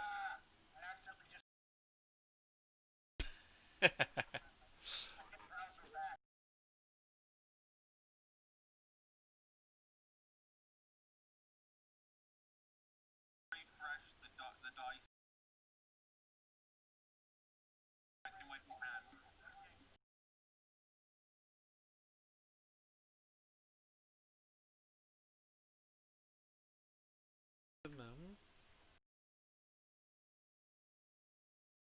Guards are CR2, and we've got 4 of those.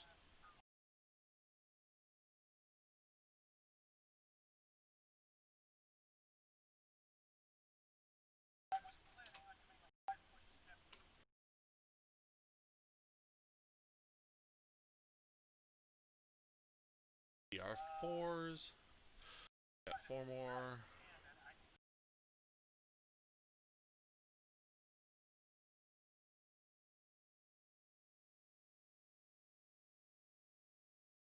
So the air elemental is actually in this corridor.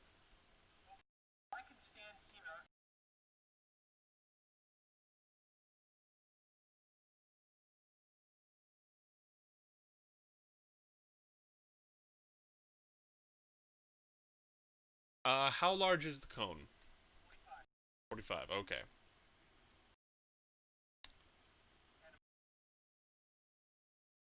Okay. So you have to choose if it's from your corner. Okay.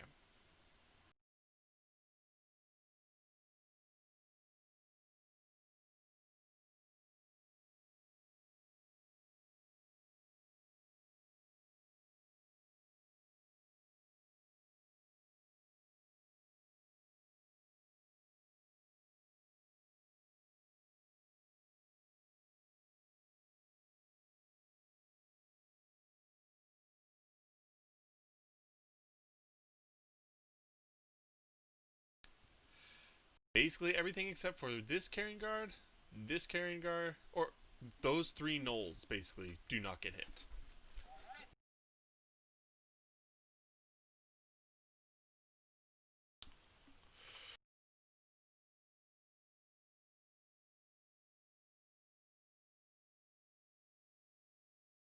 So 4 times 3 is 12. So we get 6.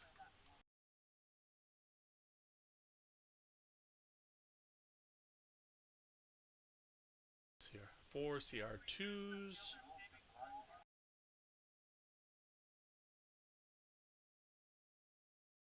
CR2s. 3 600.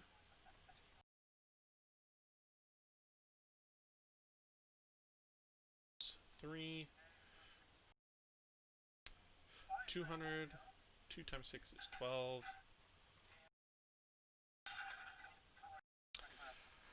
Okay, so evil creatures would take 25, but it's a reflex save for 19. Okay.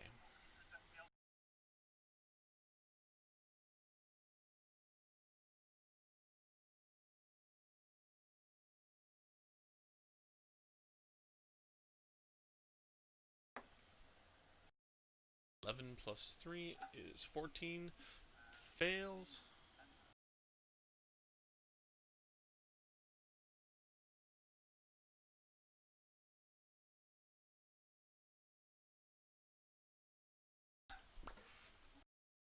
Oh wait, that one doesn't make it. So number 6.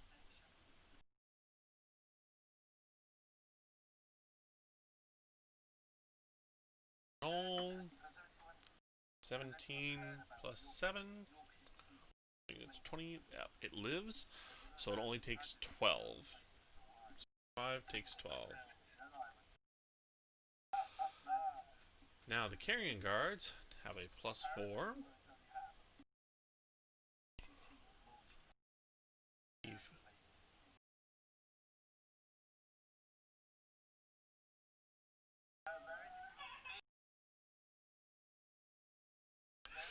Okay, carrying guard 1 saves, takes 12.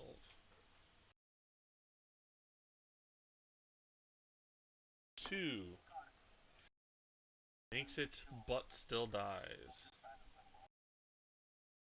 3 fails.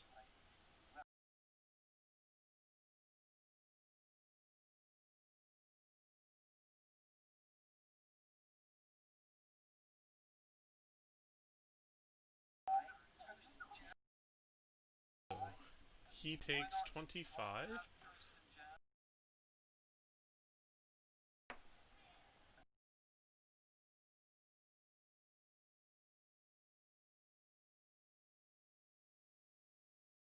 And then the Hyenodons, who are neutral. 8 + 6 is 14. Fails.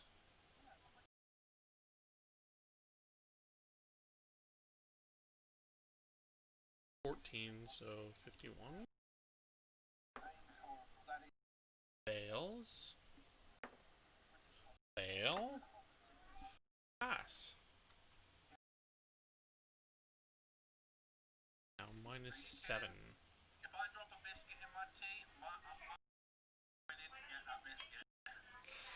Okay.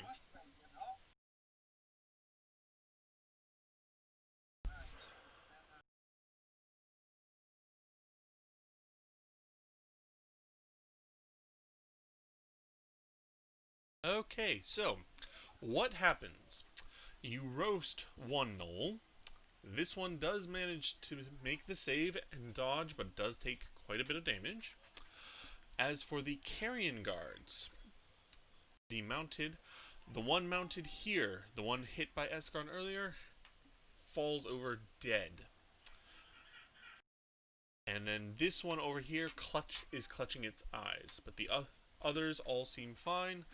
The hyenas seem singed, this one slightly less so.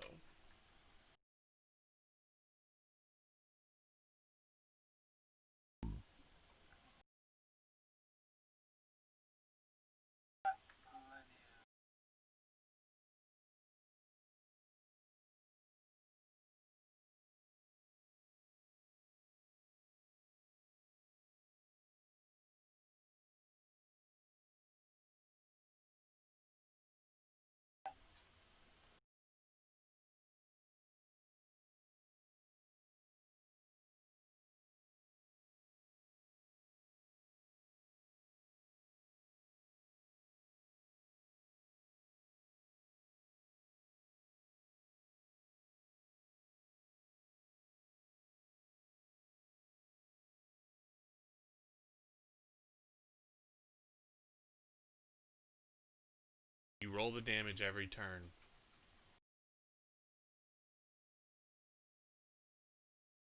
You roll, it's a 1d6, it's not set in stone. It's the same for any bleed damage, any kind of, if you, it's 1d6, it's not 1, it's 1d6, which means it's rolled.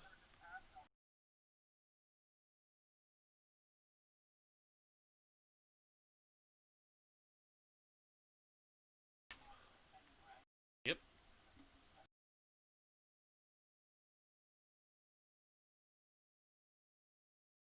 Yep, go ahead and roll your d6.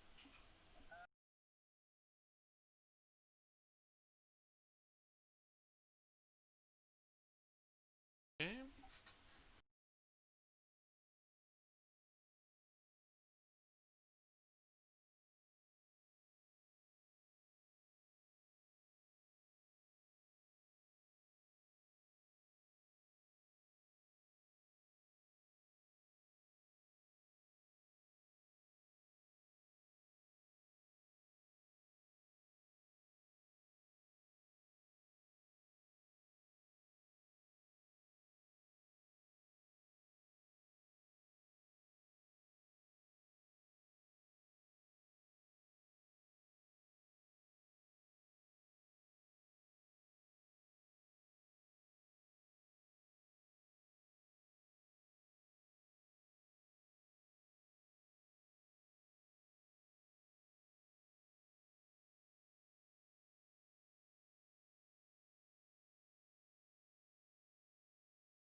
Correct.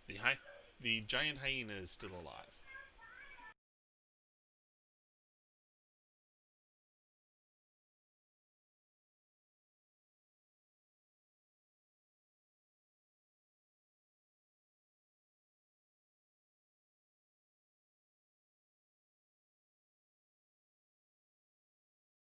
Okay, so you're targeting the hyenas.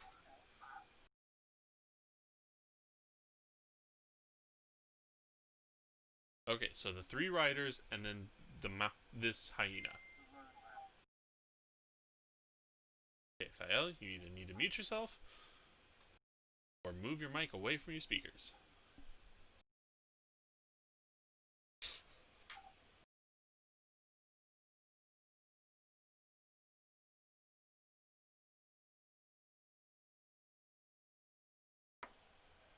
Yes.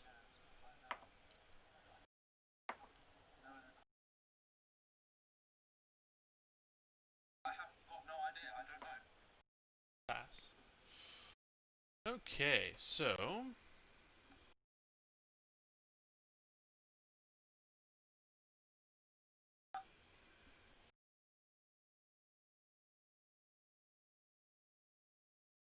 the 2 of the mounted carrion guards seem distressed by this tone. The other guard and the hyena seem unaffected.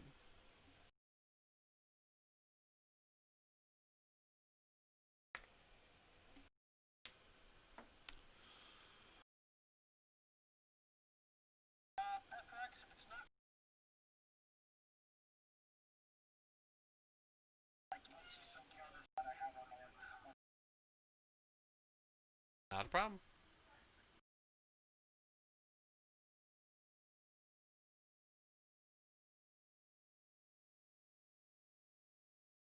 Okay.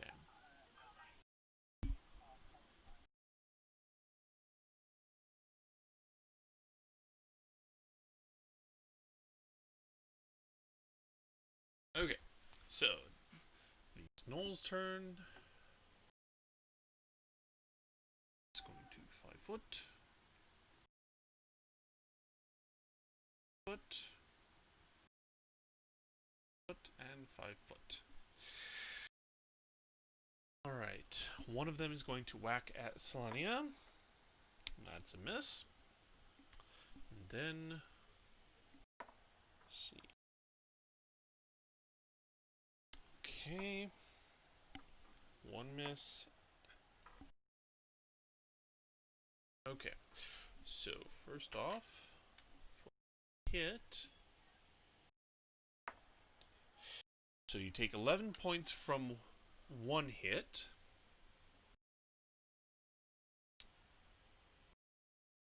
And the one below you, Thael,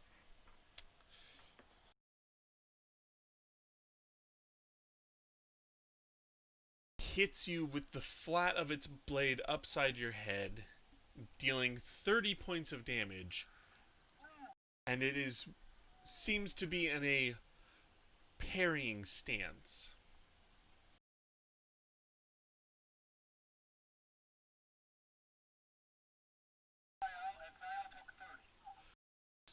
Thael took first it was 11 and then 30. 41 total.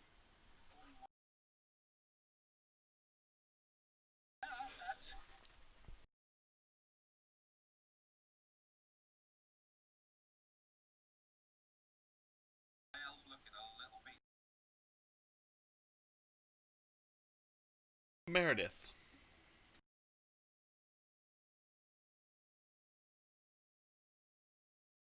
The debris field is gone.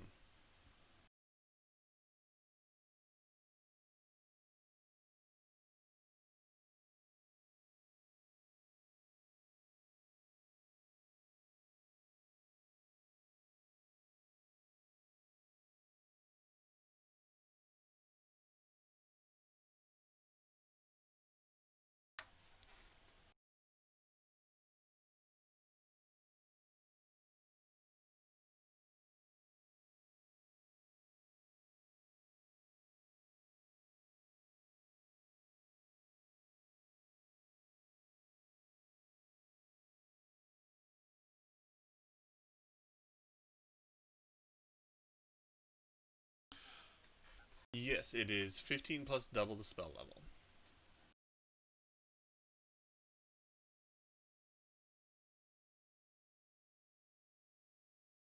you'd have to roll a 10 or higher. So you are not casting defensively, which means you will still provoke an AOO when you cast your spell, but you can still cast the spell.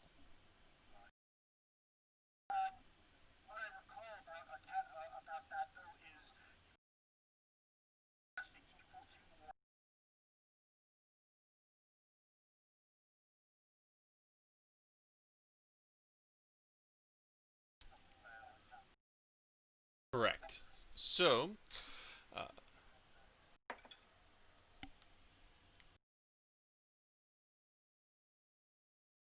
they are, and the damage is 10.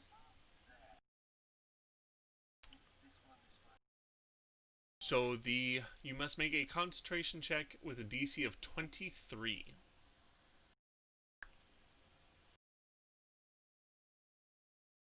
Actually, no, he made it. He did it when he cast the spell. He rolled a 17. He casts his spiked pit.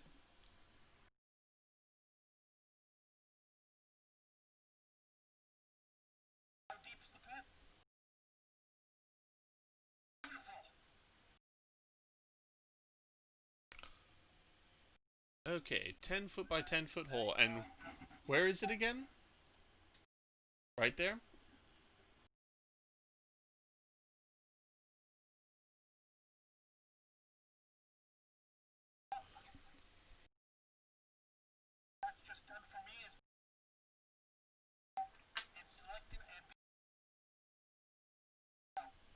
Okay, so DC is 17.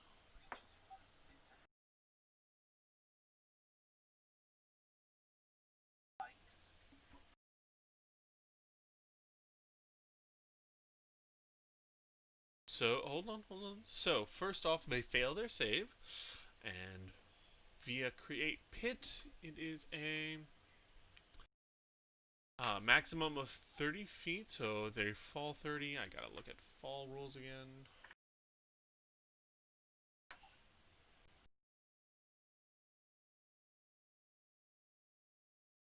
They take 1d6 points of damage per 10 feet fallen. So that's 3d6 from the fall and 2d6 from the piercing. However, I roll the fall damage, you roll the piercing. Yep.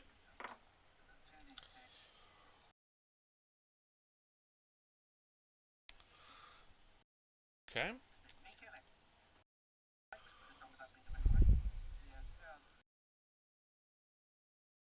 Yeah.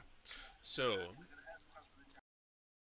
4 damage there and 14 from the fall, so a total of 18.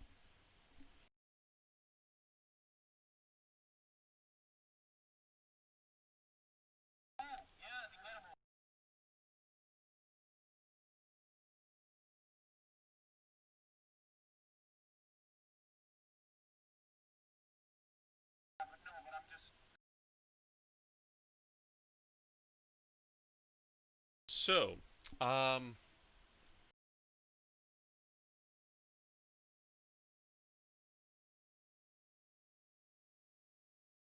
the carrying guard falls off his mount and onto some spikes. He is dead. The 2 animals are trapped in the pit currently and have taken some significant damage. Then it shall be Escon's turn.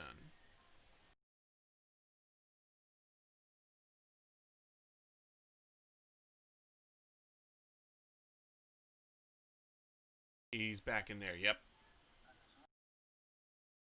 There, that's better. Even though he's not actually able to reach Eliza.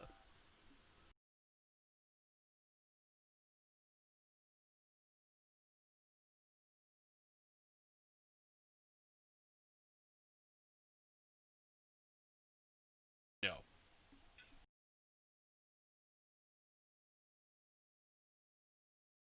That is called Spring Attack, and he does not have that.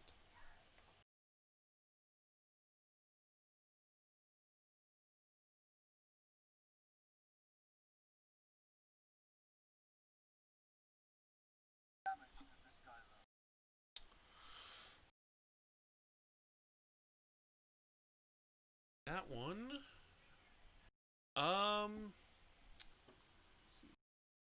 The only one that looks better off than him is the one to the south of Thiel. He's been hurt, but he's still up and going.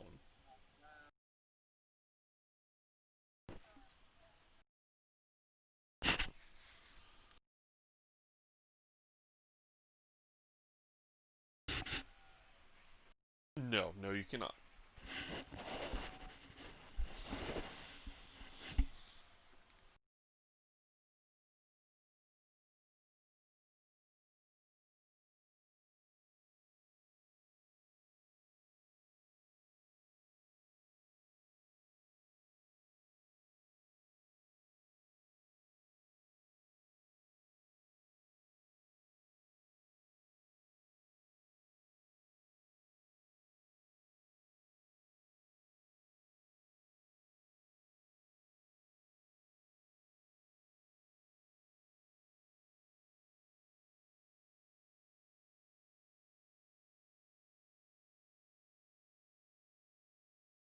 I mean, he's not going to go anywhere because Thiel's there, but...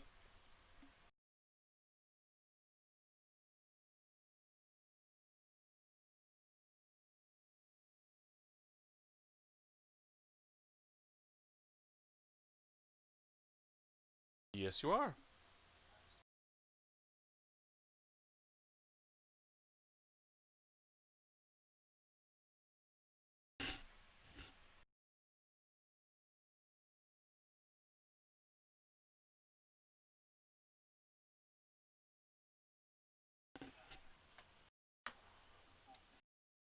Yep.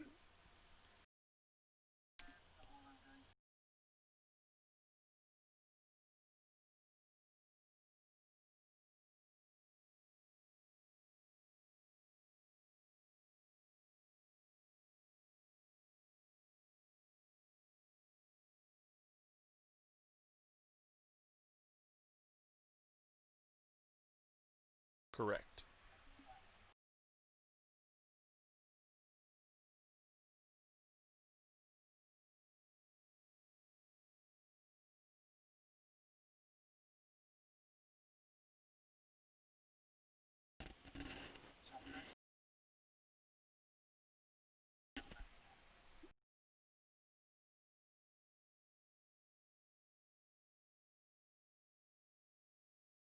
Okay.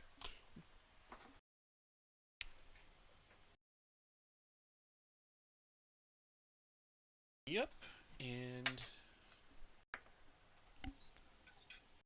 So, as you pop off your shot against the air elemental, you are going to get hit for 13.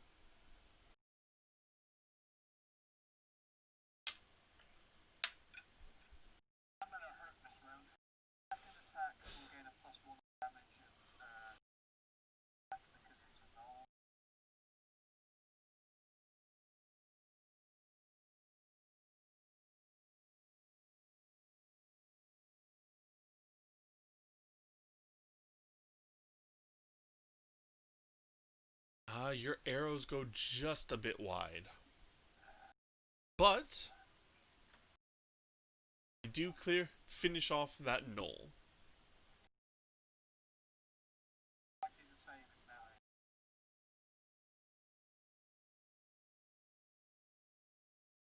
Right, here we go. So, they are up and going. Let's see.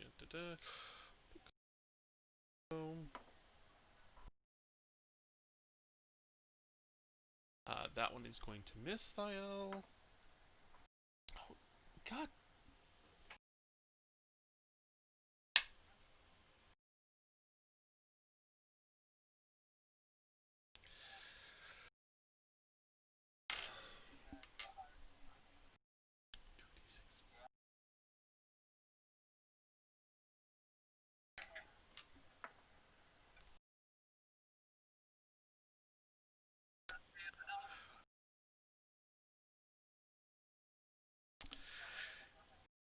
Okay, so one of the carrying guards takes a shot with his longbow and misses. The second one lands a blow and nicks an artery.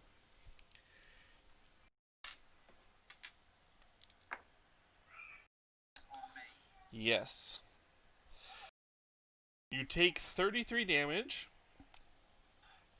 and additional 9 points of bleeding.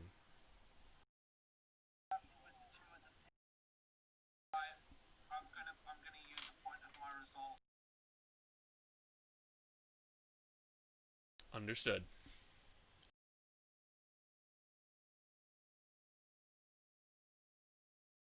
Hold on. Haven't gotten to them yet.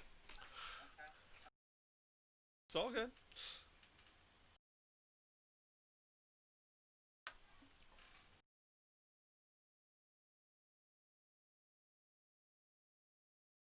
This would be at the end of the hyena's turn, so technically he's still alive and conscious, but he will go unconscious, but he's spending a point of his resolve to stabilize himself.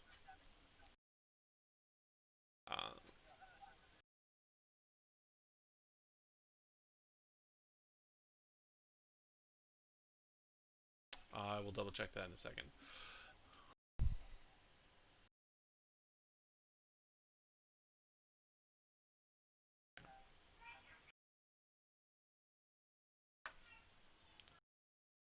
I am checking. Okay, resolve. Here we go. Unstoppable. When he is reduced to fewer than 0 hit points but not slain, he can spend one use of his resolve as muni action to instantly stabilize and remain conscious. So you are still conscious, but you are staggered.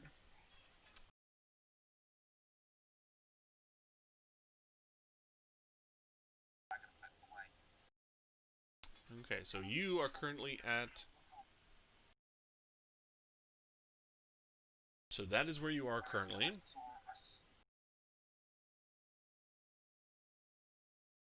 Yes, so you will be conscious and not staggered because you are stable because of this ability. But you are at -6.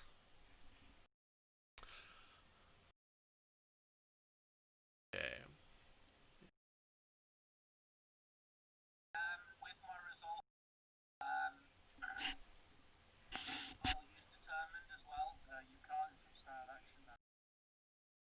Hold on.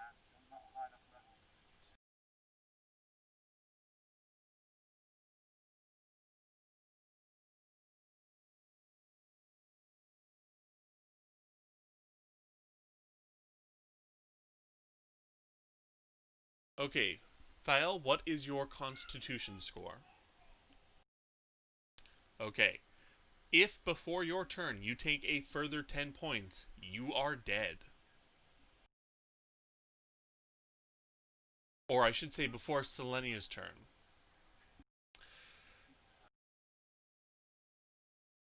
There's just the air elemental.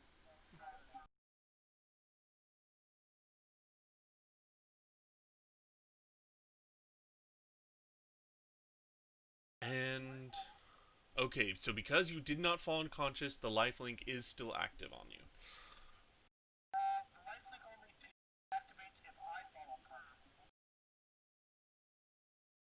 Or if he is dead or dying, it says. So that's why...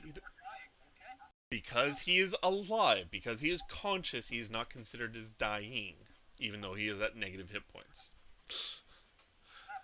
Now, these hyenas, can they even try to climb a pit?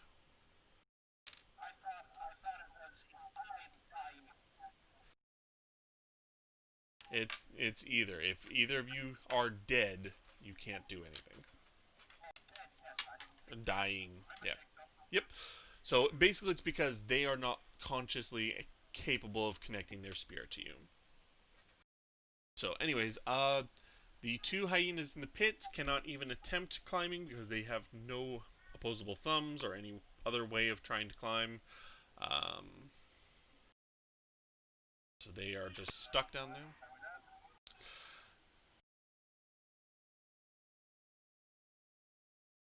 Right. So then it is the Air Elemental's turn. He is going to continue attacking Meredith.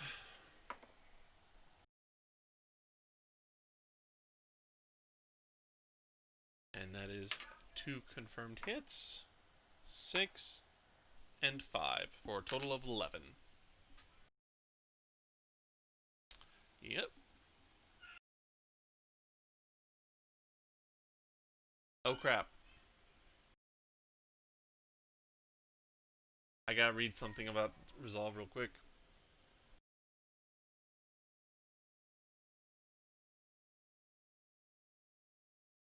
Okay, so you're staggered, you do not fall unconscious, do not begin dying. If you take your standard action. He does fall unconscious if he takes any additional damage from any source, like the bleeding that he has currently.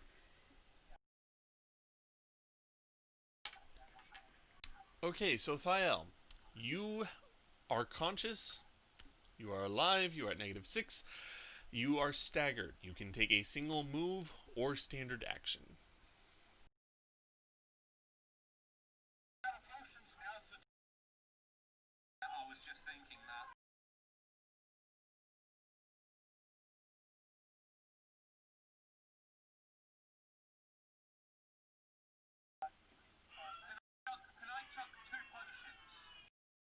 Do you have 2 potions? It is a move action to drink it. It is an interact action to pull it out. So you can pull out your single potion of cure moderate wounds that you have.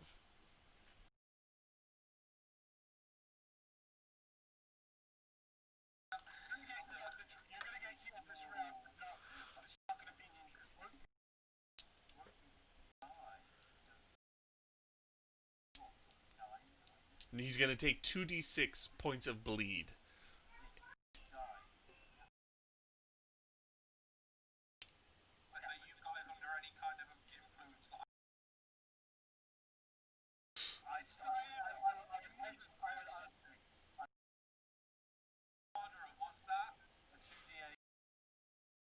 That's what I'm checking. It is a spell, 2nd level spell, which is caster level 3rd. So it's 2d8 plus 3.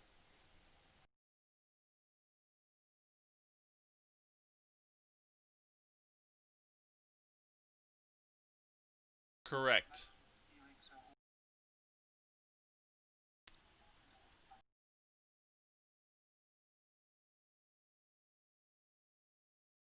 He is on 4.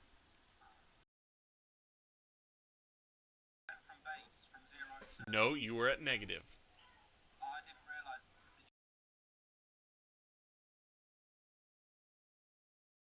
D&D is at 0.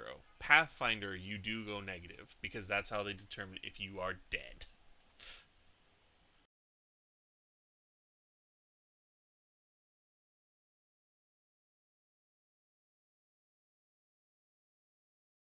Alright, Selenia, it is now your turn.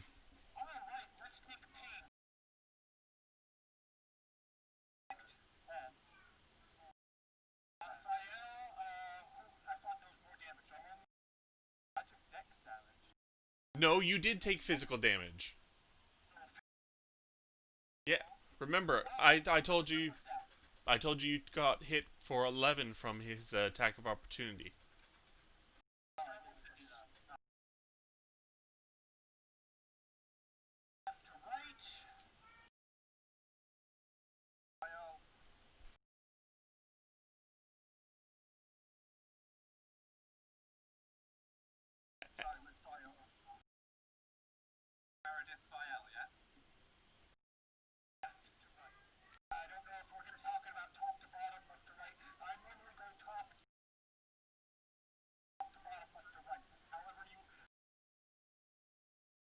I'm going to give you this one. Either Thiel gets 8 or Thiel gets 17. Your choice.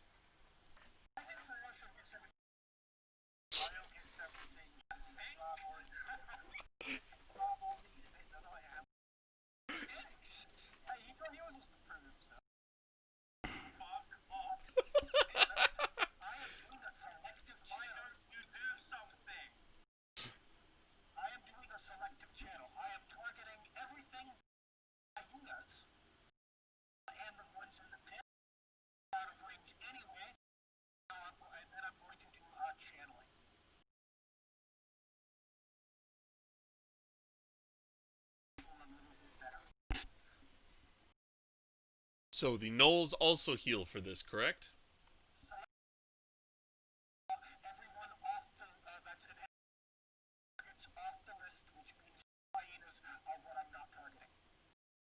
Okay, so your selective channeling can exclude how many? Okay, so that's 1, 2, 3, 4, 5, 6, 7. So the only thing you're not excluding are the 2 hyenas that are out of range anyways.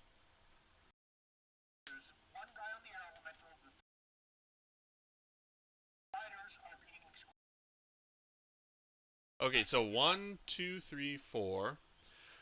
So that's the air elemental and the 3 gnolls in front of you.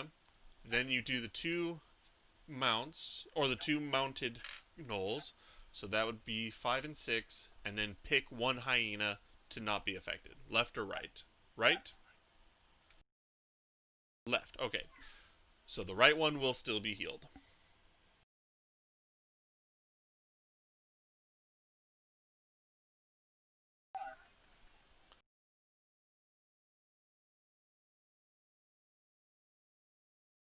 $40.65.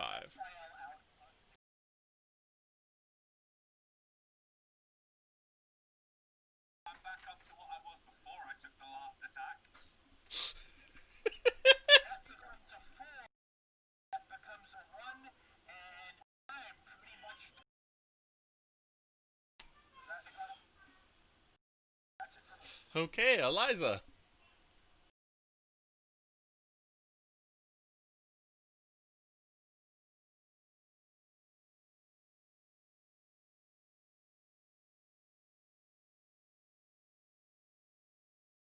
So, first off, are you going to continue your bardic performance? Roll the d6, please.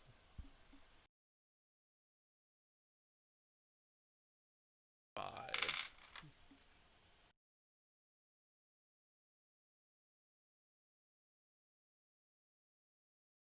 Yep. Correct. So now you get to decide what you want to do.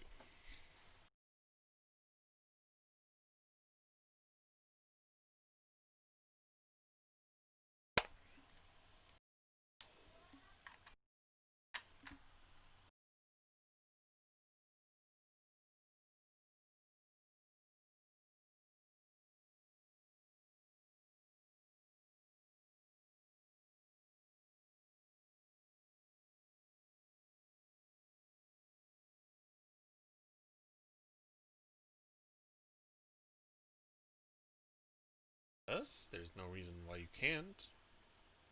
You can target the air, you can target the ceiling, you can target anything in your line of sight, which you currently can only see up to here.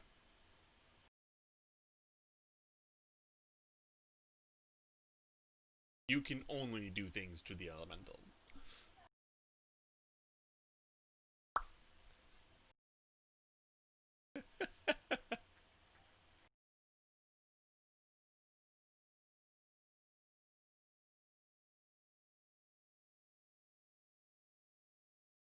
Lena is past a wall.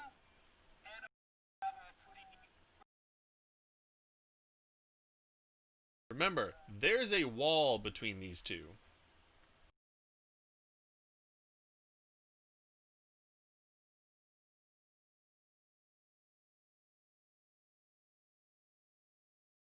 Depending on what you do, that's a possibility.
Do you have any weapons?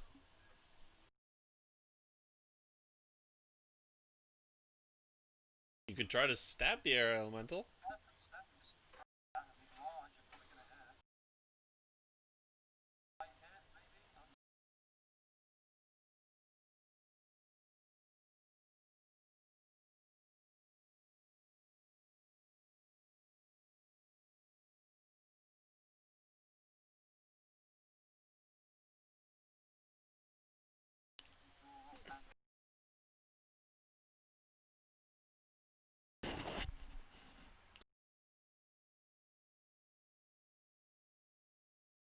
Yeah, so if you take a 5-foot step, which would be your move action, it would you would be able to draw a weapon as part of that action because you have a base attack bonus of at least +1.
I'm saying there's no flanking because there's a wall between you.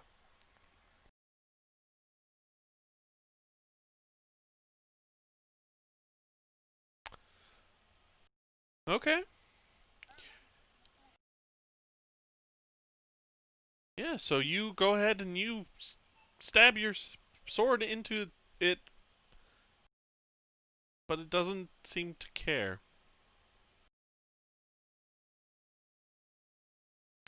Meredith? Maybe she'd like to get out of the corridor.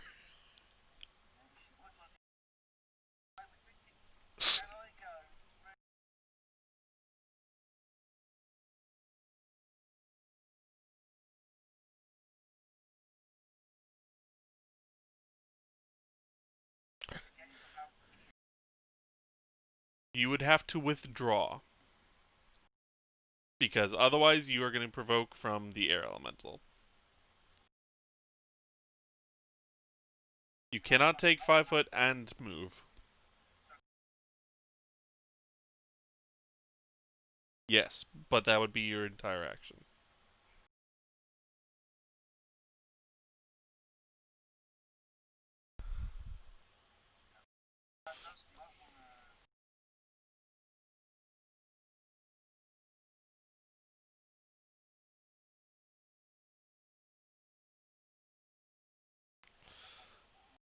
Alright.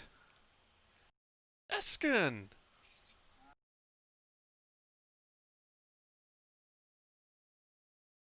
Have at thee.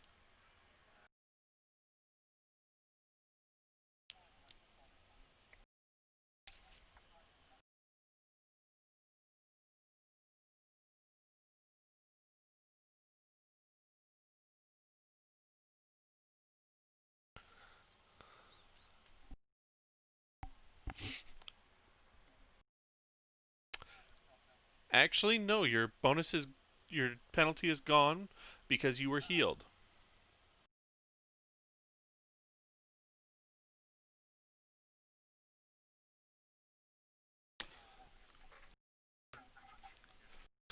Actually, it makes the rapid shot hit.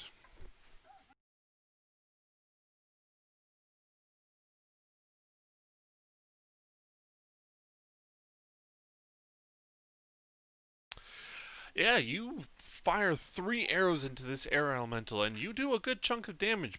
It's pretty pissed, and its form seems to be kind of wavering.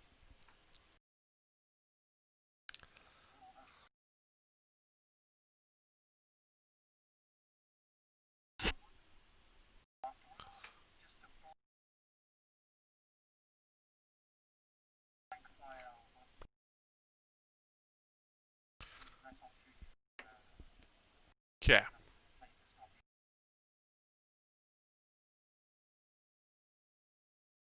That's a fail. That is a hit.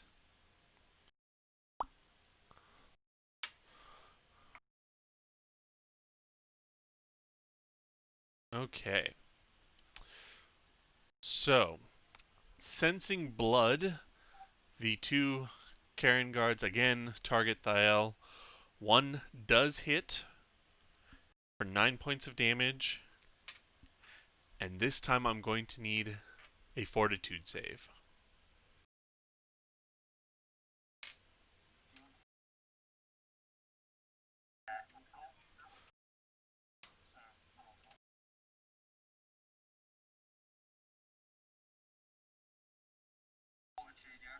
Yep.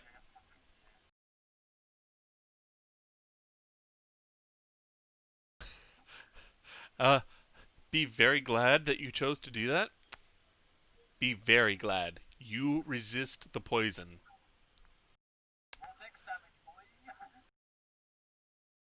No, worse. Strength.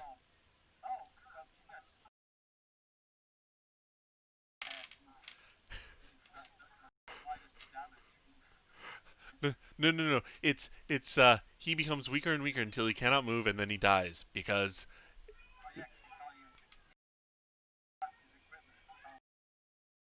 and if he didn't make this save, if no one cured him, he would have died from the strength damage.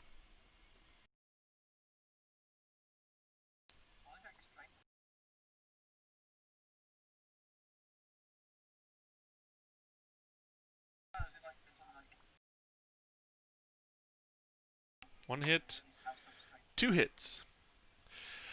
Eliza, question.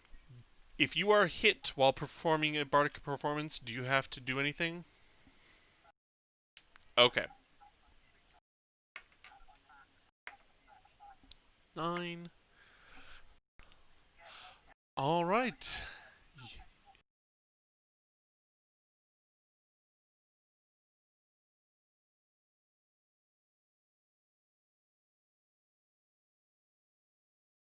Right. Well, the air elemental turns on you and backhands you twice for 21 points of damage.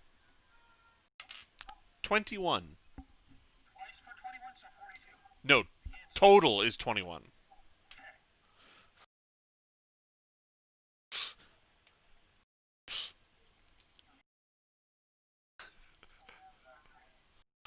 Well, yeah.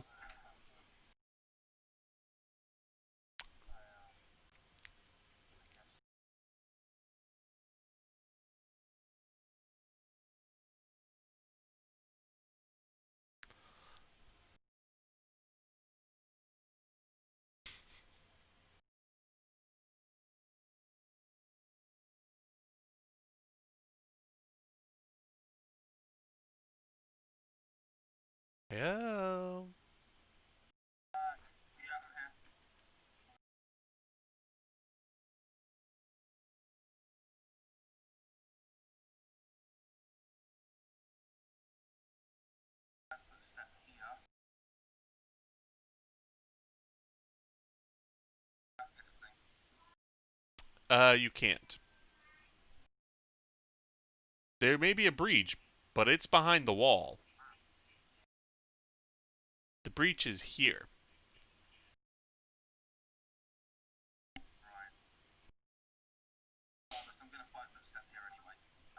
Okay.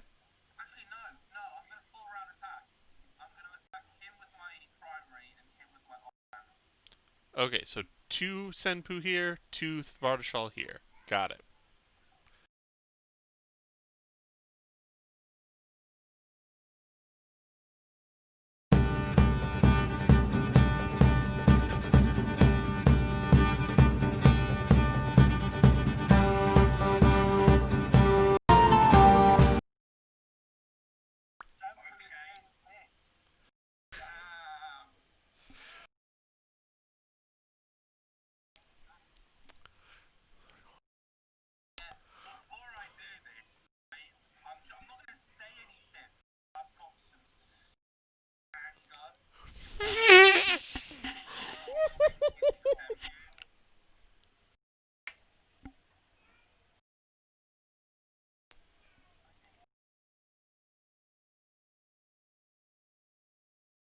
Hold on.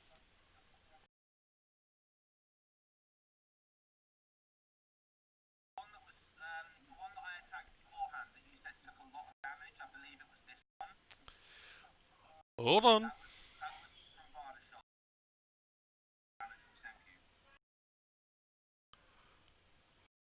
Okay, here we go.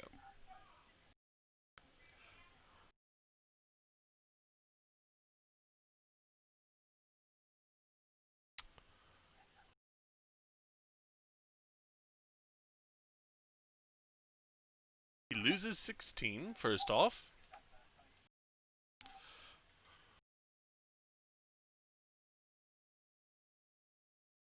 Okay, so, hold on. So, first off, your crit with Senpu. You disembowel this creature. Literally, you do 22 points of damage, 4 points of constitution damage, and a point of bleeding damage, all at the same time.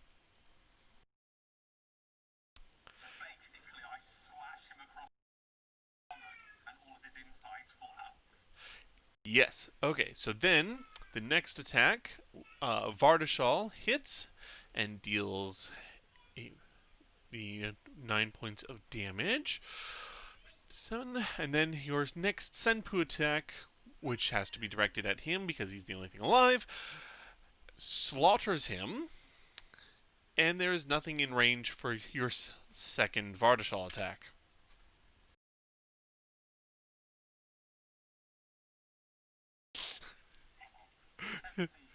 Yeet! You can't.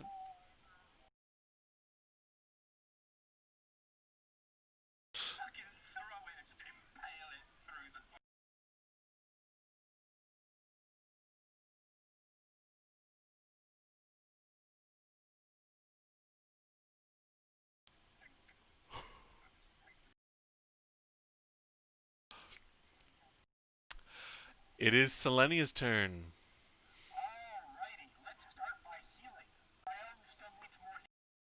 As does Eliza now.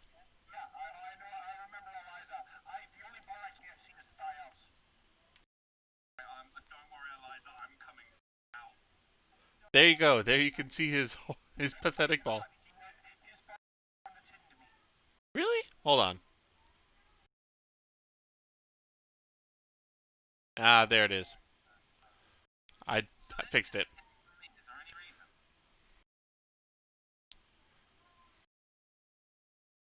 I scrolled up on them. There you go. Now you can. Everyone should be able to see everyone's.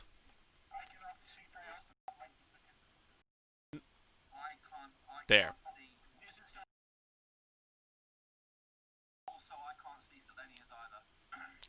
Ah, you bloody buggers.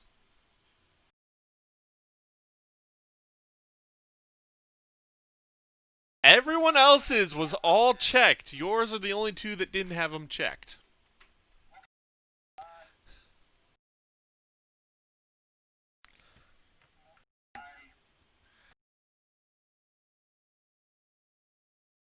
Yeah, you had not.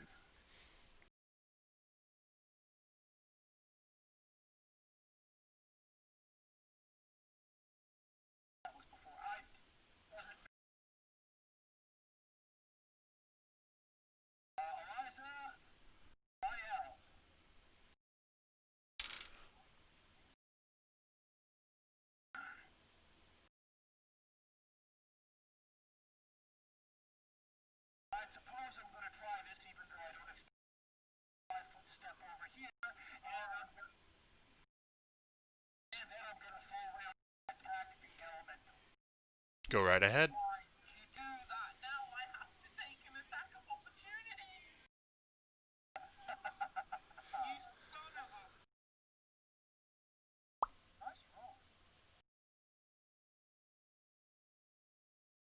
Okay, so let's see. 1 hit, 2 hits, 3 hits. Nothing. Okay, so. Da, da, da,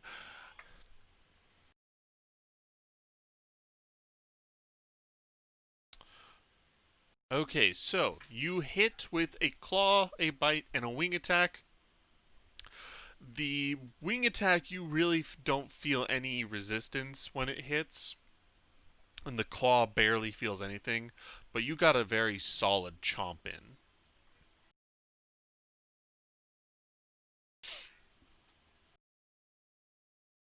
Eliza!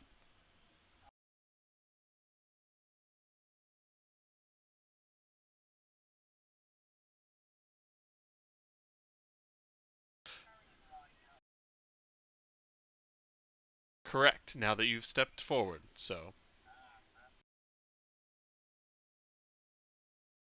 Correct.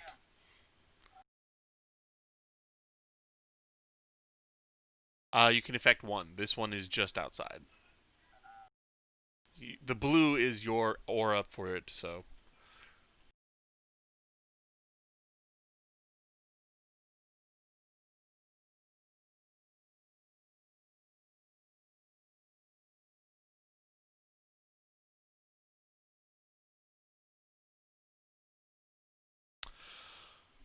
Okay, and what was the fortitude save again? A rolled an 18, so yep.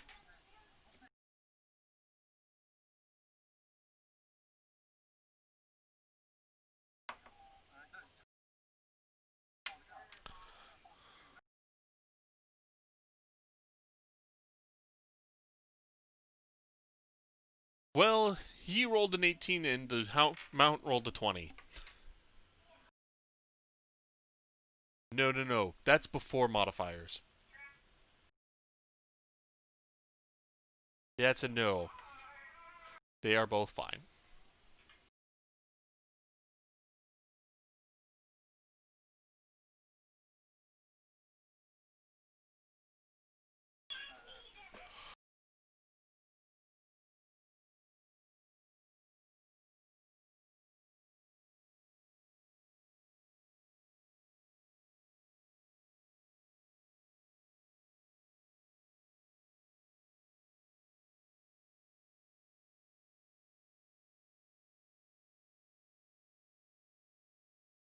You're in an enclosed tunnel.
You are still within range, sir.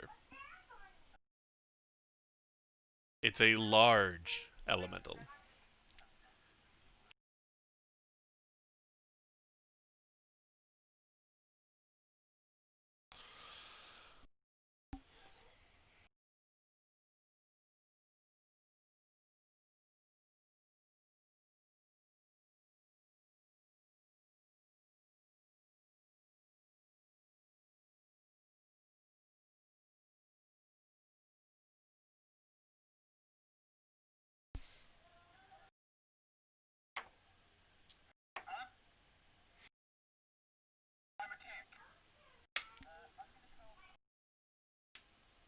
Okay, go ahead. And did you attempt to cast defensively? There's a plus 12, but it doesn't actually roll the check itself. So you've got to roll me a d20 then, and we'll add the 12. Okay, so you succeed on defensively casting for your Court of Shards.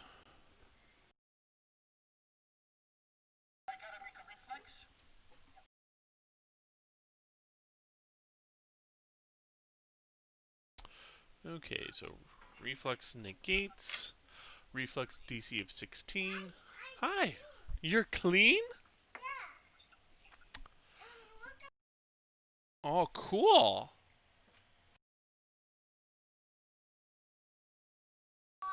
Okay. No.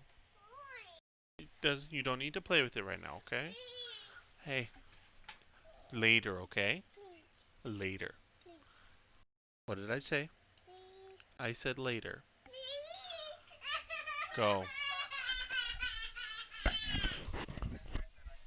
Go on.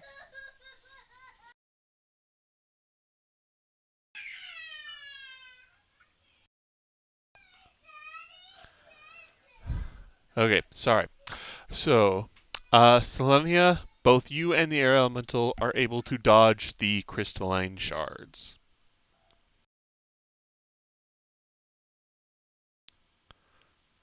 Meredith, you are free!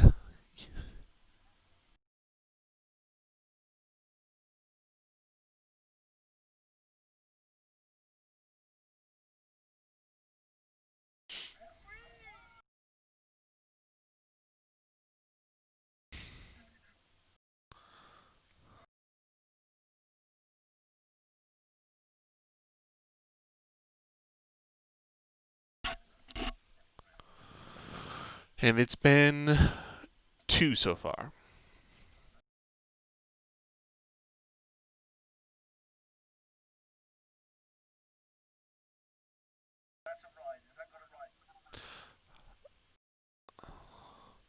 Yes, they both do. Both of the hyenas above ground have riders.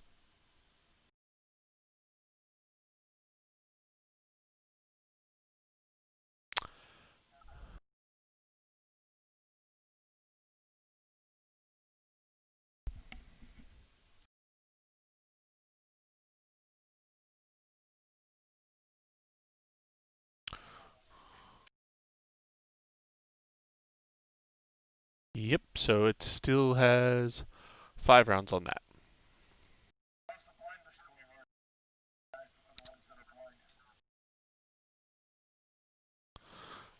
Yeah, the blind one died in the pit.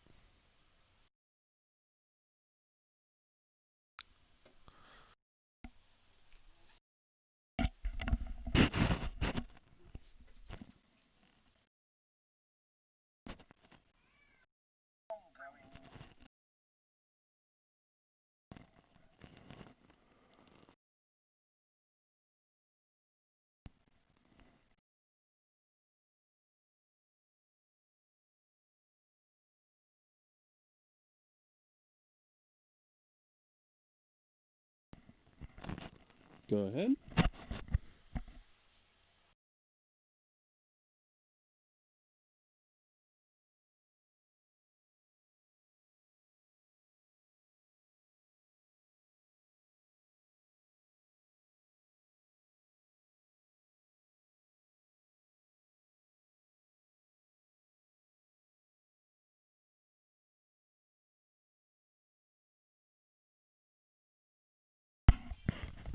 Alright, one moment. So I'll let you know what happened.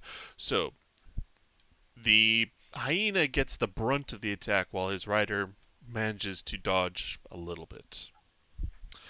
And I'll be right back. Escarn, it is your turn.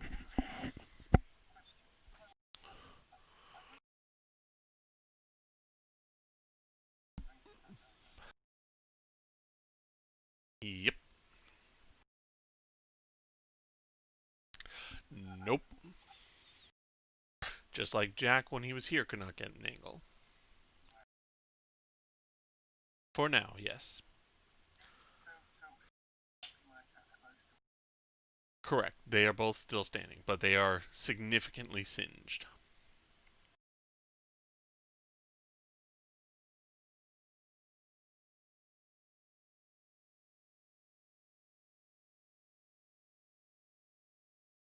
So, this rider is barely hanging on. This one is still decently healthy. This hyena is also pretty messed up. And this gnoll is, I mean, he's wounded, but not really. And this guy is at full health. This hyena is at full health because he got healed by Selenia.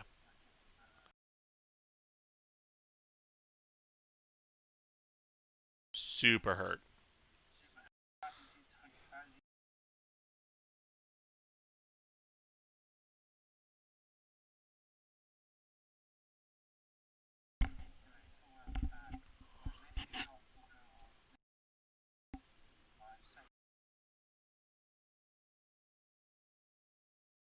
Got it. So the hyenas are not targeted.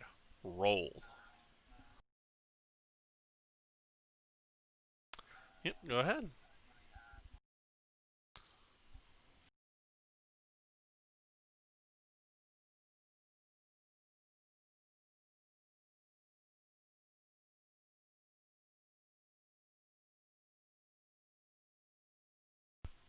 Okay, so it's 1, 2, 3. Got it.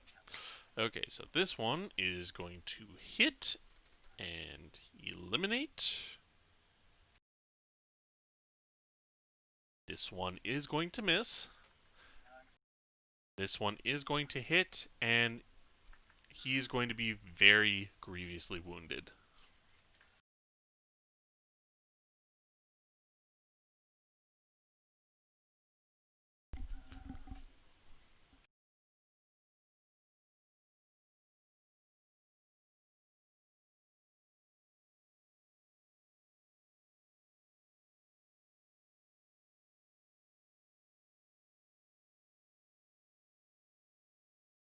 Okay.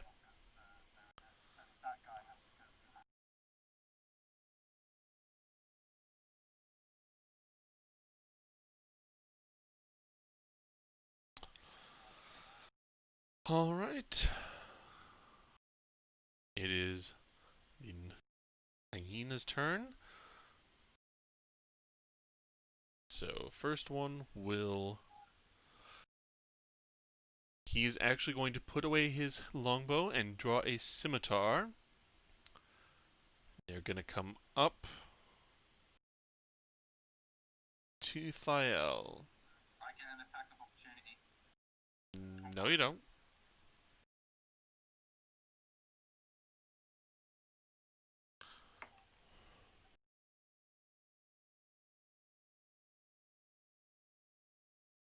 They would, but again, it's only if they're leaving threatened squares. They're entering. Misses.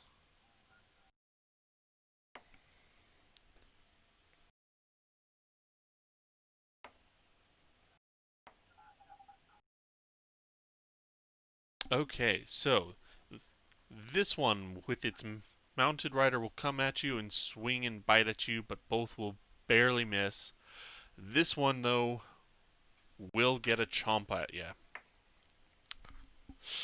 And... okay. That is going to be a total of 18 damage. And what is your CMD?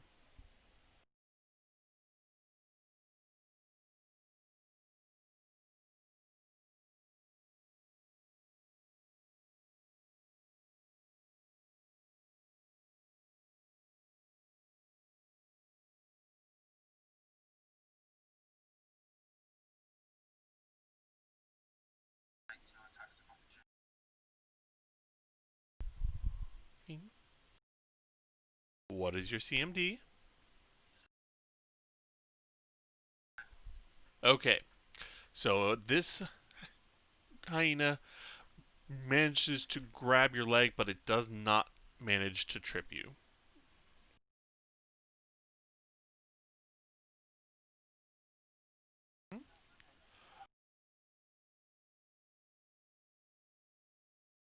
Plus 14.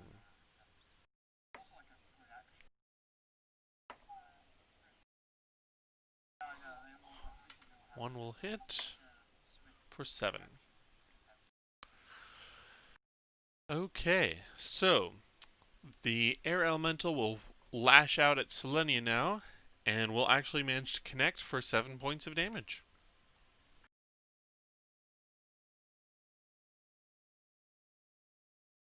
And then it will be Thiel's turn.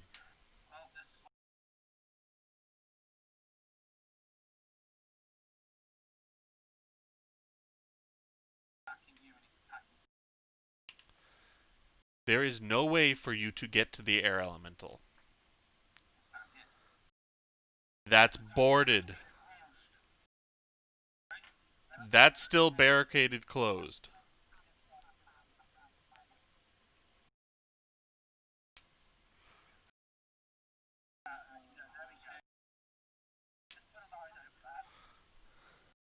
Oh, I put it underneath, sorry.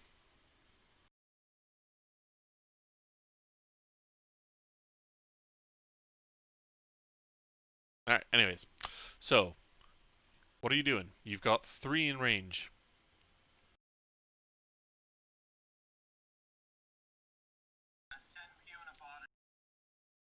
Okay, so this one has a rider and the hyena.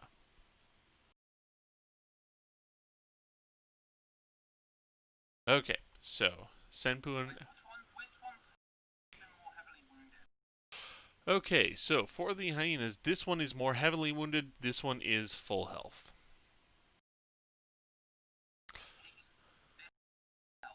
Yes.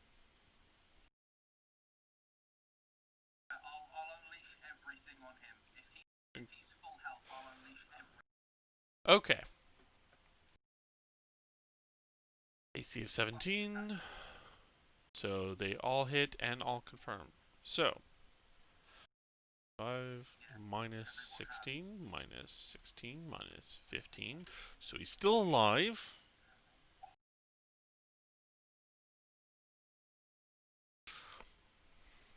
So it does the normal damage, which is 16 2. 8 points of damage. I'm sorry, what? So it's a -2 because you're dual wielding, and then your secondary attacks are at a -5 compared to your full base attack bonus.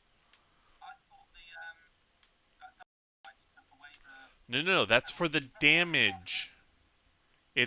So when you do offhand damage, it's normally half of your modifier. However,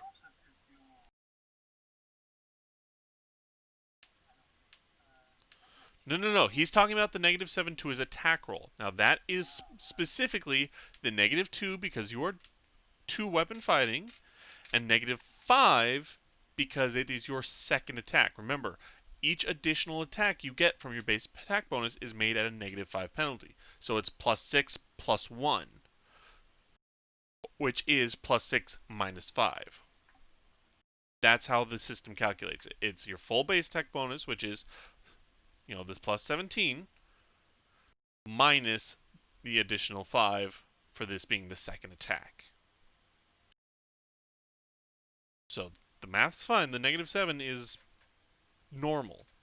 That is the correct calculation to bring you from your +17 to a +10 properly. Anyways,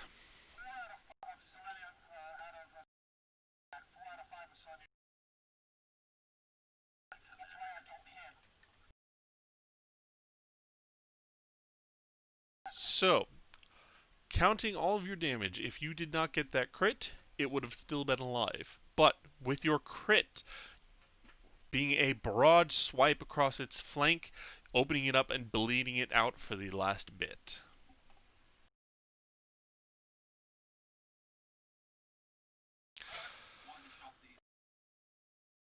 Selenia!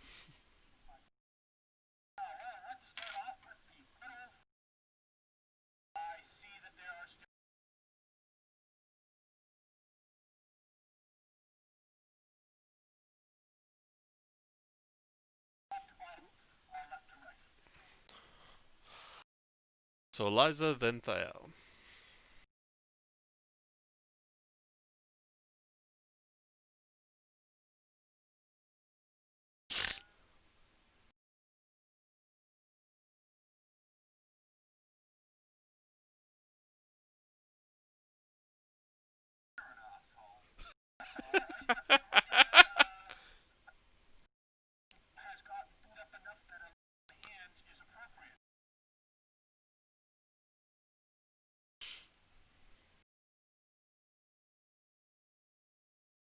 Wait a minute. Oh, they lost their turn.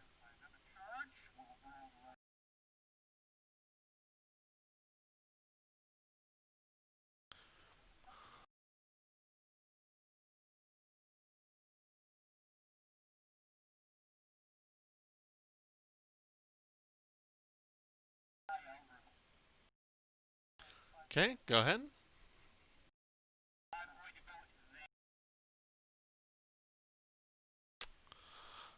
Alright, well, roll those attacks.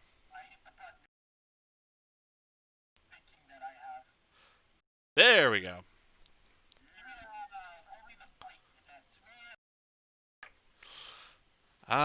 Unfortunately, just the bite.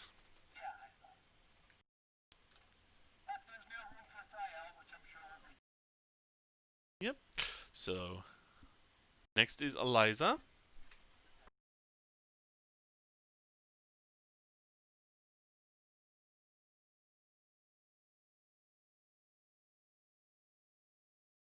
Go for it.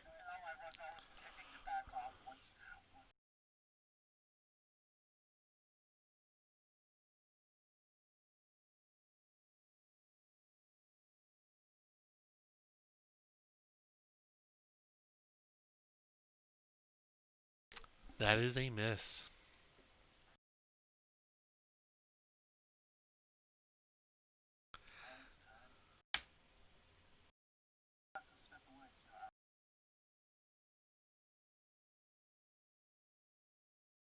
Okay.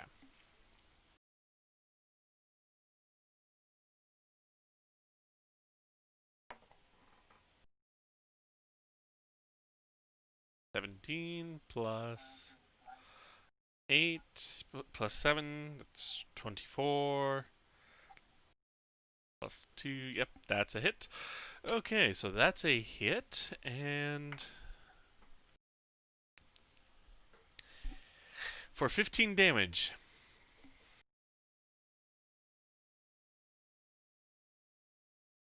It's a battle axe, and he's raging.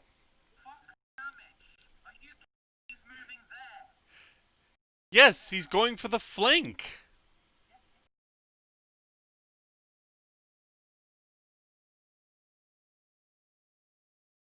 To be honest, Meredith could go over and stab it with a knife and kill it. It is on its last legs. This is its desperation attack.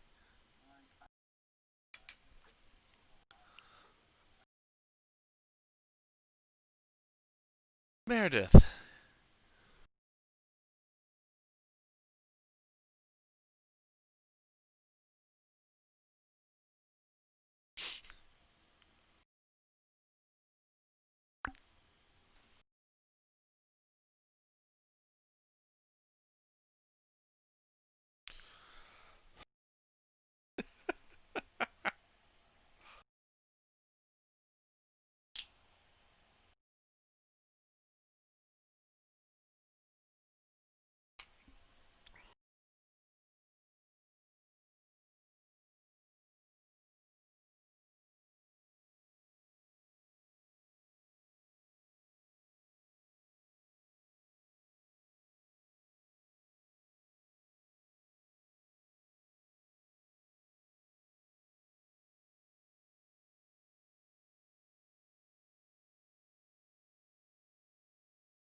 Yeah, you grow this almost dragon-like snout filled with fangs and grow these wicked talons, and you rip this gnoll to shreds.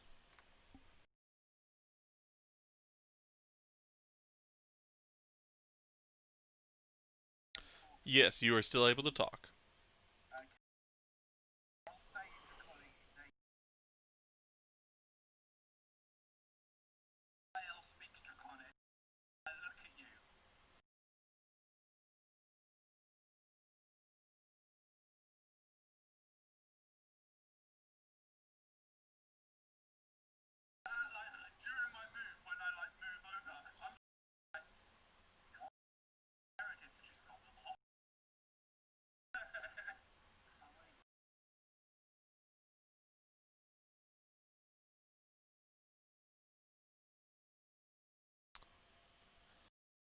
Yep.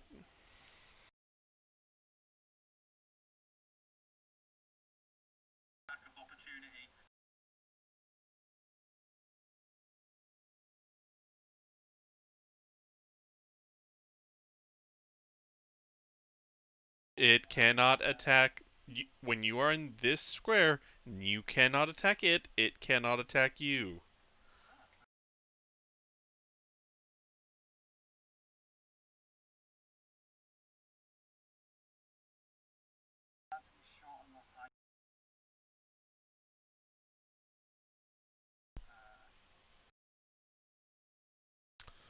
Go for it.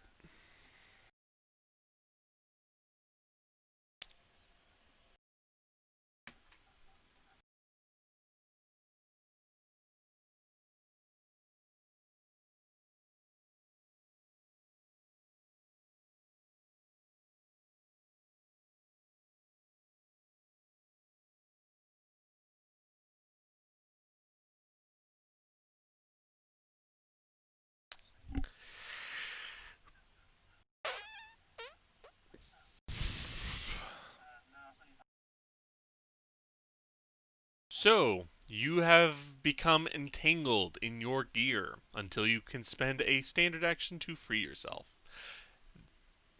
That ends your turn.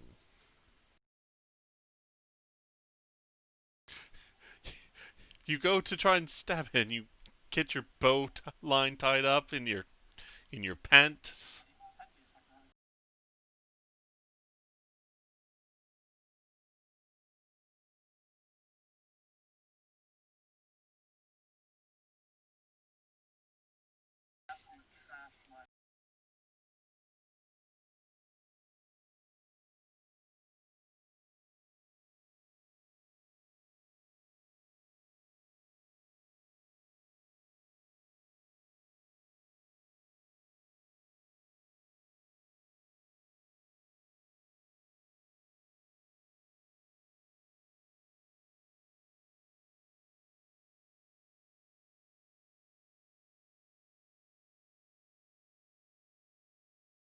Okay, so they are going to make their attacks.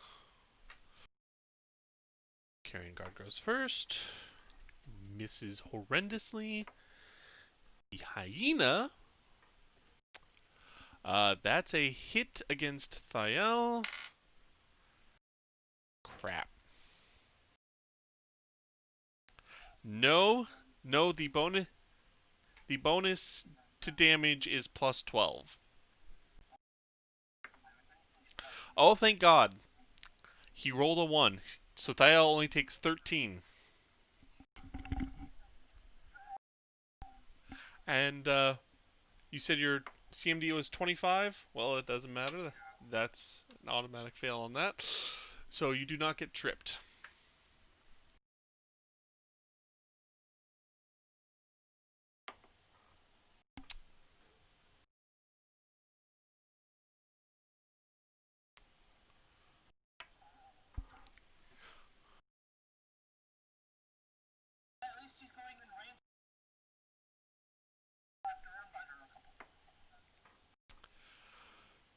Okay. So,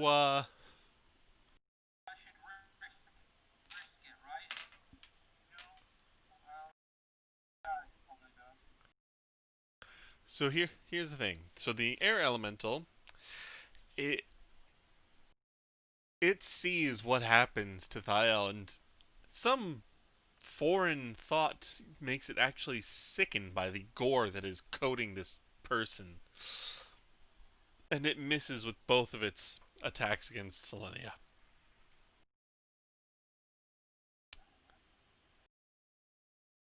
A wonderful thing called a fumble.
Against the hyena? Okay.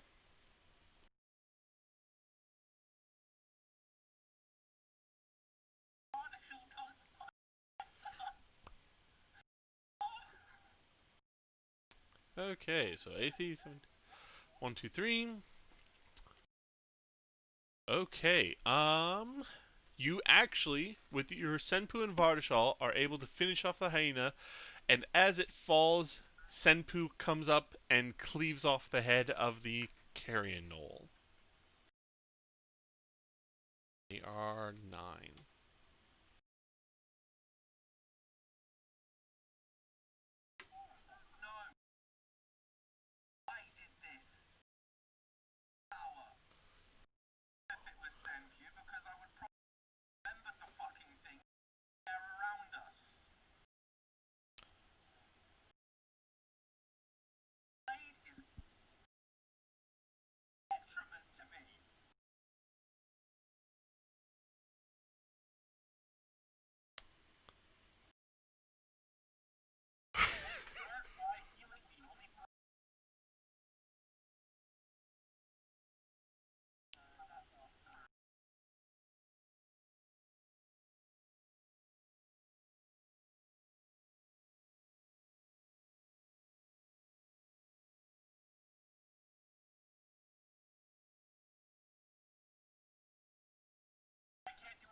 Oh, so you could go there, or you could go there.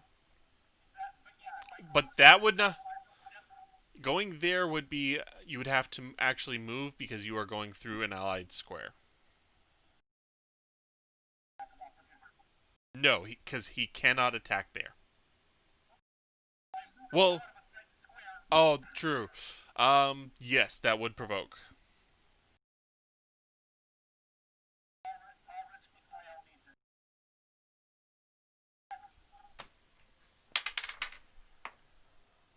It misses.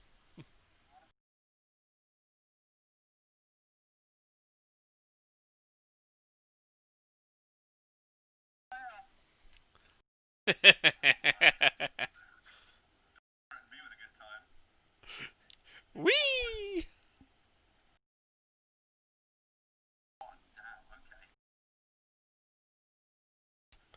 Thiel is having fun times and a happy ending with Selenia.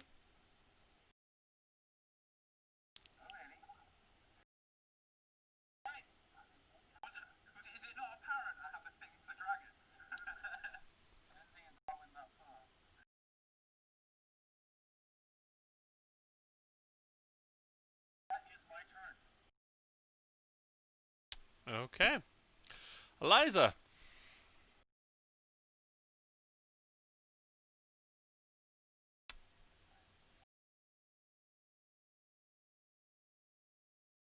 Go for it.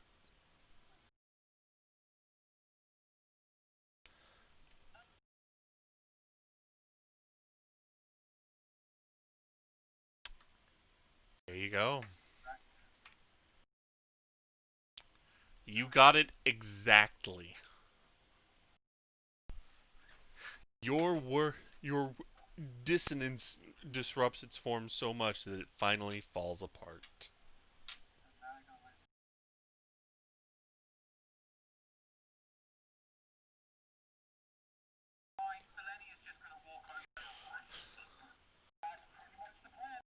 All right. Oh, well, go ahead. Yep.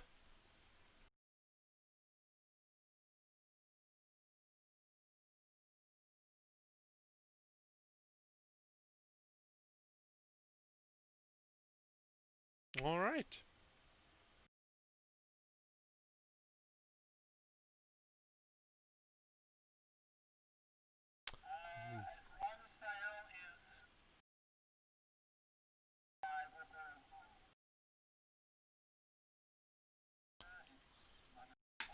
So first off, it's Meredith's turn.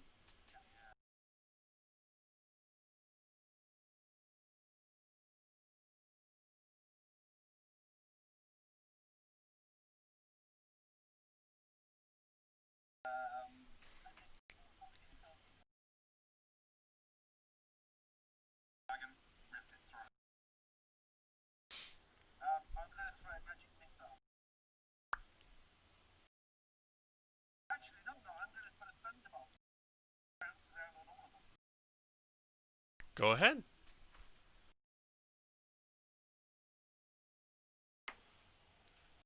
$19 and 23.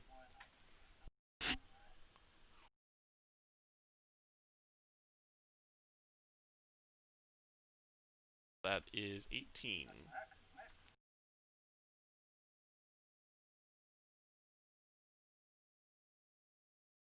You're not far off, though. Let's see. 1, 2, 3, 4, 5, 6, 9. Only 13 points away from max. Yeah, you char them pretty good, but they are still alive.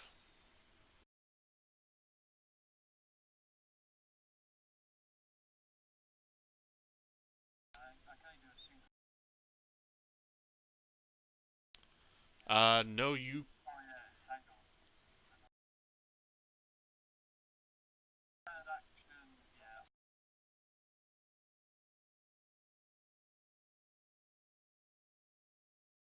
Okay, so they are going to attempt at a jump.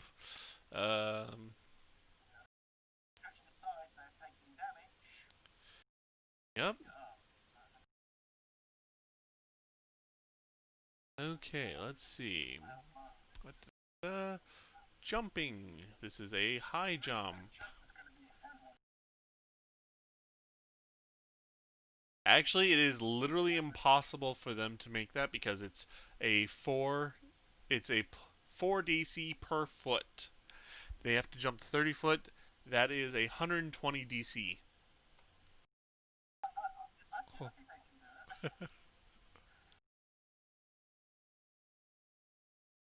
Not in there, no.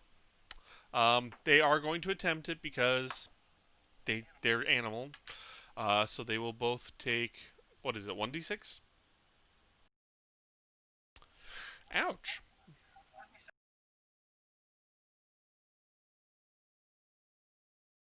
Okay. They jumped up about 5-6 foot up, but in a pit of 30 feet, that's not much. Yep, and I already done that. Fail.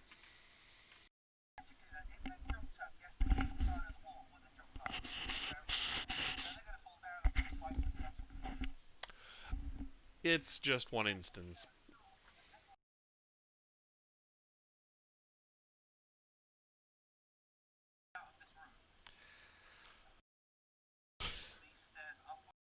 No. As I said before, these stairs upwards, these stairs downwards.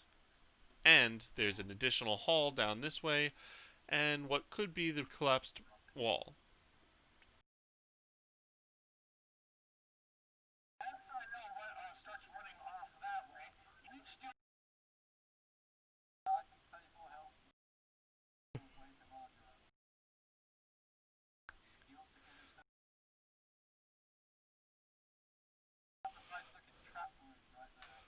Selenia.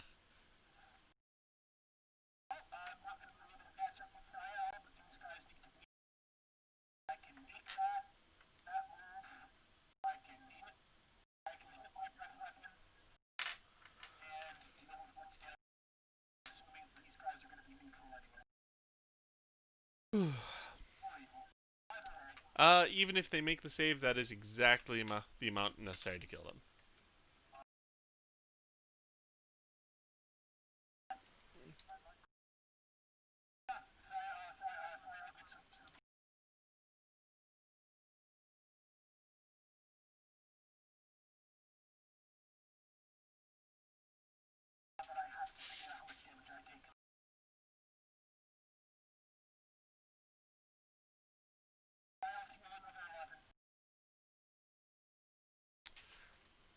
Here, I'll take care of the healing.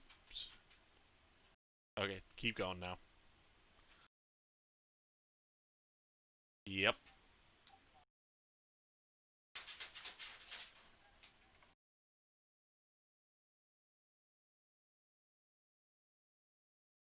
Next.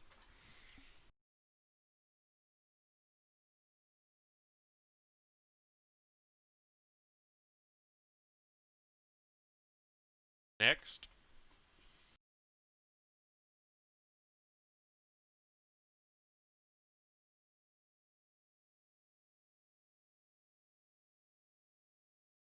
Next.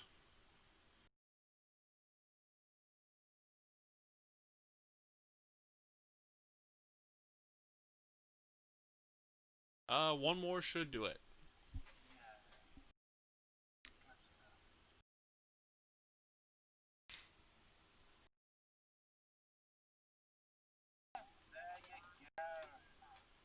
Boom, he's right at the threshold at 105. So now, Selenia.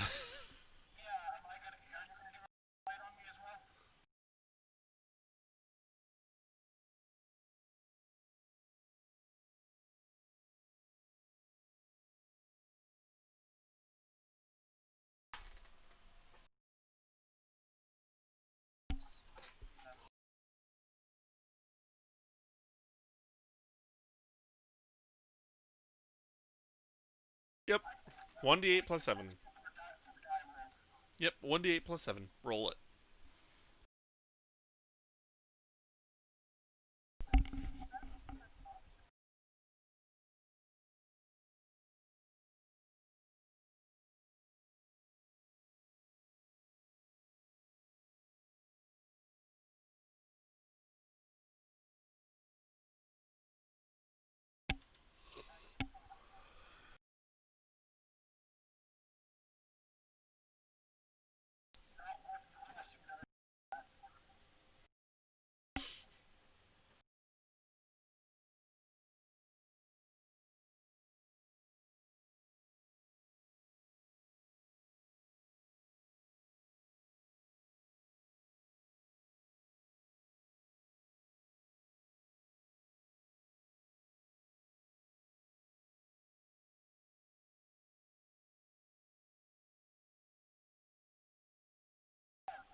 So, Thiel, looking down this hall, you see thick pillars of stone lining this oversized hall, draped in cobwebby ropes strung with tattered prayer flags.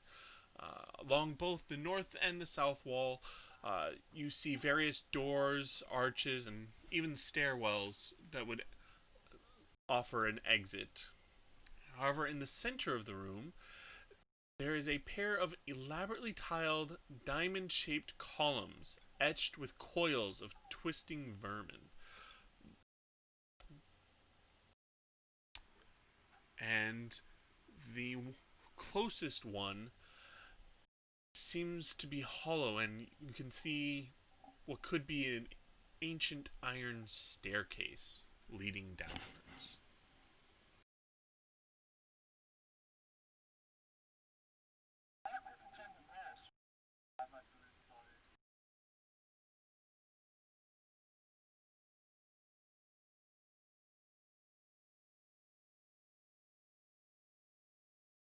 Okay, so on the carrion guards, you are able to find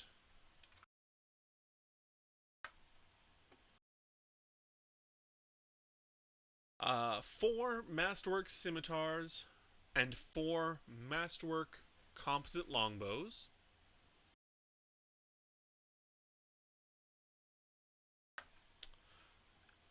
And on the other knolls, you find a total of 6 battle axes, 6 javelins, 5 heavy wooden shields, and 5 hide shirts. One of them has their wooden shield and hide shirt completely eviscerated and worthless.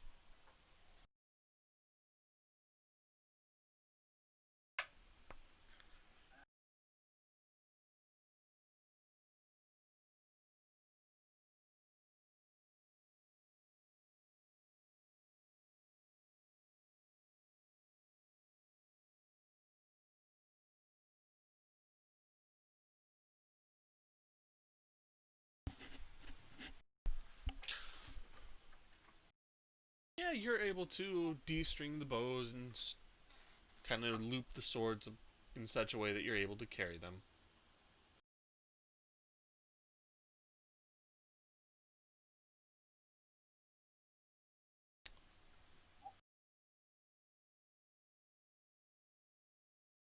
+0.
You do see light filtering in from above, but nothing coming up from below.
G3.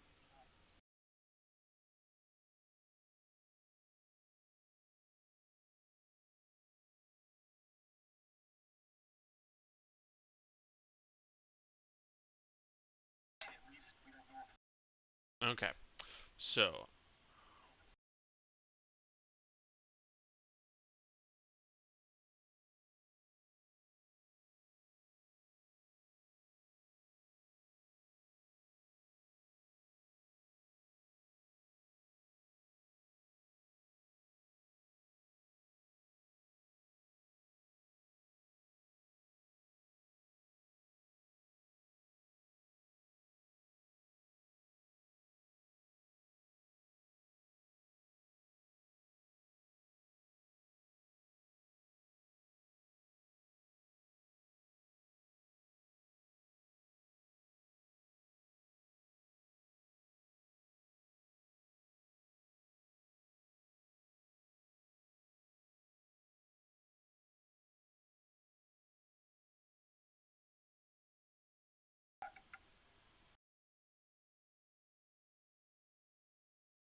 okay, so you, Eskarn,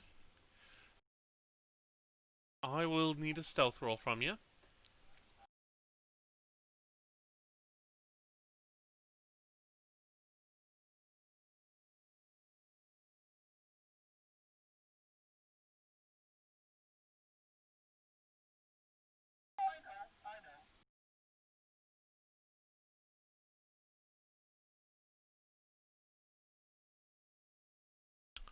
Okay. So you find yourself in a narrow hallway. You just from the look of it, you can see that it kind of curves, maybe like a dome almost, a circle. Um, in fact, if you look up, you can barely see a hint of a dome above you. So it's safe to say that that's exactly what you're dealing with.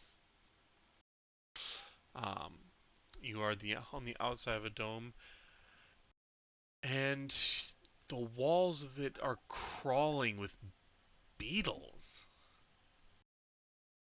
There are bits of rubble and blood stains all over the floor in front of you.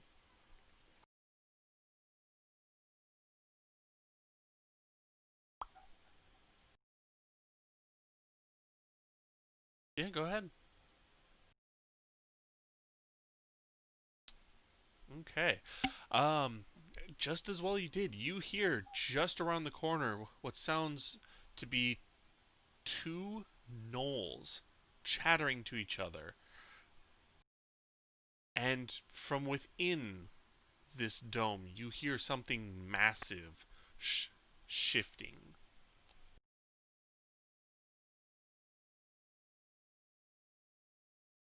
Uh, forgot you did that. So they're discussing. Oh, there's intruders in here. They came from down. They're in below in our warrens, and we still have to guard here in this stupid monster. Your turn to feed it anyway, thankfully. No, it's not. It's your turn. What? No, I fed it last time. Well, how's this? Those intruders actually survive. Why don't we let the monster eat them? Oh, that's good. That's good. We should probably report that to the others. Yes, yes. Let's go do that. Maybe they'll give us a share of the lizard meat this time. And you hear them kind of receding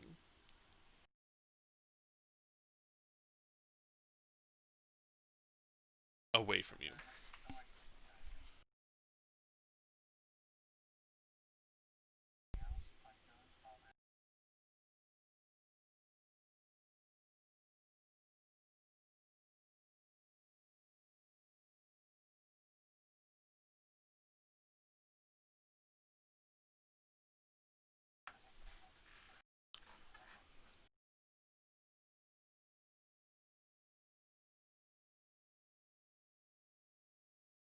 Okay.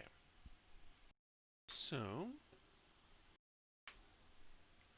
you see two pairs of doors.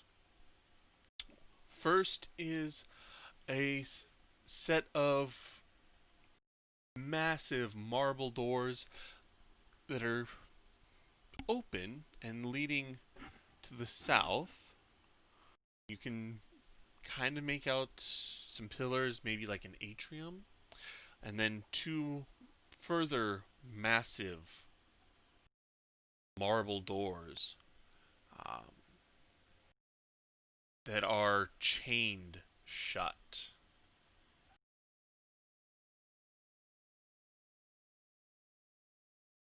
They went this way.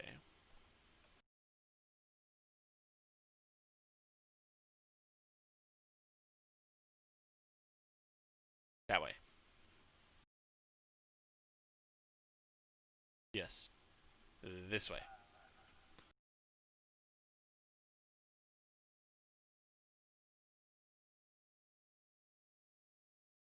Yes. This one is chained. This one is open.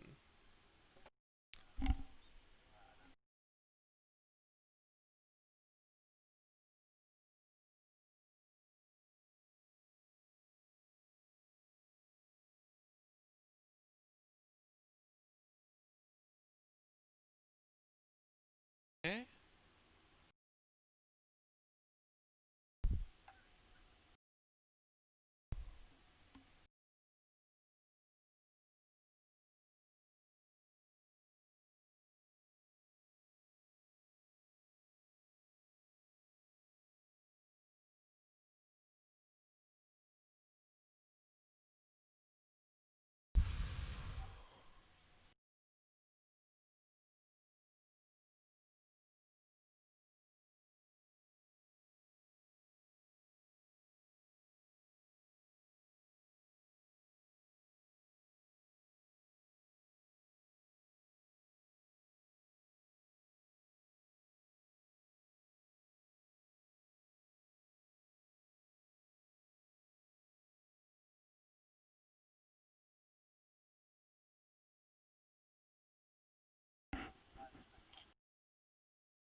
And as you say that, from the south, there's a clattering as rocks are moved aside, and a little goblin pops his head out.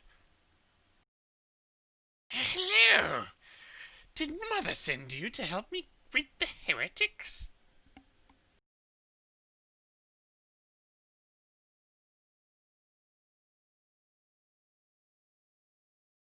He is speaking in common.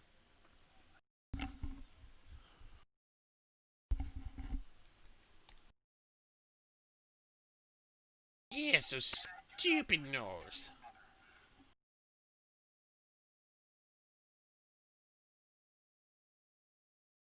Their stupid nose. Of course, worshipping rover gag. Everyone knows the mother is the rightful one to be worshipped.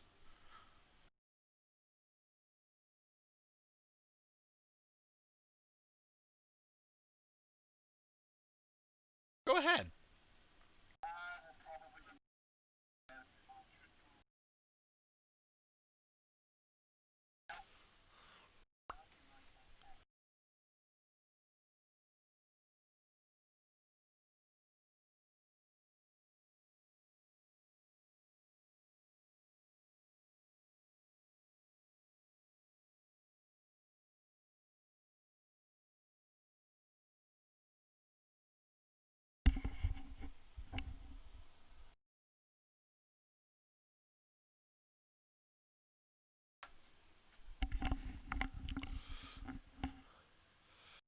Okay. So the mother that you know of, the only thing you can think of is the mother of monsters, Lamashtu.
You make funny noises. What are you talking about? Are you deciding to help me or not?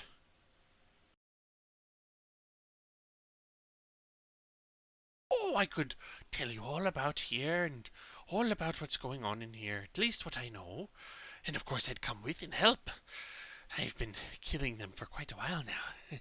Had to hide for a while. The Carrion King was getting upset at me.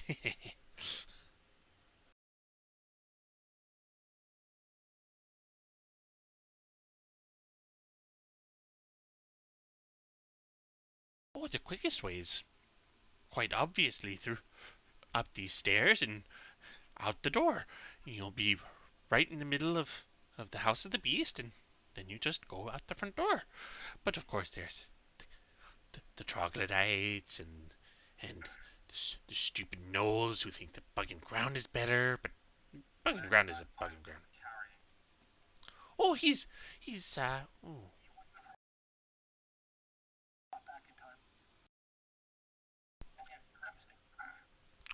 Oh, here, let me show you what I know. And he will kind of hop over and start sketching in the dust and the dirt. So,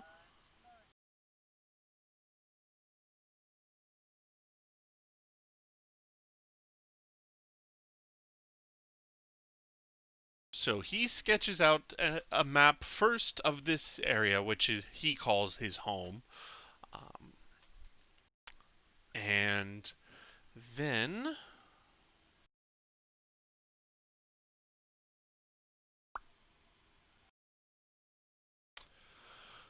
okay, he also sketches out a few other locations.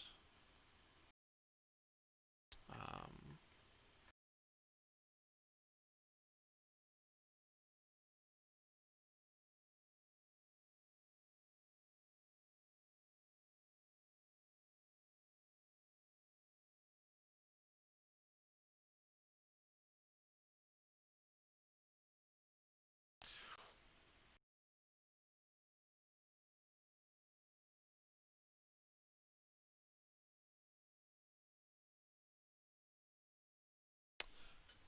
and one more spot. Here we go.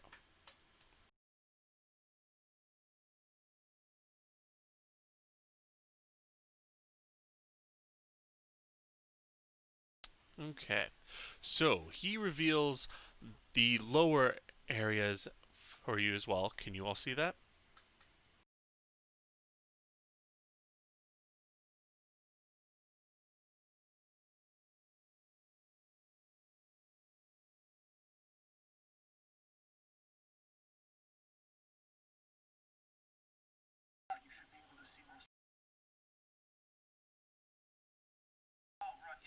Okay, so he reveals that this area is where the staircase leading down opens up into, and lets you know that there's generally a few guards there. Very few. They don't like staying near the Carrion King, and for fear of being asked to be a sacrifice. And over here is the Carrion King himself. That's where he resides.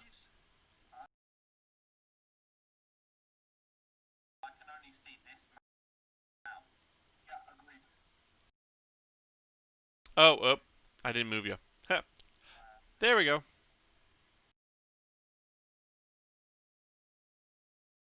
Okay, so let's try that again. So, down here, if you saw that. Okay. That is where there are a few guards there, usually one or two. They are afraid of being asked to be sacrificed into the pit.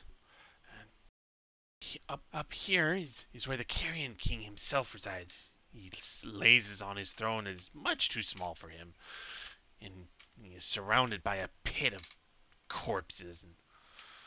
And there's a nasty bug in there too. Um, um, below them, that is where the heretic lives. He calls himself Mad Fang.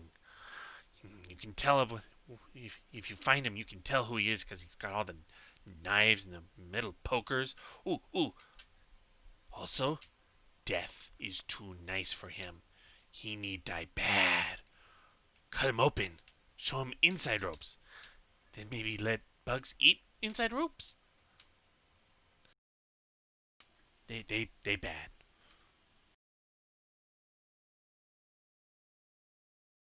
This is a goblin. Clarion King is he worse than Null. He bug and ground change him.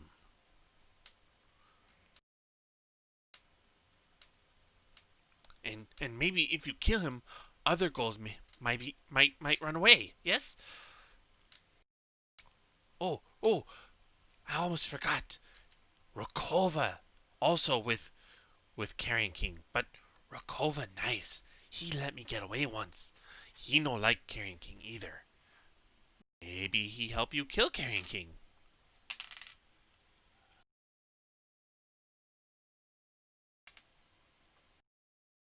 Few allies for Carrion King. He mean. What happened when you listened to stupid bug and ground?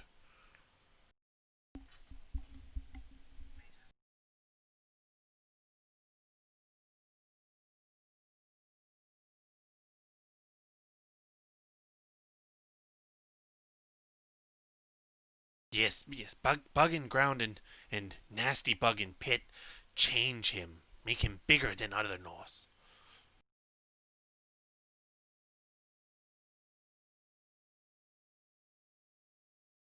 Oh yes, big, big bug. Big bug. Eh.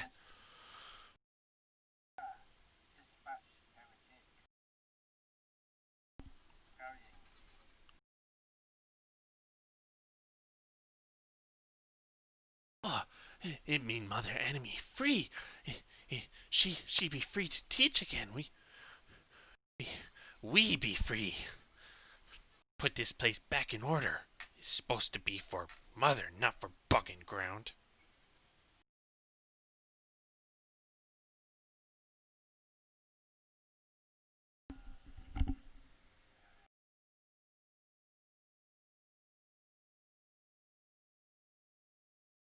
My stupid bugging ground.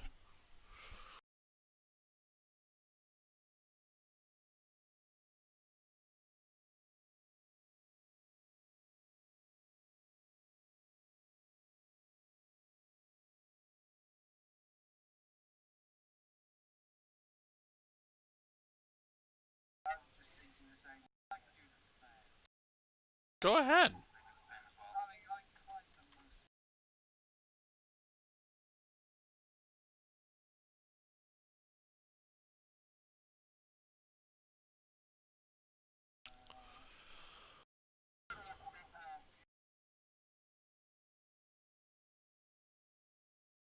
Okay. So, Eliza, Thiel, you both get the sense that this poor little goblin is absolutely nuts. He is off his rocker, stark raving mad, just gone off the cuckoo clock. But he is absolutely telling you what he wants. He has no idea of lying because he saw you kill Knowles. That means you're from Mother. You were sent by Mother to help him.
Oh, oh, oh.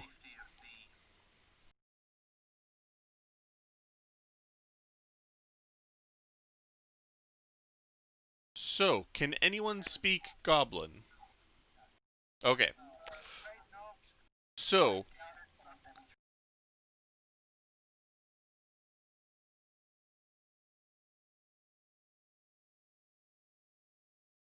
okay.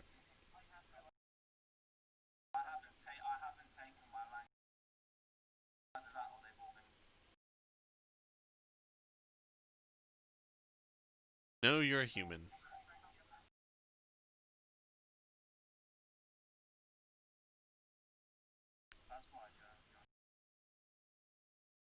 See,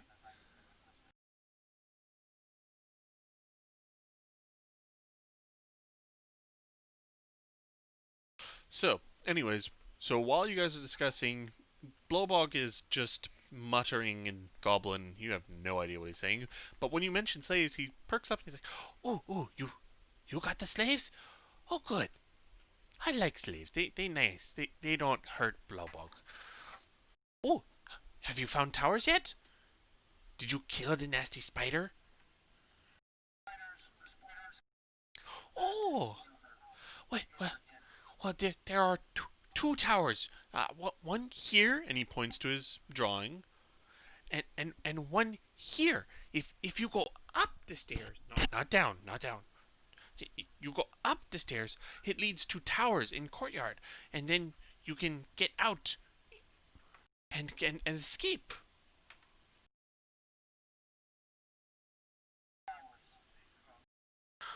There are third tower, but it blocked.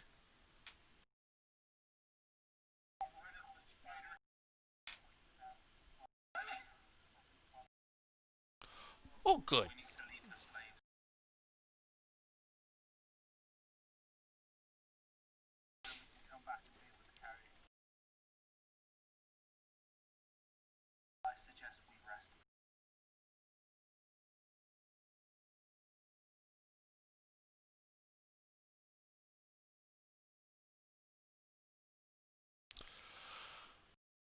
Yeah, that fight was a rather protracted fight, and that's why the alarm was up. They know you guys are here now.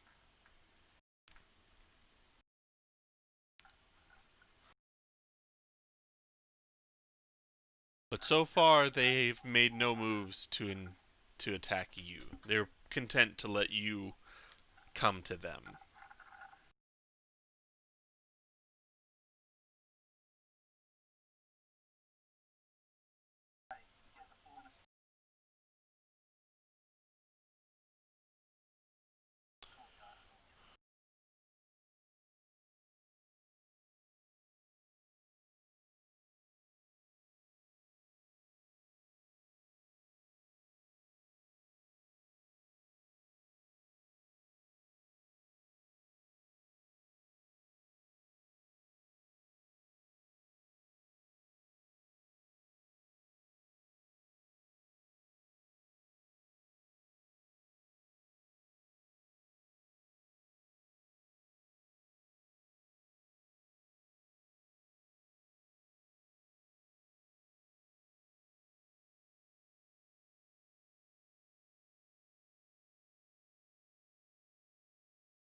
You do now have a collection of battle axes and scimitars.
You already did.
Yes.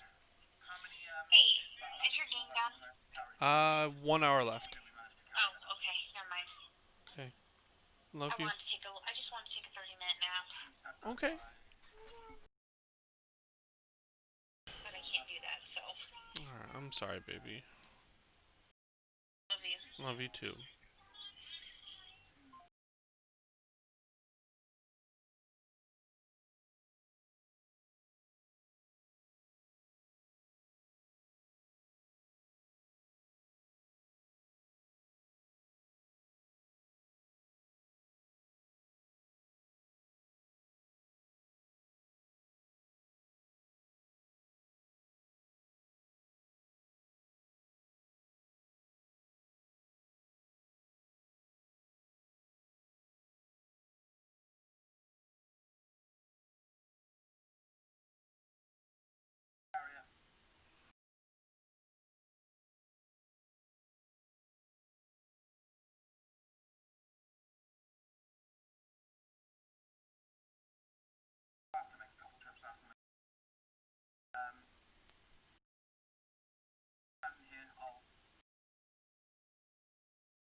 No, no, no.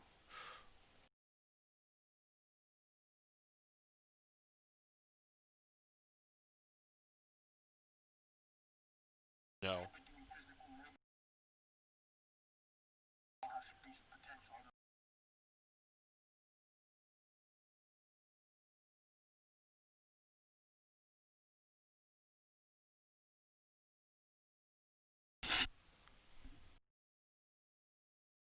They ravenously tear apart the rations between themselves.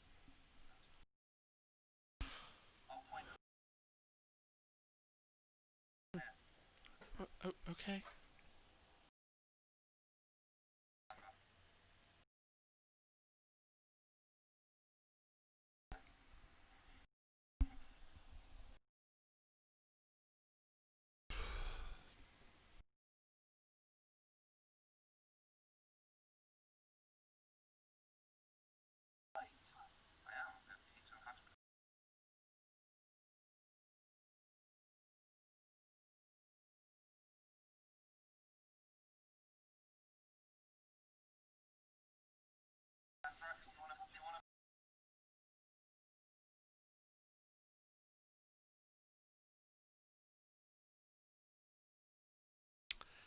Yeah, we are not actually going to be taking time to go through motions of training.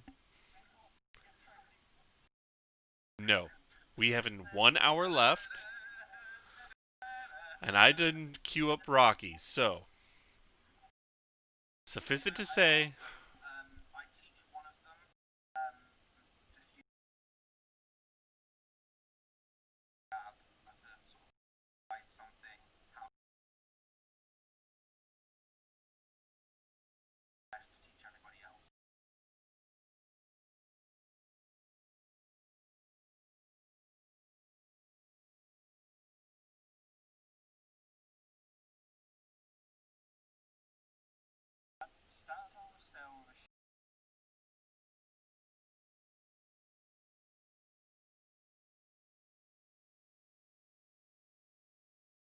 okay.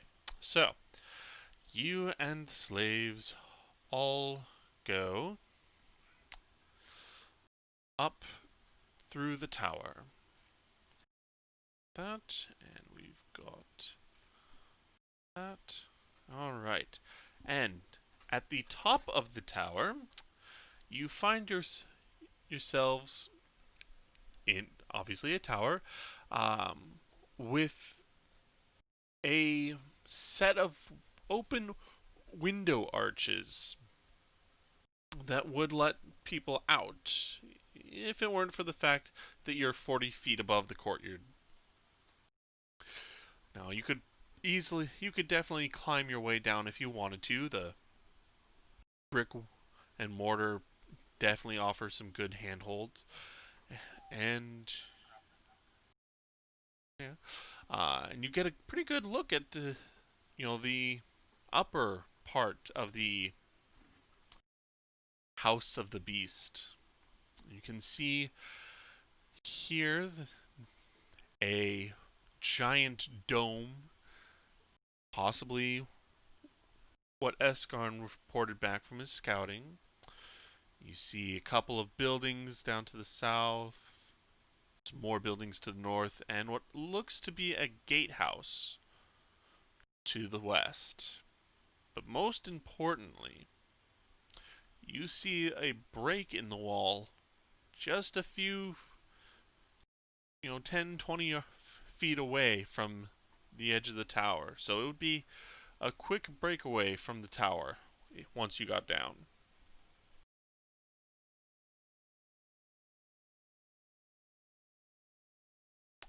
9.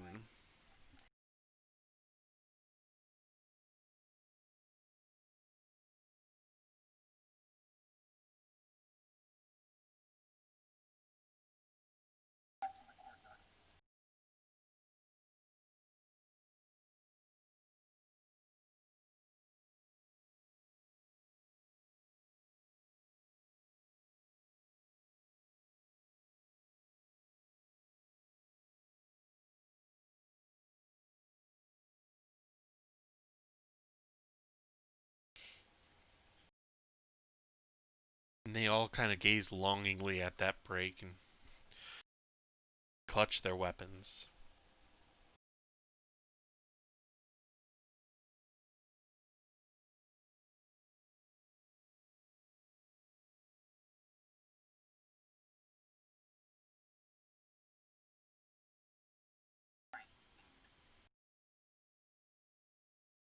They rarely come up here. They only have a few. But we will wait. The only thing you see is maybe a hint of movement on the far east side. Nothing on this side.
Okay, so Thiel,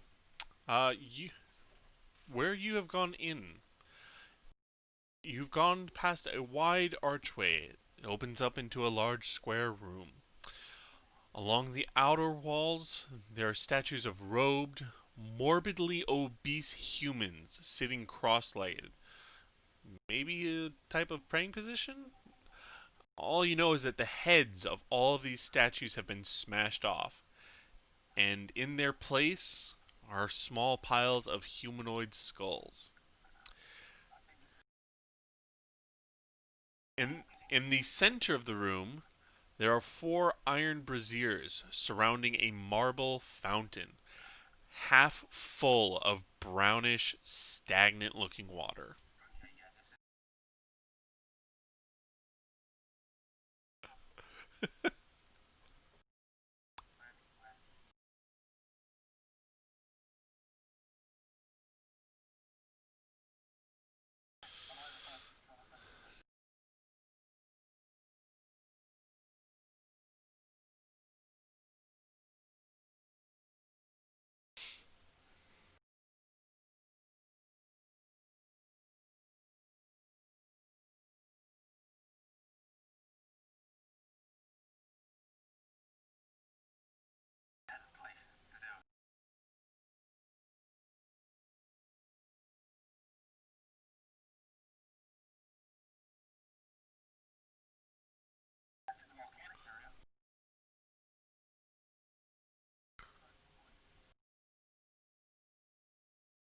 Okay.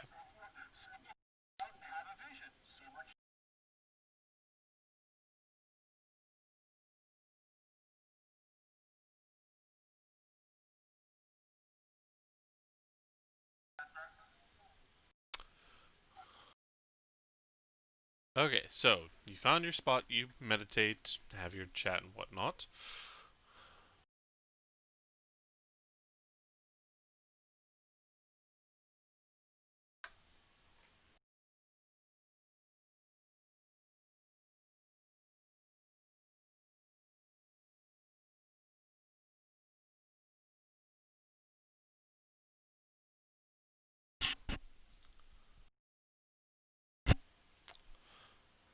Okay, so you've had your meditation and whatnot,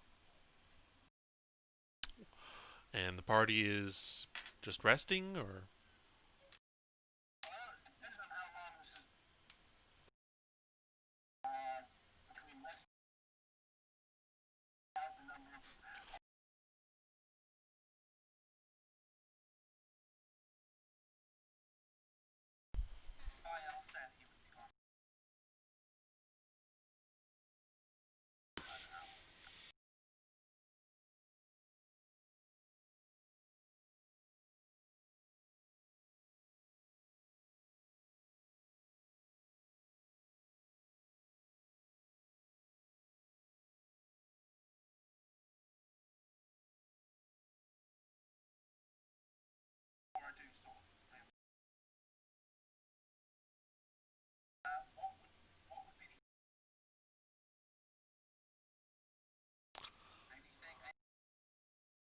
Uh, yeah, there's some RP that happens, but there would be no mechanical benefits.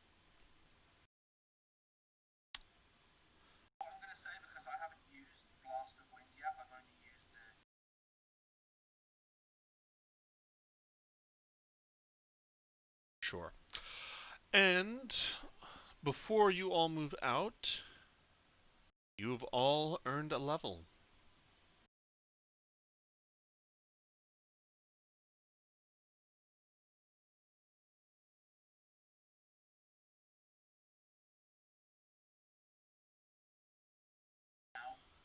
Yeah. That's up to you guys. We have exactly 1 hour left. What?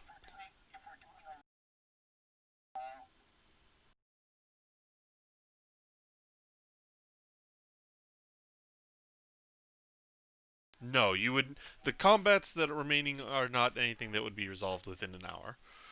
So basically, we can take this time to uh, level up, figure out where you want to go, and we might go there and stop there.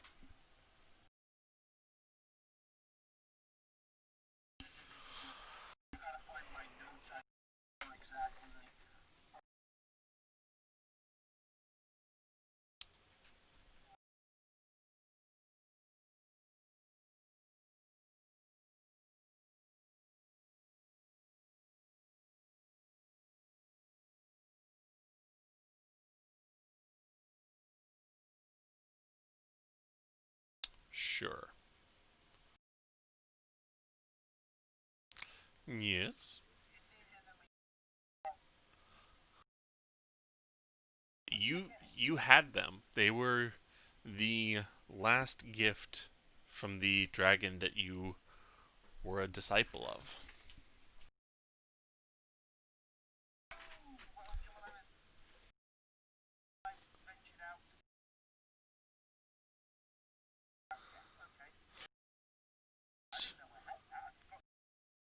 Yep. So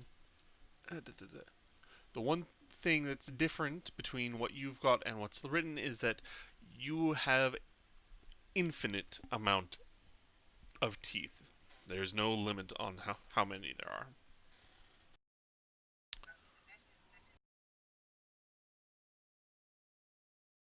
Correct. So with this, basically you can. Yep, you would be able to be affected as Form of the Dragon 1.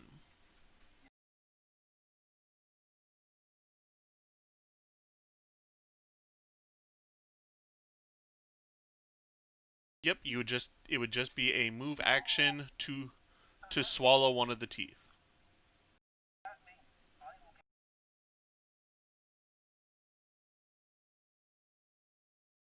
Yep.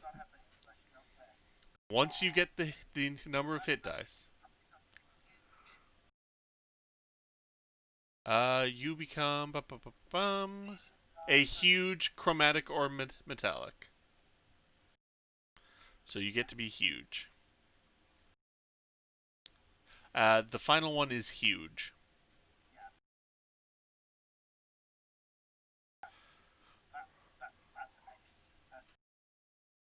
Yep, right now.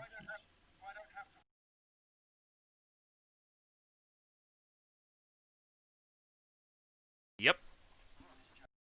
Correct. It's a move action to swallow one, and it would transform you as a Form of Dragon 1.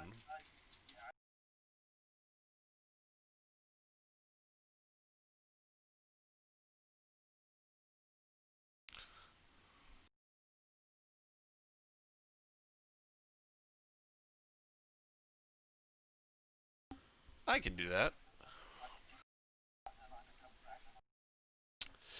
Yeah. Yeah, I can do that. Okay, so let's see. You've got Dragon Form Bronze. Now that is... Oh, I need to go and find that.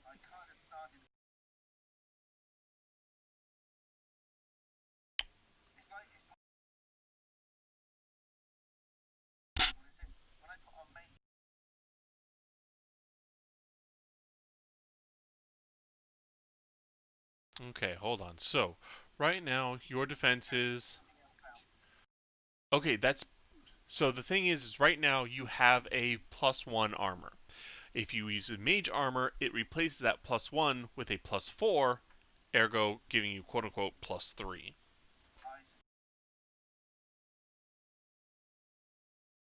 Yeah, so let me go ahead and...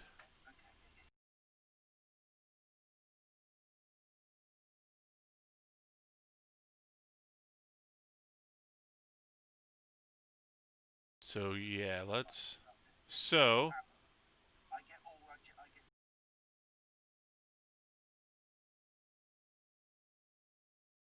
Okay, so why is it not... Ah, there it is. Okay, so the buff makes it +4, we take the buff off, and it's not there. Why do you have... You're hungry? You should tell mommy.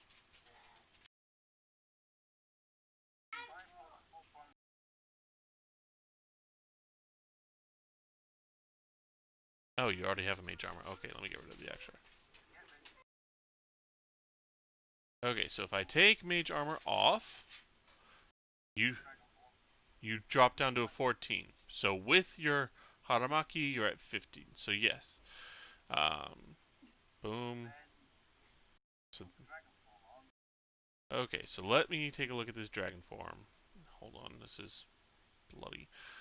It is a class, so I'm just going to switch over to that. Why is that?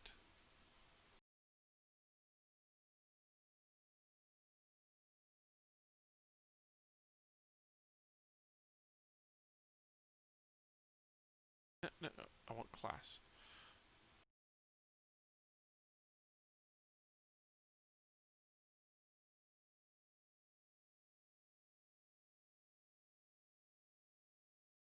Okay, here we go.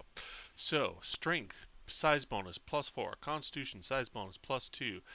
Natural armor, and you put it as trait. Okay. And it's should just be untyped bonus. Possibly. So, let's check that real quick. So right now you are at a total of 16. We enable. Yep, your strength goes up properly, constitution goes up properly. And we go to take your defenses, and your armor has 3 natural suddenly. Well, that it's when it's supposed to be a +4.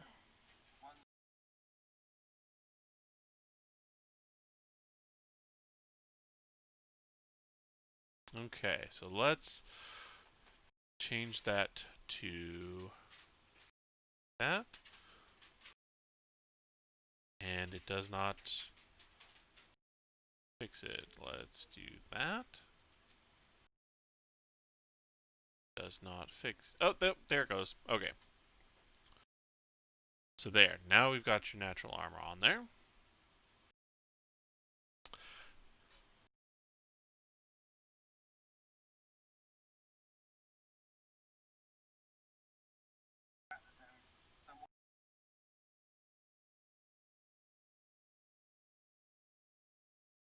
So, if I look at yours, okay.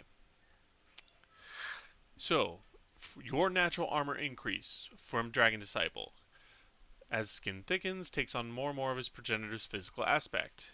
At a Dragon Disciple gains an increase to the character's existing natural armor as indicated on the table. These armor bonuses stack. So, because it says it stacks, it does. Otherwise, it would not. Okay, so we've got that fixed.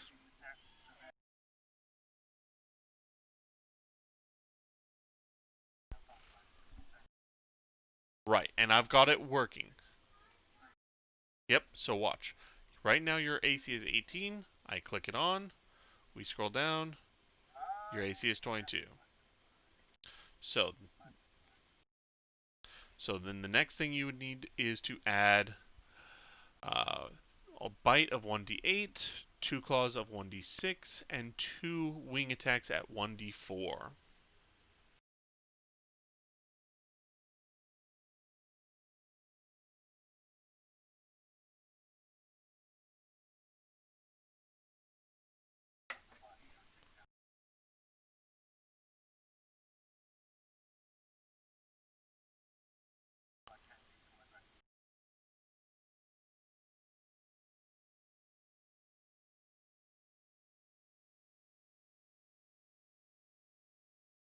Right. Okay, so I need to go look at natural attacks real quick.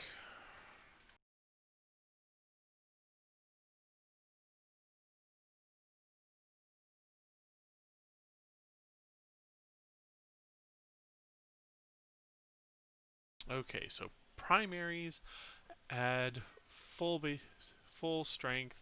Secondaries are at. Okay, so claws are primaries. So.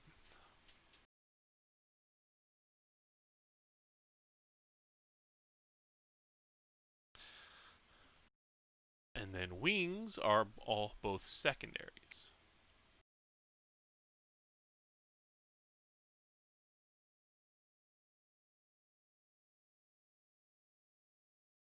Okay.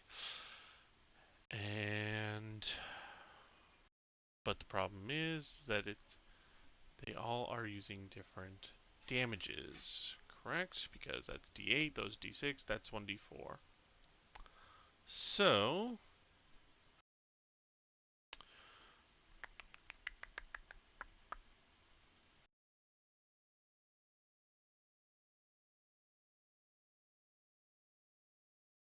ooh, I have an idea. It's a terrible idea, but I'm going to try it.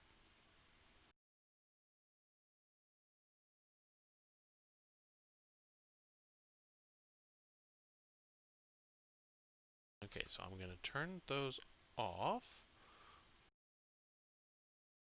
This is the bite.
Yes, a second one.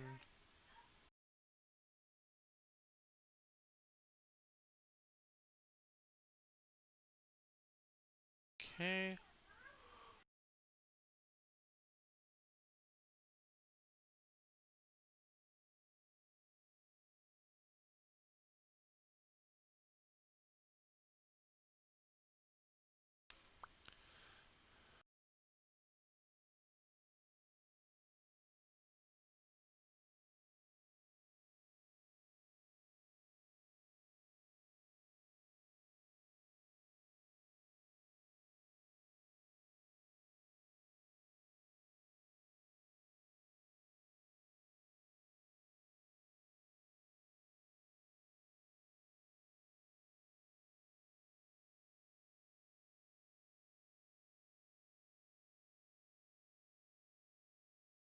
Okay, let me try this now.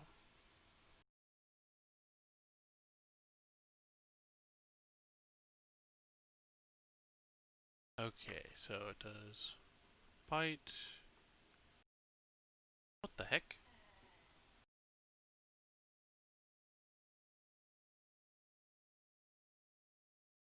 Okay, so we got... That's not right.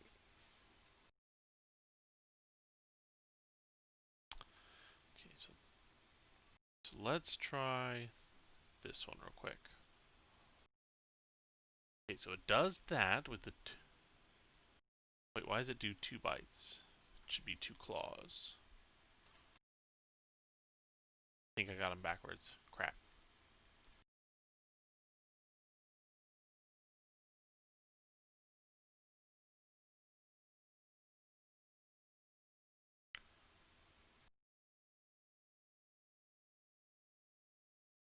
Okay.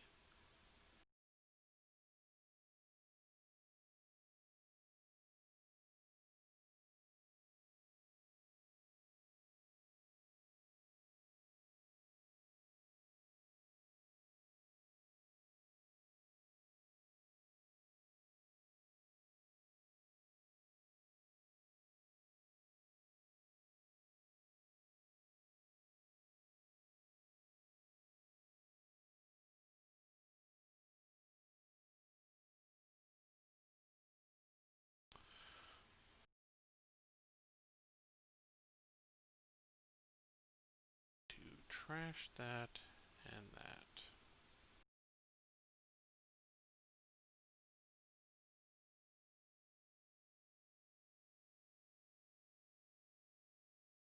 Okay, now let's look at these.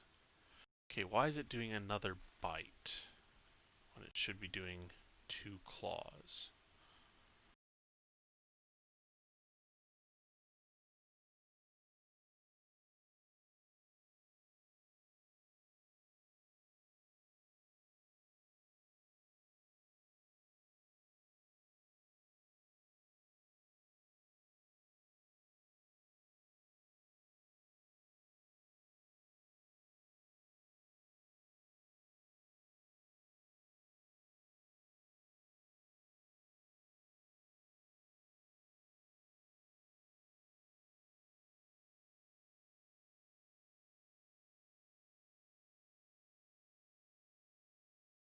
There we go. Okay.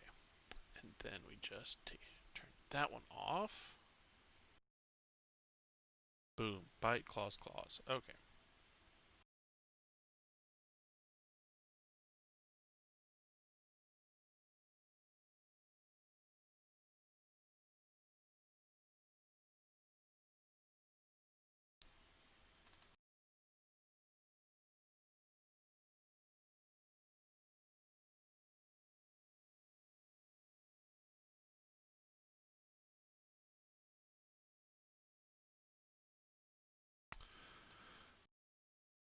Okay, here we go.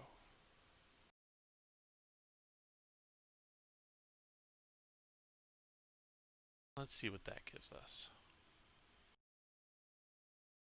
Okay, so that is nothing.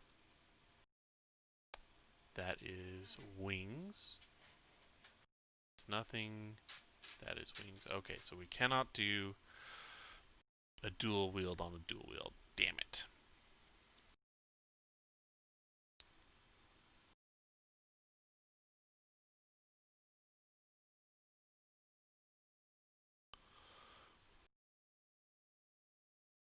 But I might be able to do something.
Okay, good.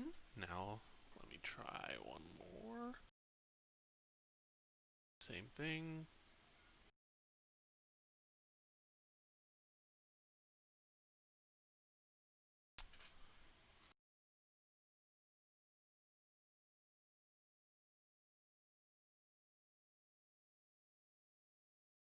Beautiful. Okay.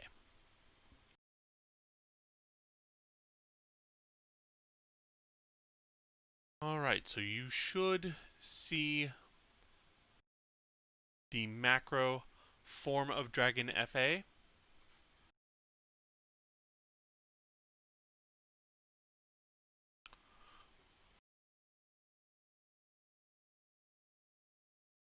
Might be on the bottom. Yes. No. On the actual Roll20 screen. Do you see the macros or?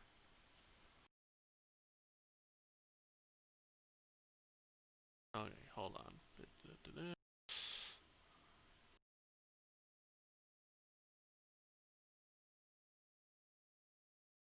Okay. So that means you'll have to make it yourself.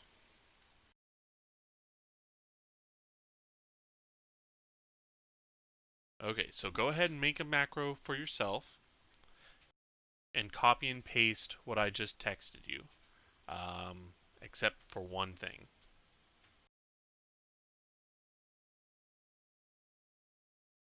Yeah? Almost. Okay, what?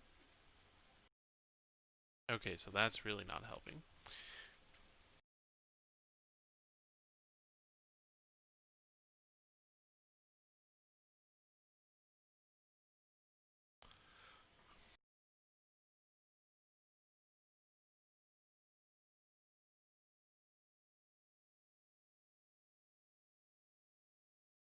Oh, for the love of... Okay, so copy and paste that, but in the space between repeating and weapon and the $sign, there's supposed to be an underscore.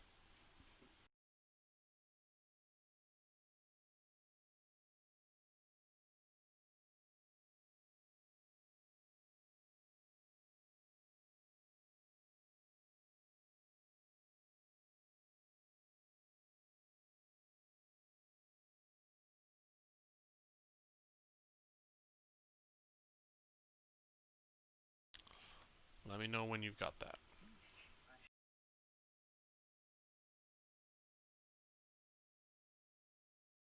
So it should say, no, it should be repeating underscore weapon underscore. Seven underscore and then attack hyphen roll.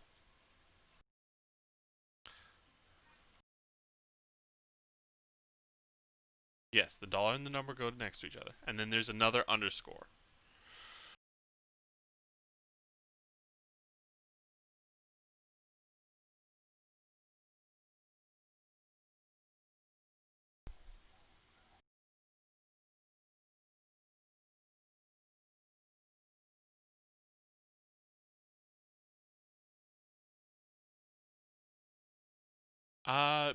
Pretty much. So what you have to do is you actually have to oh, and you missed one underscore.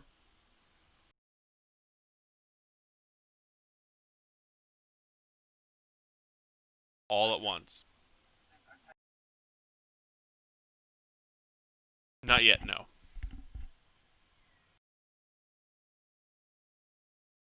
There you go. Bite, claw, claw, wing, wing.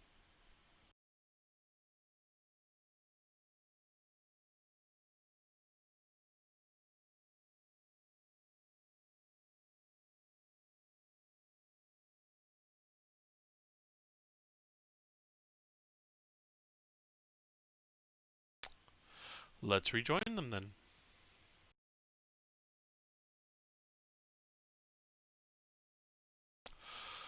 All right.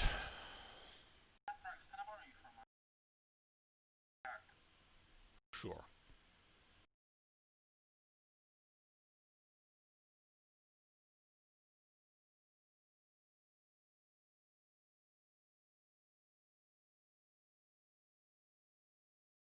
Okay.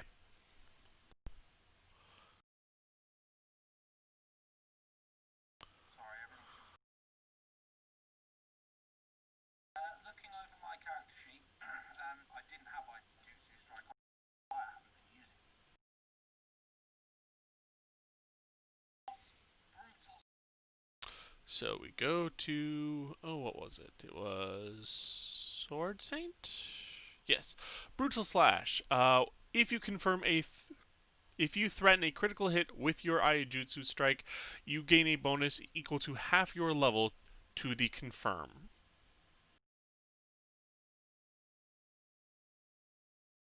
Correct. So it makes you easier to actually confirm the critical.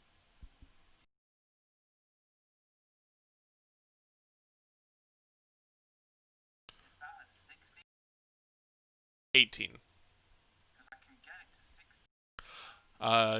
Yes, that's actually it would be with improved critical because you're at 18, 19, 20. You would add 3 more, so 17, 16, 15. 15 or higher if you take the improved critical feat.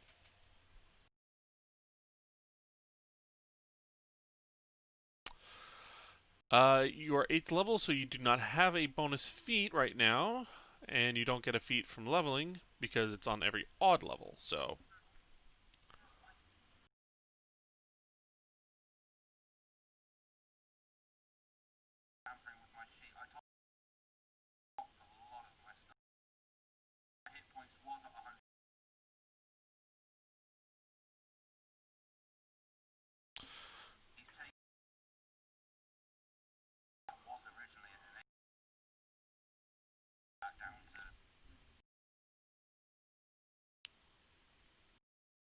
Whoa, hold on. Let's go back to the core.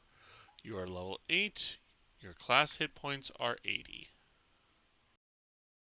Let's fix that. You took 1 favored class in hit points, 1 favored class skill, and you still have... We don't roll, it's maximum. Yes, so you still have 6 to choose from either between health, skill, or alternative. Okay, so we add 6 to that. Okay, so there is your health right now. Go to skills, we'll go to your perception. You have 8 ranks, you have 1 in trait bonus, and you have your class skill and wisdom modifier. So it's at a plus 15. What else are we missing? Okay, what are we missing? Okay. Because if we don't know what's missing, then I can't fix anything.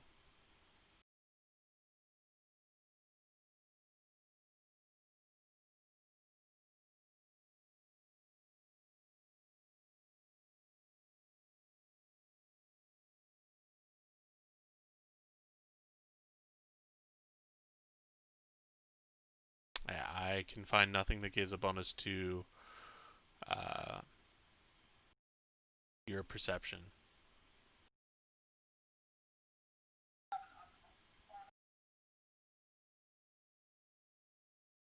Yep, so, alright.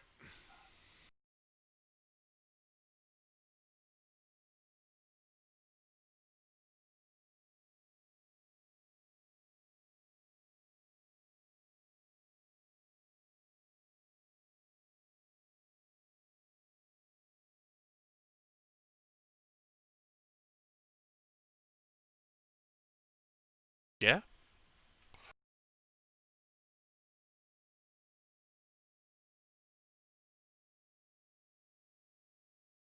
So common languages are listed below. Obviously, depending on what you pick, I may say whether it might not be allowed. So pick and let me know.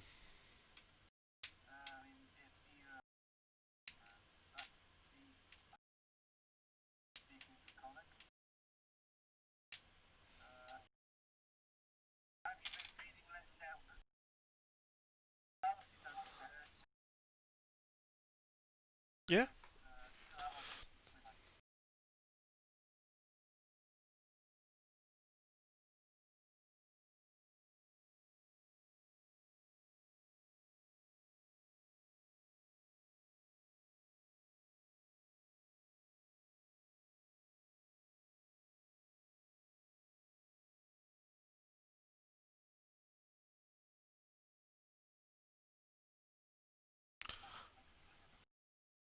Yeah, Draconic makes absolute sense.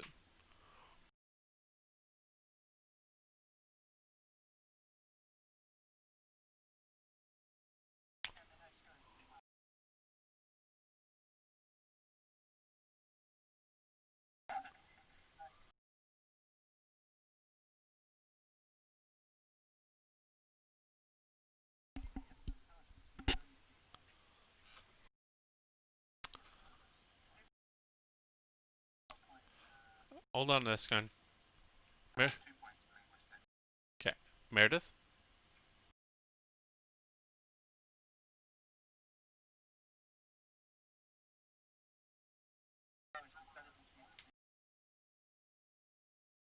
No, it's maximum hit points.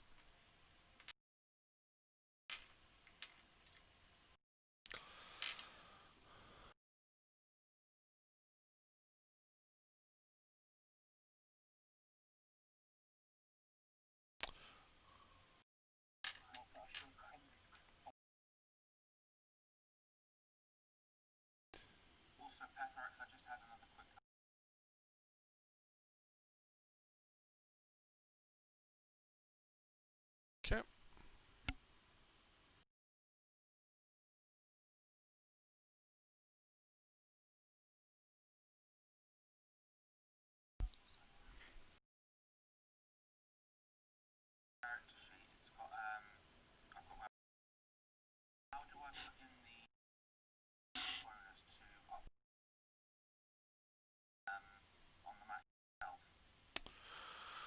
Let me come over there and take a look.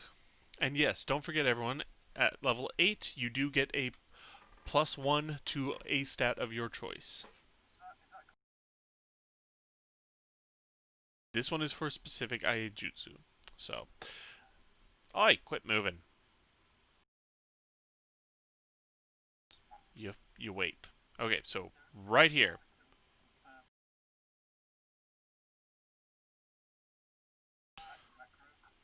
There it is. It's right next to the multiplier, and I just put it in for you. Although, I do need to check one thing with that. Equipment, weapons.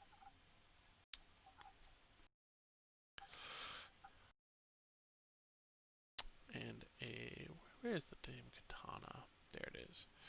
So, deadly, which is, yes, coup de grace. Okay, so yes. So now you can go and do whatever you want.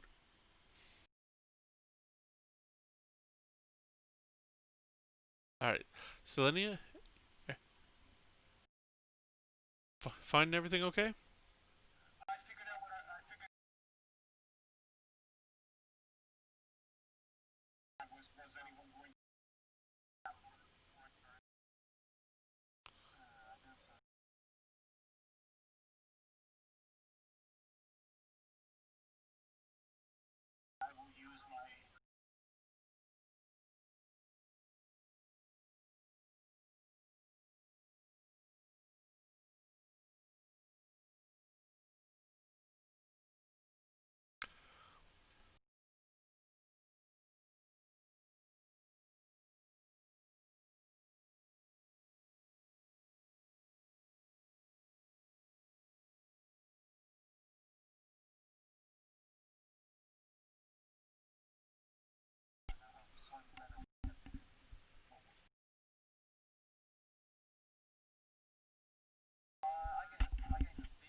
Very nice.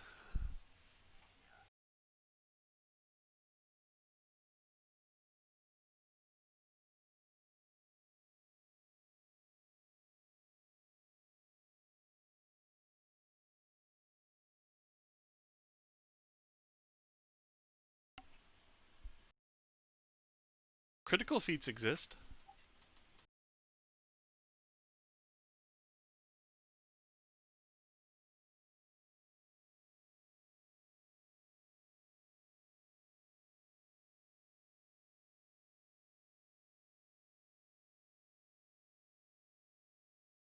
Yeah.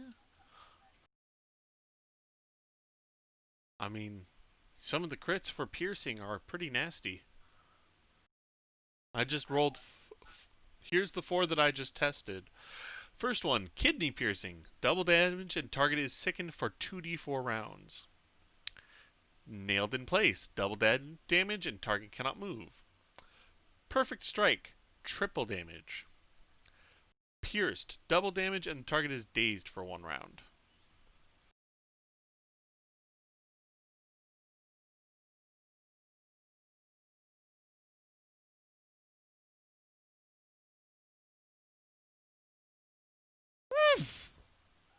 Oh, this one's nasty. Vulnerable spot. Normal damage and target takes 1d4 ability damage of your choice.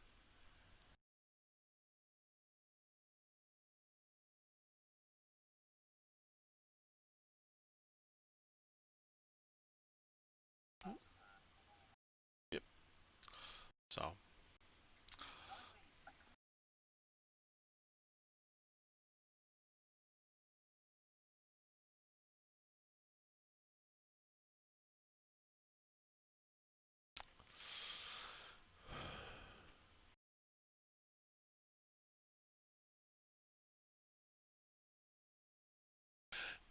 That's true.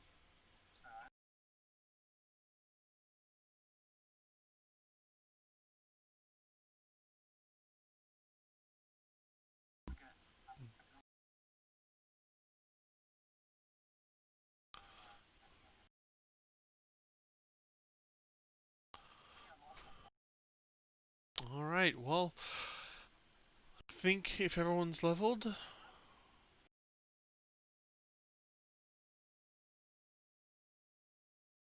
Yeah.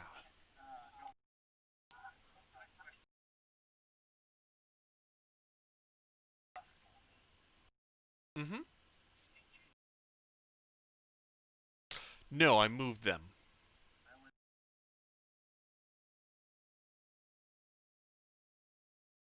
That's the thing, is that I've moved them to different tabs so that I could focus on the one proper tab. So if you just hit all, it should be along the top.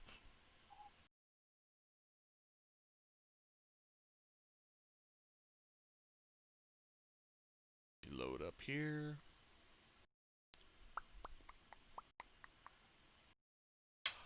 Okay, so along the top of the buff, so right above dragon form, it's got a row of tabs. Yep, so there's class, hex, item, permanents, all.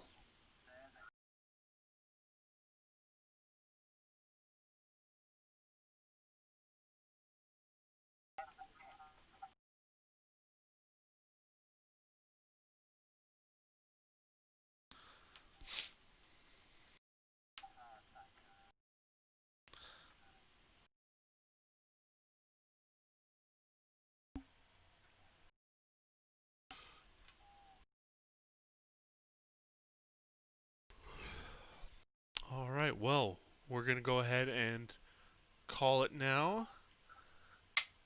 This was a good session, guys, and can't wait to see what we do next time. Um, that's the thing, is that it's gonna December isn't really a good time.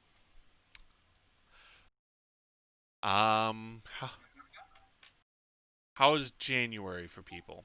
Still bad, or?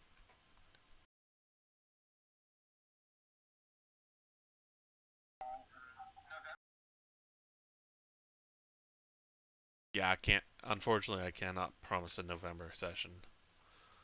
It's not that I don't have everything ready. I have everything ready for the entirety of this book. But it's the question of, will I be able to get work off or not, and that I can't guarantee.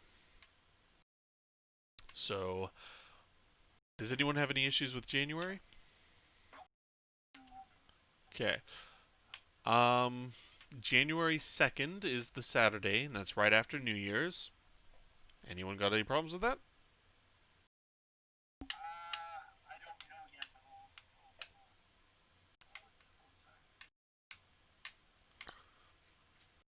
Alright, then I will tentatively set it for January 2nd, and if anyone has anything come up once the holidays start approaching, just let me know and we'll work something else out.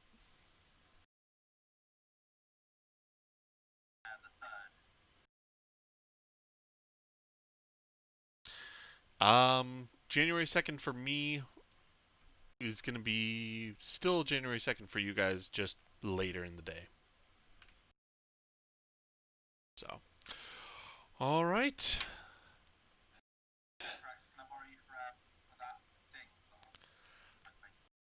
I need to check in with the wife first, see what's going on, and then I'll let you know. So as it is, have a good one all.